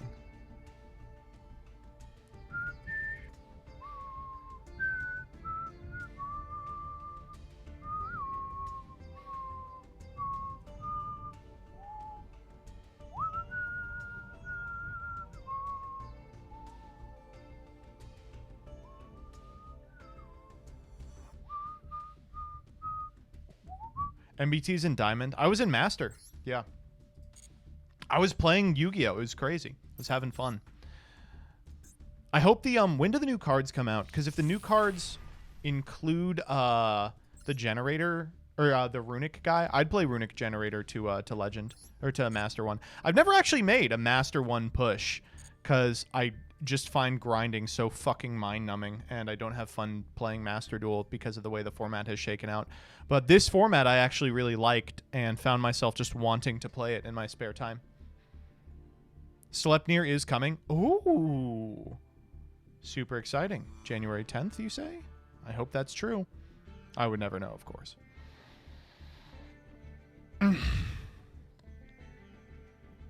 We will be doing new cards, PogChamp tomorrow. Don't worry.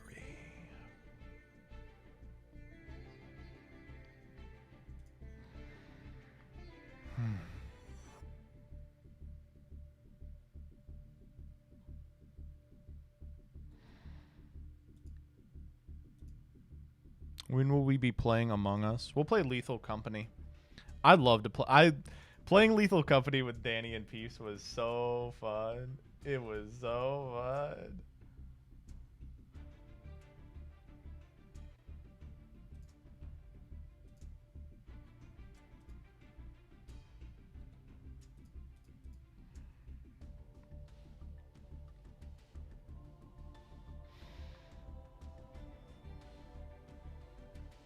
MBT said Leah who? Who? Leah who? No, I don't want to talk about Leah. Like, chat, can you please like understand? I don't want to talk about Leah, right? Like, I had a good thing going with Danny. He was just 2 or 3 short years away from getting desperate enough to fuck me. And then this female starts giving him attention. Now what?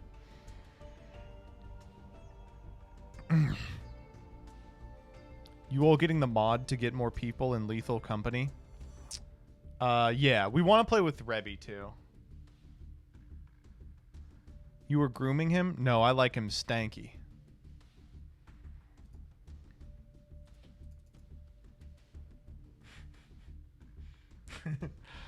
All right.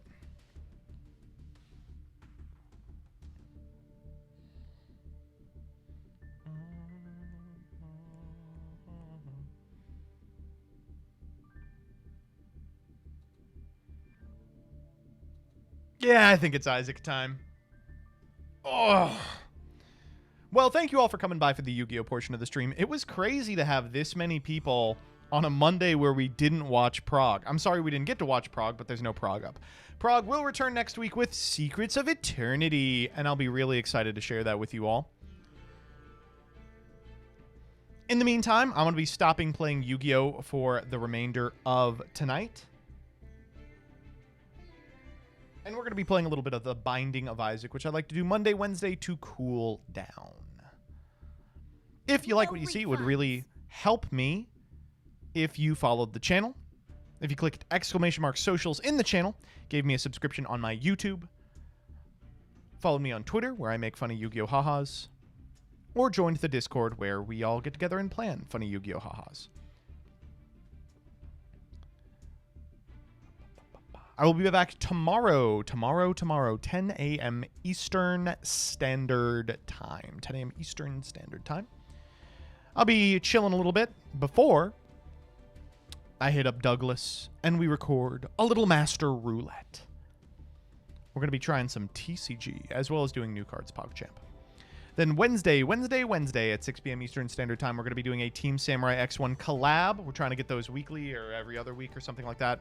We'll also be debuting the new MBT content, Pegasus Challenge, co-starring one Daniel Guadalupe. I think you're going to like him a lot.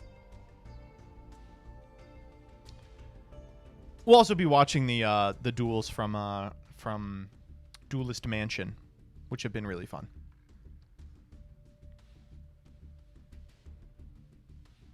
Quick reminder that if you are not up to date on the Twitter, you will miss the tweet going out hopefully later tonight asking you to follow the Twitter associated with the Danny Peeps Joseph podcast. I think you're really going to enjoy that. For now, let's shut down the Master Duel. Oh, it feels so good to say that. Let's turn on the Binding of Isaac, Repentance, and let's get a run going. So if you all are unfamiliar with the Binding of Isaac, it is a roguelike. That means it is like the game Rogue. You progress over the course of a series of runs, and we've progressed a great deal.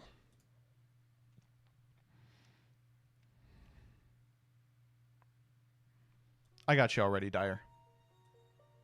Don't worry, I'm not giving you that power back. Isaac and his mother Isaac lived alone in a small house Isaac. on a hill. There we go. Isaac kept to himself. How's the volume? It could be a little lower, I think. No, it seems good. Maybe a little lower. Yeah, like that. We go Delirium today. So I actually do not want to play. We could go Lilith down. Apparently we haven't finished down. And potentially hit Delirium. That seems fun. Keeper, I've been running on my own time, but I just can't get the mother run to stick. You mean up? Do I mean up? I guess I mean up. Oh, because you missed Blue Baby last time? Yes, yes, yes. Tainted Lilith is always such a treat to play on stream because she's so broken.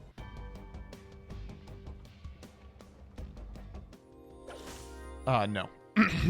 No. Oh, this is a good layout. Lackey. What does Lackey look like with Jello? Oh, it looks kind of cool, actually. Jello just shoots Lackey. That's pretty broken, I think.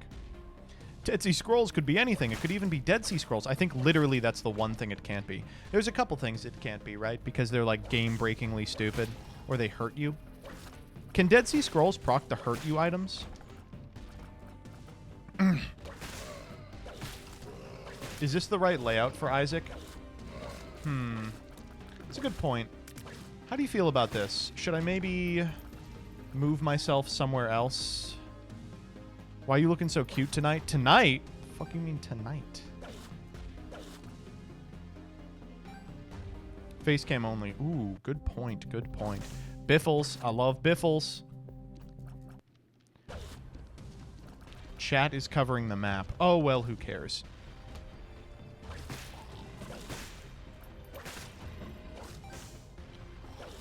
Bust out the green screen for Isaac. Gage, I saw you were streaming early today. What happened?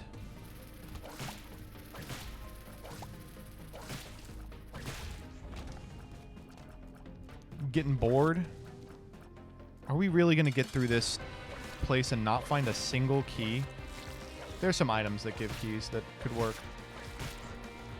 Oh, I don't know why I did that. Twice. I don't know what it is about the poop enemies. They make me play like a dumbass. Oh, fuck. I was reading chat. I was reading chat.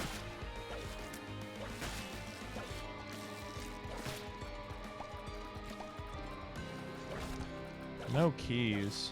I feel like resetting this one. This is kind of boring.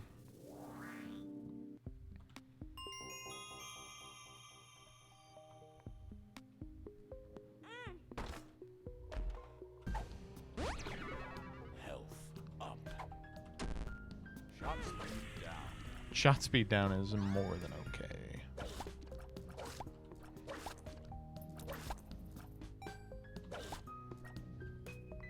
I like slipped rib. Slipped rib is a cool item.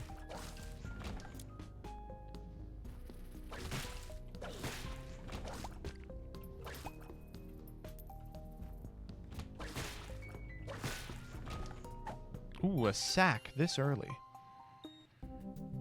Ooh, wow, that's interesting. I would really like Mom's box. I think we can get it if we get either a bomb or not that kind of bomb. Oh, come on. Jeez, what a bleak one. No bombs, no keys, no money.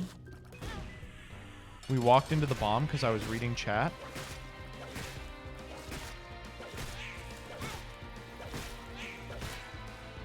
I've been playing quite poorly today. That's okay, we'll get better. Ooh, the card could be the tower. The stars. Takes you to the item room. I thought it took you to the secret room. Any other games you're looking to play recently?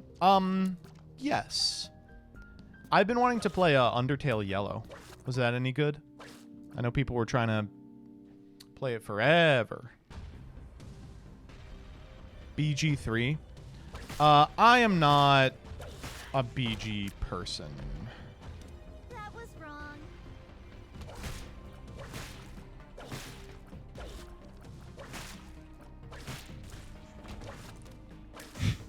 I know that sounds like I'm not gay, but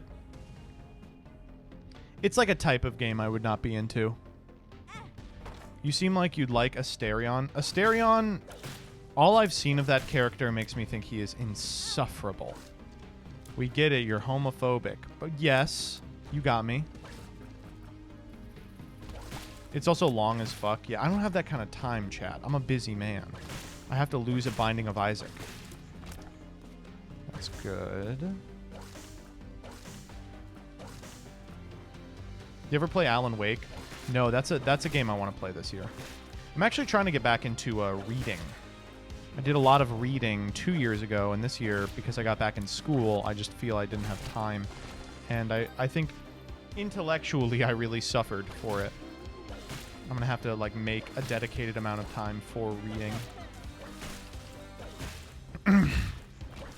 I like books. Do you know Alan Wake 1 came with a book? You can read that. I didn't know that. But now I do. Thank you.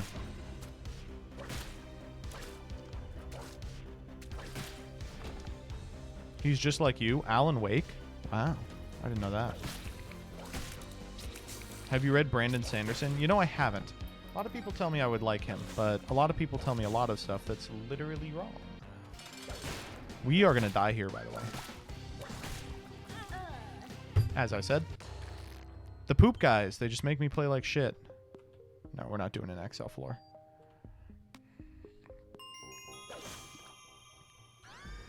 Well, okay. Yeah, this run's looking pretty good. Have you ever played D&D? I have not. I've never played D&D. Isn't that crazy? Pando! Paralysis. This is a hell of a start. Holy shit. Oh my god.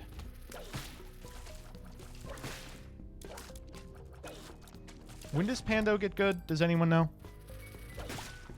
Wow.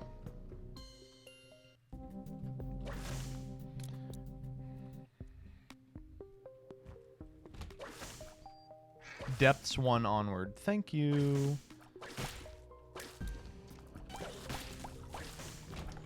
Check him PC. Have you ever read Cat in the Hat? Some tough reading, but very fulfilling. I have listen. I prefer the Hop on Pop series. You may not have heard of it. I prefer the Cat's Quizzer. Do you remember like 4 years ago, there was this huge uproar because a couple of Seuss books got banned in schools for being like insanely racist. And one of them was like an activity quiz book called the Cat's Quizzer. And a bunch of insane people were like, we're ruining American society when the Cat's Quizzer is no longer available. And then everyone had to like pretend that they liked the Cat's Quizzer. What do you like to read? The Cat's Quizzer. It's crazy how we went from how dare they ban those books to we now need to ban all books. Have you read Terry Pratchett? You know, I never have. Jesus, this money. I'm gonna need some keys. I don't want to play the key beggar, or the shell beggar, but I will. Sometimes you gotta play the shell beggar. Isn't it super mid? It's not like a book. It's like a fucking... It's like an activity book. That's what I thought. Don't like panic button. Oh, come on. I just spent my bomb. Oh, and of course here there's a billion bombs.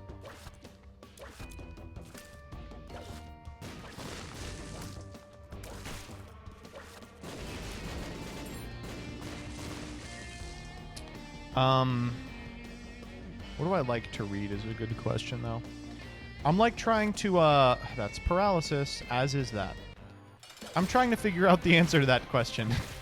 Because when I was like in high school and college, I knew what I liked to read, but as an adult, I'm not as sure. I'm doing one of the Dunes a year, and I'm on Children this year. I'm super excited for that.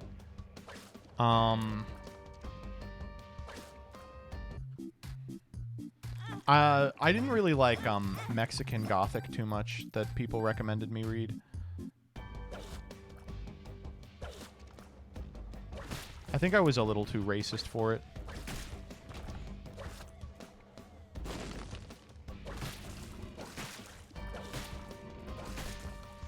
My mom could never get into the Dune books. The Dune books really feel like they are written like nothing else. You kind of got to train your brain to be reading Dune. And then they're super easy to read. You can get them done in a sitting.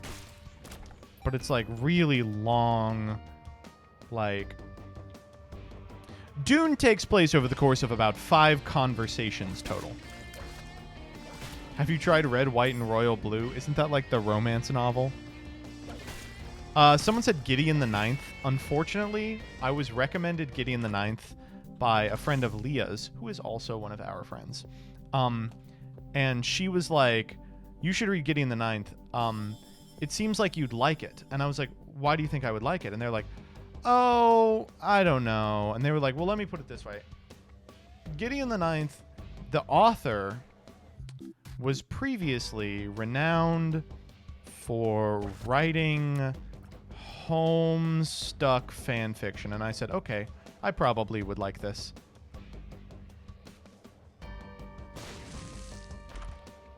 Oh, Jesus. Okay, sure.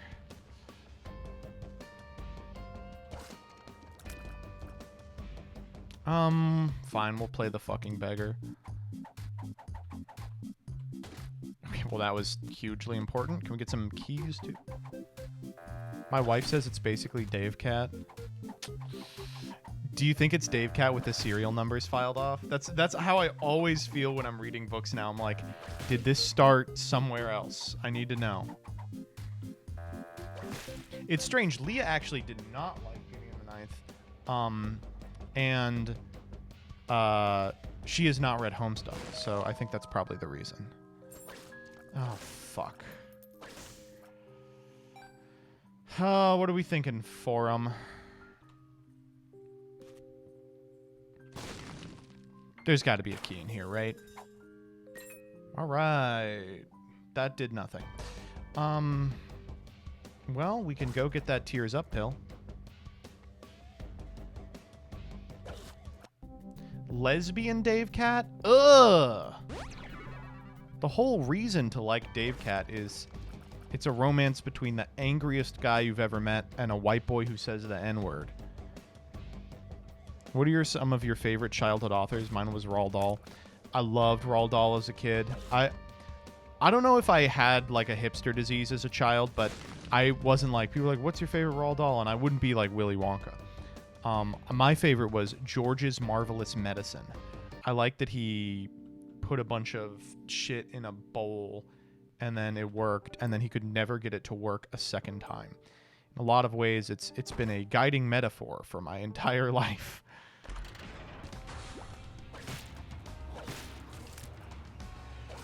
Be proud of me, by the way. I didn't try and pay out that that blood machine.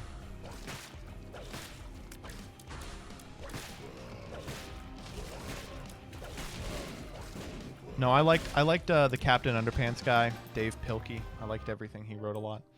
A little older, I was really into I read a lot of Stephen King. I read a lot of Stephen King. I don't think there's any. I read a lot of Vonnegut. I would like to finish the Vonnegut, everything he's written. I got pretty close. I'm like 2 or 3 off. Wait, did I do this wrong?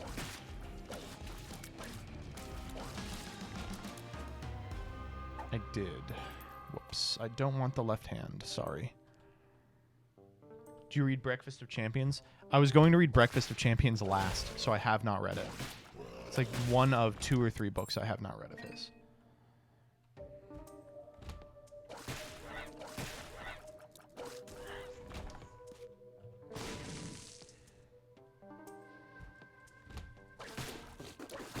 Thoughts on the Magic Treehouse series? Loved them. Loved them. I was a big fucking Magic kid, though. I liked Magic. I liked treehouses, I guess. I wasn't, like, super into, like, history, but I liked time travel as a concept. So. Goosebumps. You know, even as a kid, I realized that Goosebumps were kind of beneath me. It feels bad to say, but I was like, these just aren't very good. I was like, these are for babies. But I did read, like, 15 or 20 of them. I used to be a voracious reader. My parents did their best to keep me as off the computer as they could, and that's what I would do rather than be on the computer. Well, and now look at me. What happened?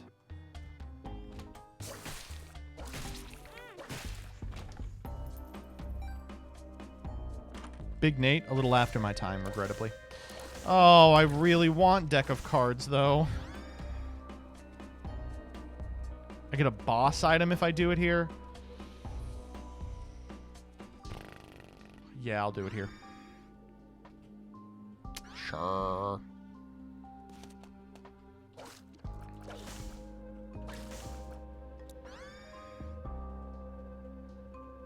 I read some of the Animorphs, but I was never like... I never got all the way into them. It is a big ask for kids to be like, all right, this is a 90 episode series or a 90 book series and you have to read them all.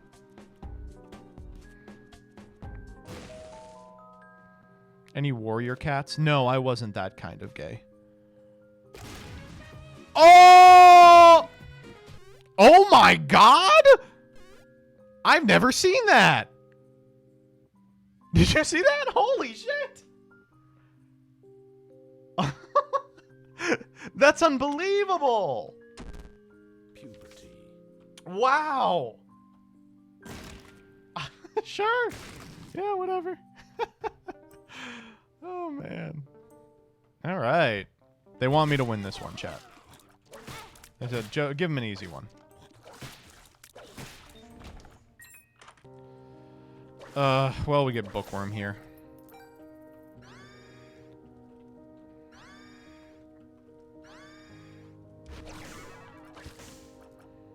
Series of unfortunate events. Big series of unfortunate events, kid.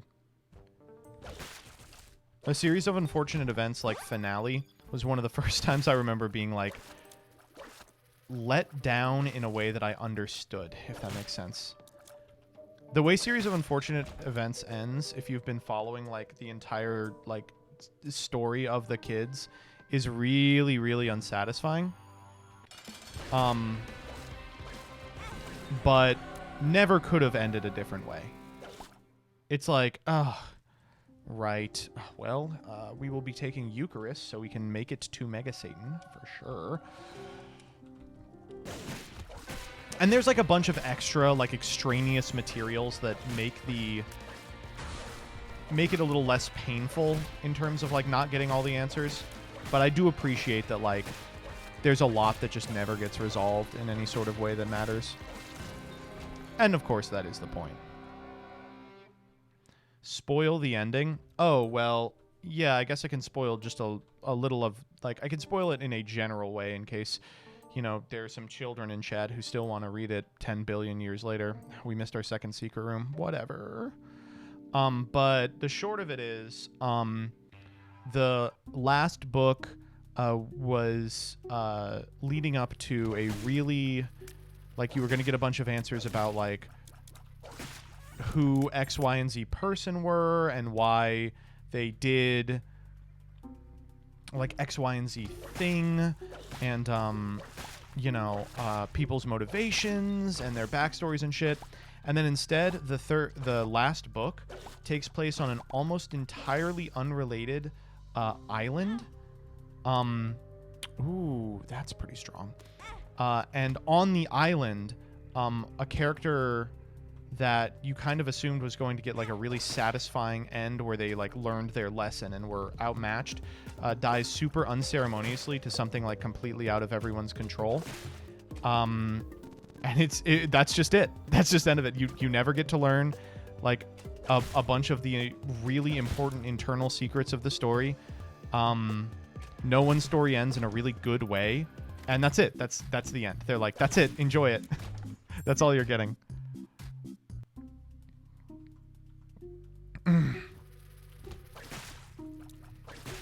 Do you know the author is an asshole to kids that come to his book signings to keep up the overall sense of disappointment? I'm sorry, like, that's awesome. That's, like, so cool. I'm such a sucker for stupid shit like that.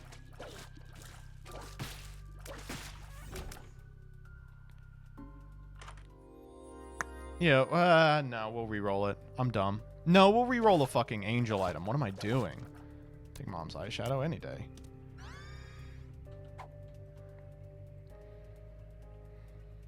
Ooh, well, we can't get those. No, I liked a Series of Unfortunate Events a great deal. I liked the TV show too, but unfortunately, so the Jim Carrey movie for A Series of Unfortunate Events was so bad that I was always like, oh, I wish they would make a good adaptation. Then they did the TV show, and Jillian and I just binged it in a weekend. And unfortunately, while it was good and faithful, I think it really just drove home that that is a work that has to be a book. That just doesn't really function as a movie.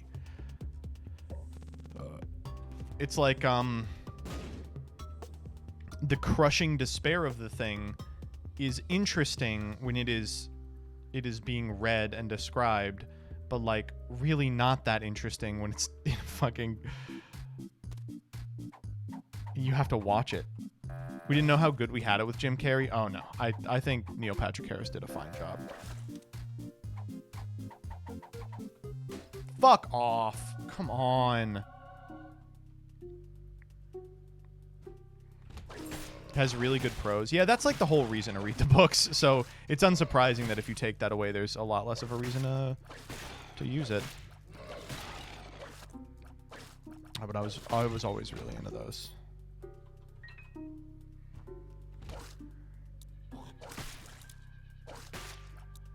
Neil Patrick Harris is so good as the toy maker. I'm so concerned. I haven't watched the new Doctor Who's, but I think I'm gonna. I'd like to get back into it, but I dipped out like halfway through Capaldi when I was in college, and I just like have not looked back. It is so boring. And I'm hoping that someone, oh, well, here we are.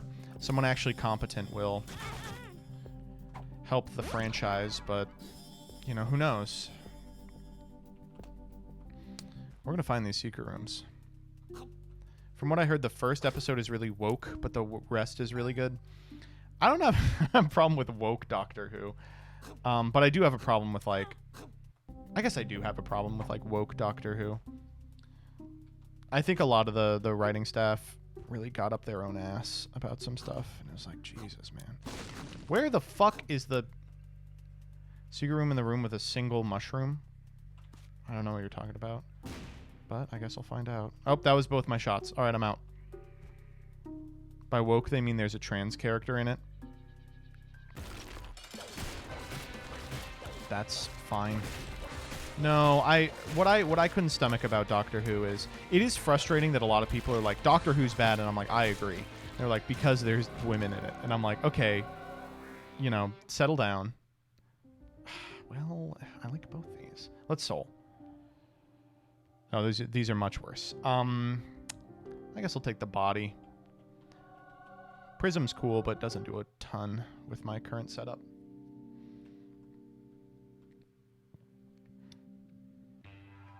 Body, go back and do another potato. Oh, that would have been funny. But I'm fine with it in its current state. We really have not found a lot of bombs. It's been kind of taxing. We need key pieces. We need one, but we have Eucharist, so we'll be fine. Anyway, no, the thing I hated about Doctor Who is when it became incomprehensible. When everything became this, like, Wikipedia-style mystery that you could only understand by spending a shitload of time scrutinizing a bunch of shit you didn't want to. And the payoff was, like, the most anticlimactic, boring shit in the universe over and over and over and over again.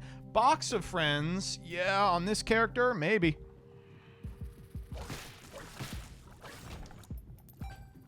You know, I think it's pretty telling that Doctor Who is at its, like, peak in terms of people caring about it and watching it.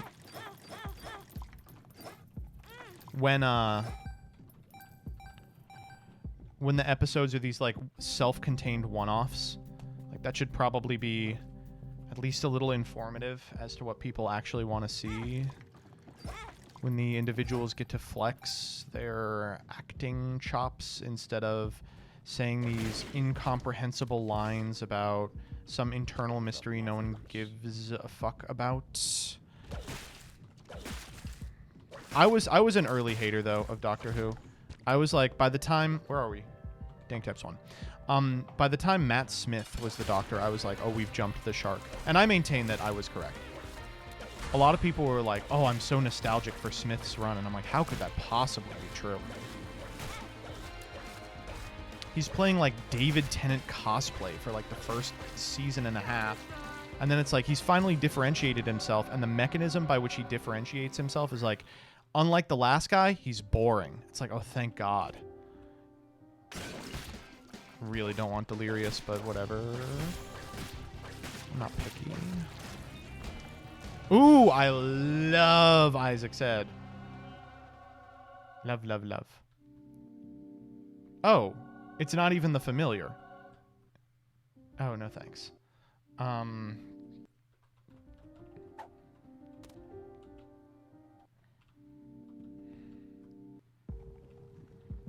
Isn't that the fun of Who, that it constantly jumps the shark? I thought the fun of it when it was good was that it was good. There we go. Boring.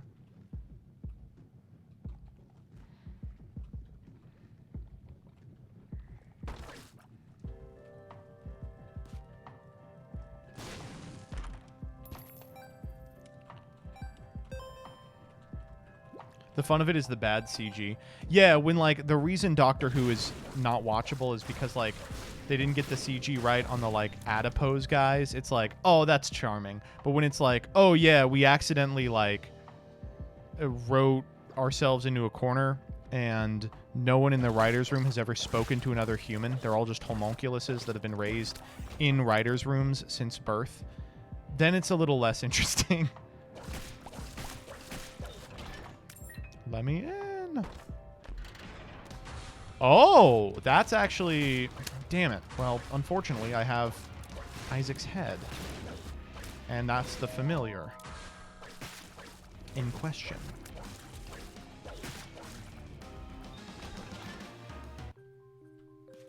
Well, shit. Well, we don't have to do it here because we already cleaned out the pool.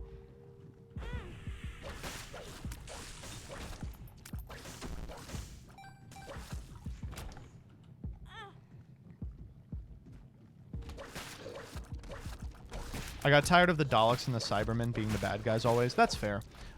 For me, there will never be anything as peak as the, like, conversation that the Daleks have with the Cybermen, where they're like, you are better at dying.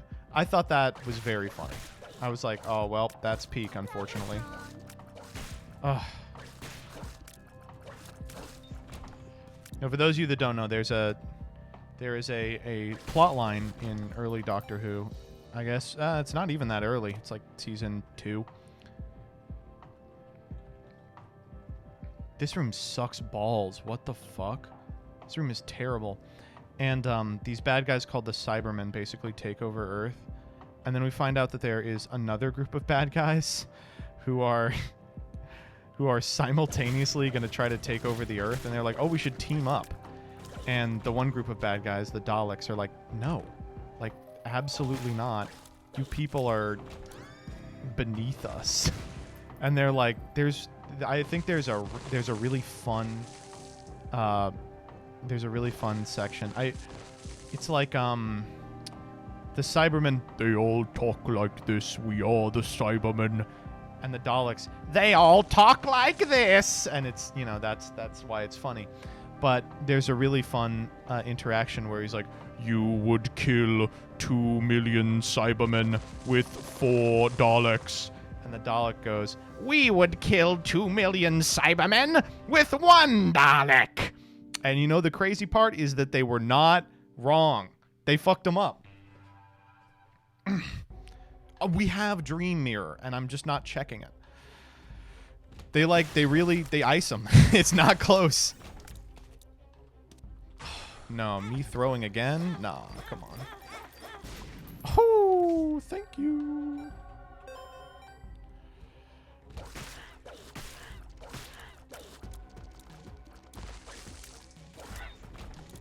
That's the fool. Blink is one of the best episodes in the entire series. Yeah. Yeah, it is. And, you know, I found it really... that's why it was so frustrating when they kept trying to retread that ground all through Oh, now Matt Smith is hanging out with... It's just terrible stuff.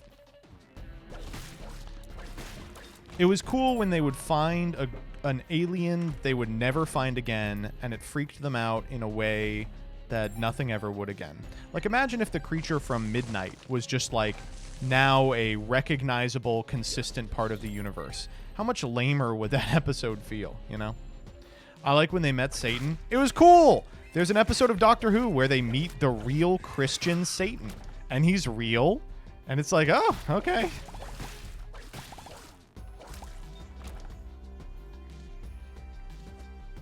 So many shows do this. Just keep doing Monster of the Week, coward. Correct. Me throwing on a sack room? No, Joseph wouldn't do that. I didn't actually need that.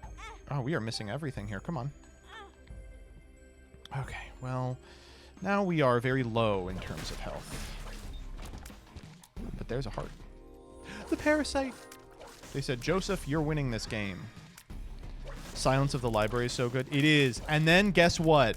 They take characters from Silence of the Library and they become the most important people in the Doctor Who universe.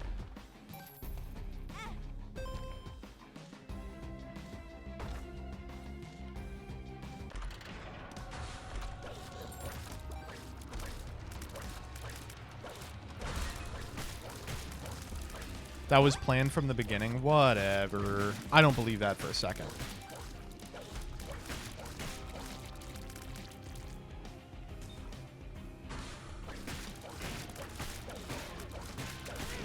Oh, whoa, what happened there? I didn't even see what hit me. I do like Cricket Leg, but I like Isaac's head a little more. River Song is good until exactly when we find out who she is. Very true, very true. Range up. Ugh. What do you think of Death Battle? You know, I was never really into it. I think some people enjoy it. The lovers.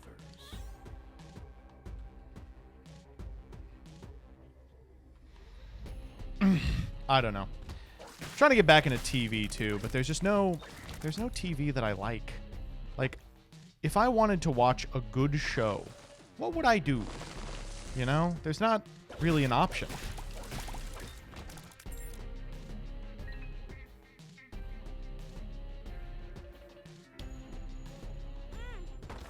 Watch anime, MBT? I'm not gonna. I'm an adult. I'm always like, people are always like, you should watch anime. And I'm like, okay, what should I watch? And then they recommend a show for children. And I go, that's for kids. I'm not gonna watch it.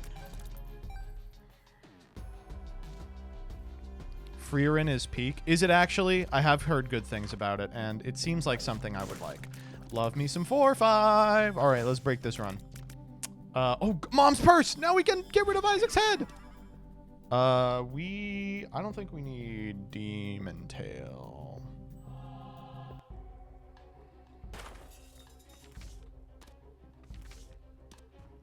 You haven't seen it yet? Fargo? Yeah, I've seen Fargo. Regrettably. I've seen all the good ones. You know, I actually haven't ever watched Breaking Bad, though. That's one I haven't seen. Maybe this is the year that I break down and do it. But the thing is, I want to, like, participate in culture, you know? I want to be like, oh, what is everyone watching? Let me watch that, too, and get involved in it. But there's nothing like that anymore, you know? There's no, like, show we're all watching. The Bear is the big one right now. The Bear was the big one a couple of months ago. But, like, I feel like even now I don't hear people talking about the Bear. We're going up, right? Yeah. The children yearn for JoJo's 5 again. I cannot believe, fuck off, how they mismanaged JoJo's 6. How painful was that? What? Oh, I stompied him. Fuck.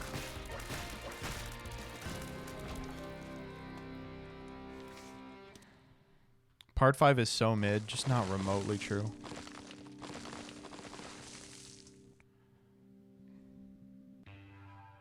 We Bear Bears, that's for children. Part 7 is peak. I'm very excited for them to make Part 7 in 2029.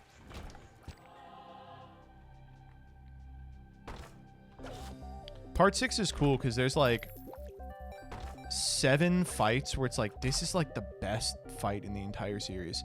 And then there's like 8 fights that are like, in this one, a character has to give another character their panties or else they'll explode.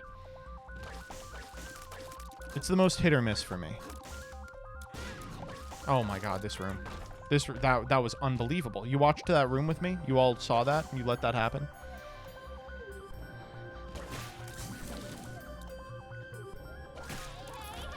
Hey, hey, hey.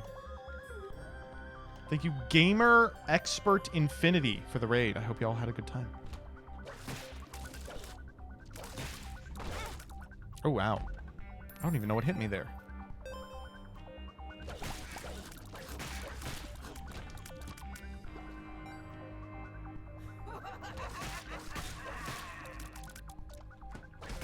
I'm also trying to get into this year, I want to, like, oh, 4 of those things. I want to build, like, a DVD collection. I want to get, like, a DVD a week. So then I will have DVDs. 4 of them things.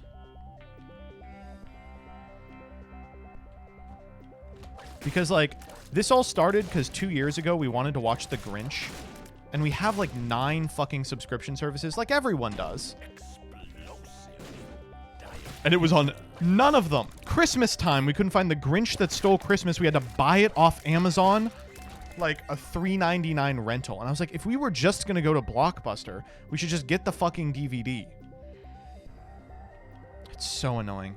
Garage sales are great for DVD hunting. Yeah, I also want a reason to go to garage sales. I love garage sales. They trigger something primal in me. That's an X? I thought it was. But now I'm an adult and everything I want I can just go get. When I was a kid, it was like, oh, what if I find something that I want, but at a price I can afford it? But now I'm like, what am I looking for at a garage sale exactly? DVDs is a good one.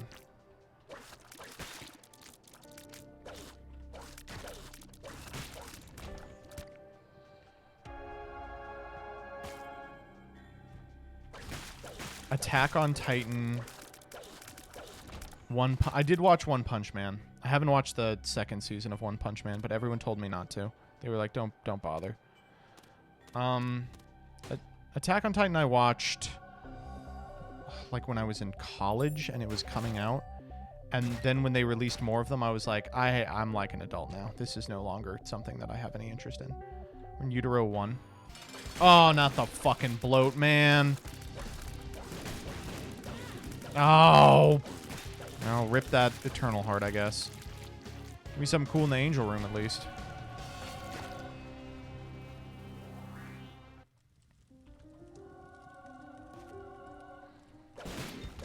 Wasn't it like 5 years between Season 1 and 2?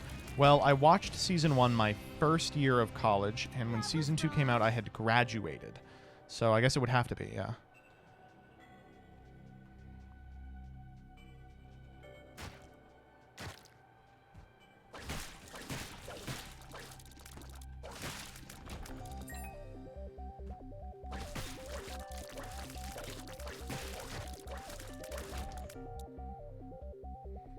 I don't know. It kind of sucks that all anime seems, even the ones that are like for adults, in quotes. It sucks that, oh, fuck. No! That a significant amount of them have application for children, you know? Like, I don't want to be watching a show that conceivably in the future I could, like, speak with, like, someone 10 years younger than me and they would be like, oh yeah, this shit was really important to me when I was growing up. That would probably make me jump. And like adult animation is like what, Rick and Morty? That's your option. That was wrong. How's the run? Broken. Broken as all shit. I mean Berserk. Berserk is for kids. I'm sorry. It is.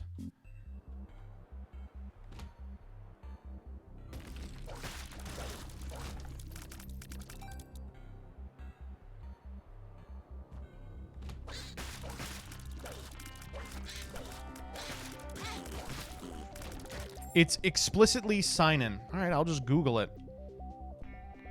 All right. SEINEN.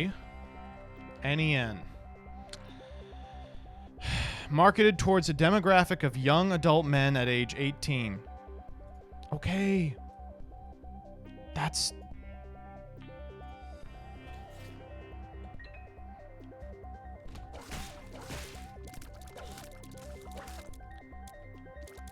They literally have sex in Berserk. Oh, man. Wait, that shit's crazy. You're telling me they have sex? Wait, hold up. I didn't know there was sex. Hold up. There's sex in this shit? Hold up. Whoa. Why is something for kids necessarily a bad thing? It's not necessarily a bad thing. I don't want to exclusively consume media that is for kids. I would like to consume things with more adult themes and the ability to go deeper in some discussions. That's what I would prefer. I don't think something being for kids means it's bad or it's worse than things that aren't for kids. I just would like to consume something else from time to time. And I am having a really hard time finding anything that is that. One Piece is right there. I'm being trolled. You will not get me. That was close one. Close one. Close one.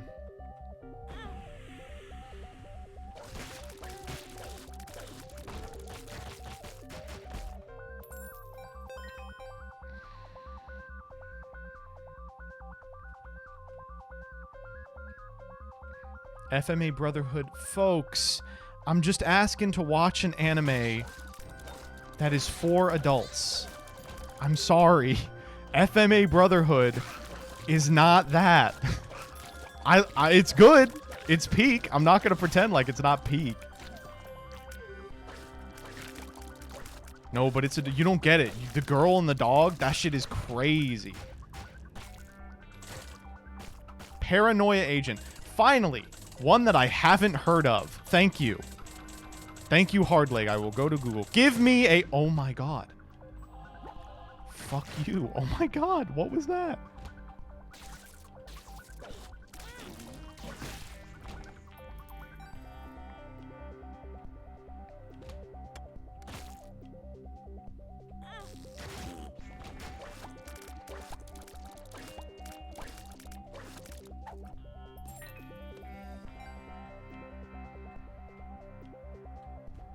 Did Rebecca not force you to watch Gundam? Gundam, I'm sorry to say this. Gundam is for women. It's for lesbians. I'm literally trolling. Judgment. Okay, but true. God damn it. I don't want that one. I want a different one. We are pretty low on health for some ungodly reason.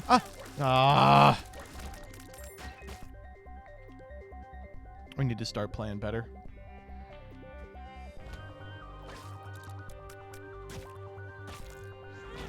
Fuck off. Why does that count? The room was clear.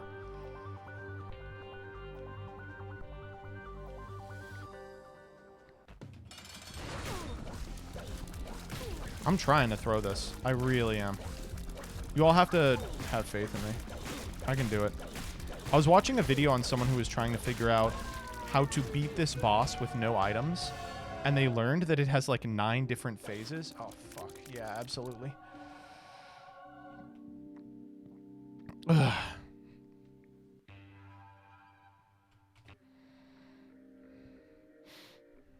I don't know. Okay, this is getting disastrous for my enemies. MBT, you should check out Sesame Street. Damn! This bird, it's got a lot of heavy themes like numbers and letters. Alright, we have Stompy. I need to stop picking up Leo. All it does is make things difficult for me.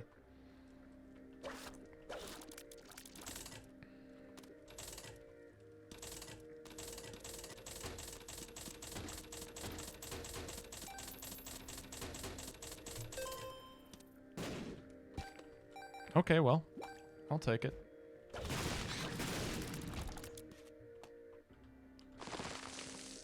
Have you heard of Bluey? Wait, I'm gonna be a dad eventually, and then I'll watch Bluey.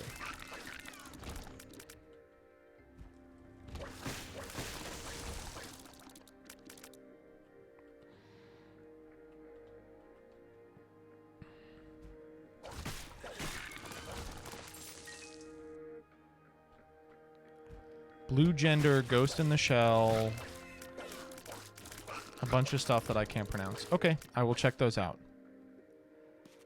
Oh, why did I do that? That was so stupid. What did I think I was getting out of this? Okay, I'm going to Emperor to get out of this.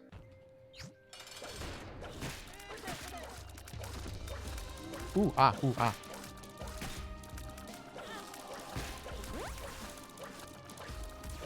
Wow, I am actually not doing a ton of damage.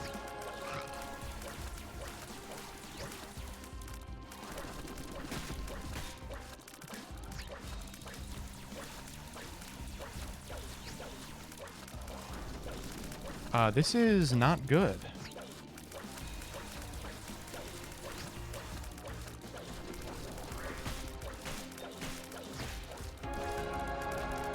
Okay. I guess we're just scooting. There's no reason to clear out Cathedral. All right, chess saves the run. Here we go. Shard of Glass. This is like the one scenario where Shard of Glass actually might be good.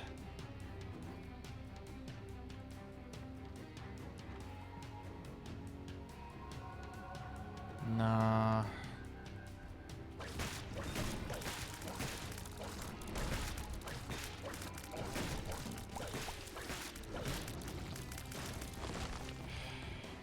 Damn, come on. I think I shouldn't have picked up Trisagion. Okay. I need health, please. Well, these guys might give me health. Or they might kill me.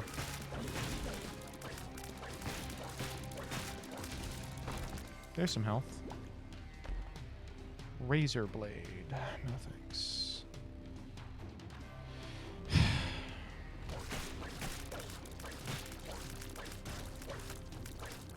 Where is he? Come on up. There he is. Ag! Oh my god.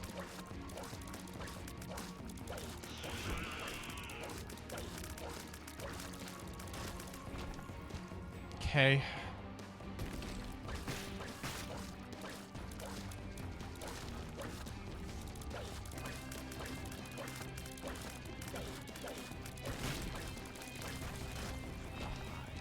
Half of a heart. Cool. That's what I wanted. Oh my god, I can't believe I didn't get hurt there. That's insane. Crack the sky. Oh, okay. We living. We living. Actually, Crack the Sky might go infinite with 4.5.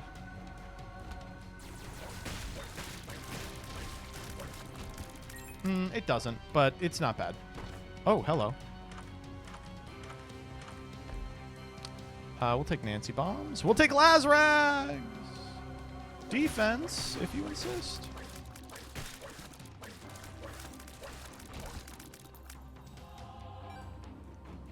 You make this game look easy. This game is easy.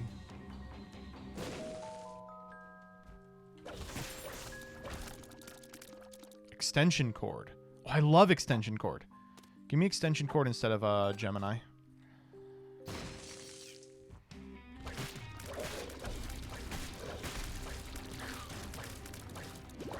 Yo, Super Meat Boy extension cord goes kind of crazy.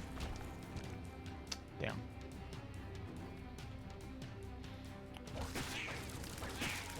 Okay, we have to get Blue Baby, right? And we have to get the 50% Delirium Portal. We got 2 shots at the Delirium Portal because it can spawn in Blue Baby too. This isn't yet a Delirium killing run, but Chest should save it. You should check out Lane. You know, I actually have not watched Lane. You know what has kept me off Lane is the internet. I've been like, oh no, they like this in a way that is really annoying. Lackey plus Trisagion does nothing. Oh no, it does do stuff. Okay, we're chilling. Okay, now we're getting broken. Just don't look into anything the creator has said afterwards. Aren't they like NFT guys now? That's unfortunate, but you know, whatever. The siren song of money can get anybody. Who else is still alive? Oh, Evil War. Oh, crack, this guy is so crazy with 4.5. Right, I'm blowing him up. He's anti-vax. Well, who isn't? After the COVID scam got... I'm not even... Oh, I didn't talk about this in stream, but my parents came to visit, and my dad had just been on a cruise, and he came back, and he was really, like, day one, he was, like, really out of it. And day two, he was also really out of it, and Jillian was like, you should take a COVID test. All right, we did not get it, so we're going to have to go to the Mega Satan fight. And he did, and he had it. And he just had a heart attack. It was like this huge, scary thing, but he was fine. He just rested, and after a couple of days, he was just all the way better. But, and I gotta say, my parents are like huge lib boomers, where like they're completely hypnotized by Fauci, right? But, you know, I was just like, thank God they got like every booster they could, because he was in a position where like, you know, if he had less resistances to the virus, it really could have been really bad for him. I'm very happy that that didn't happen. You made the exact same joke on Wednesday? Yeah. Okay, then I did talk about it. Okay. Vaxxed? Literally vaxxed.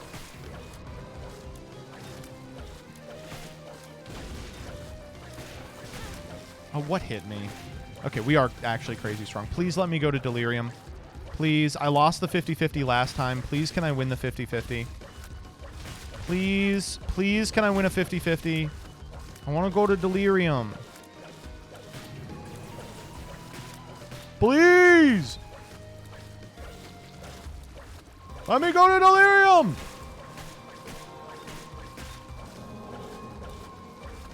Didn't you already clear Delirium? No.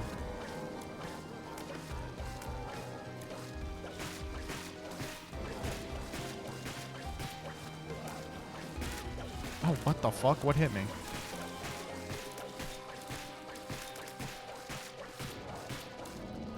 Please! Please! Please! God! Okay.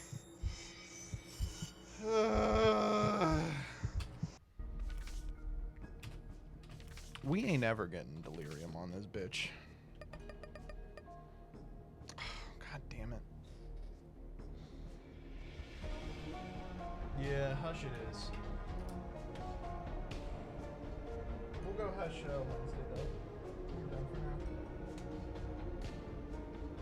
Mega Satan Portal is 1% actually. You know, some days it feels like it. Some days it really, really does feel like it. Can I share a short YouTube video with you? Yeah, but I can go watch it. I'll watch it off stream.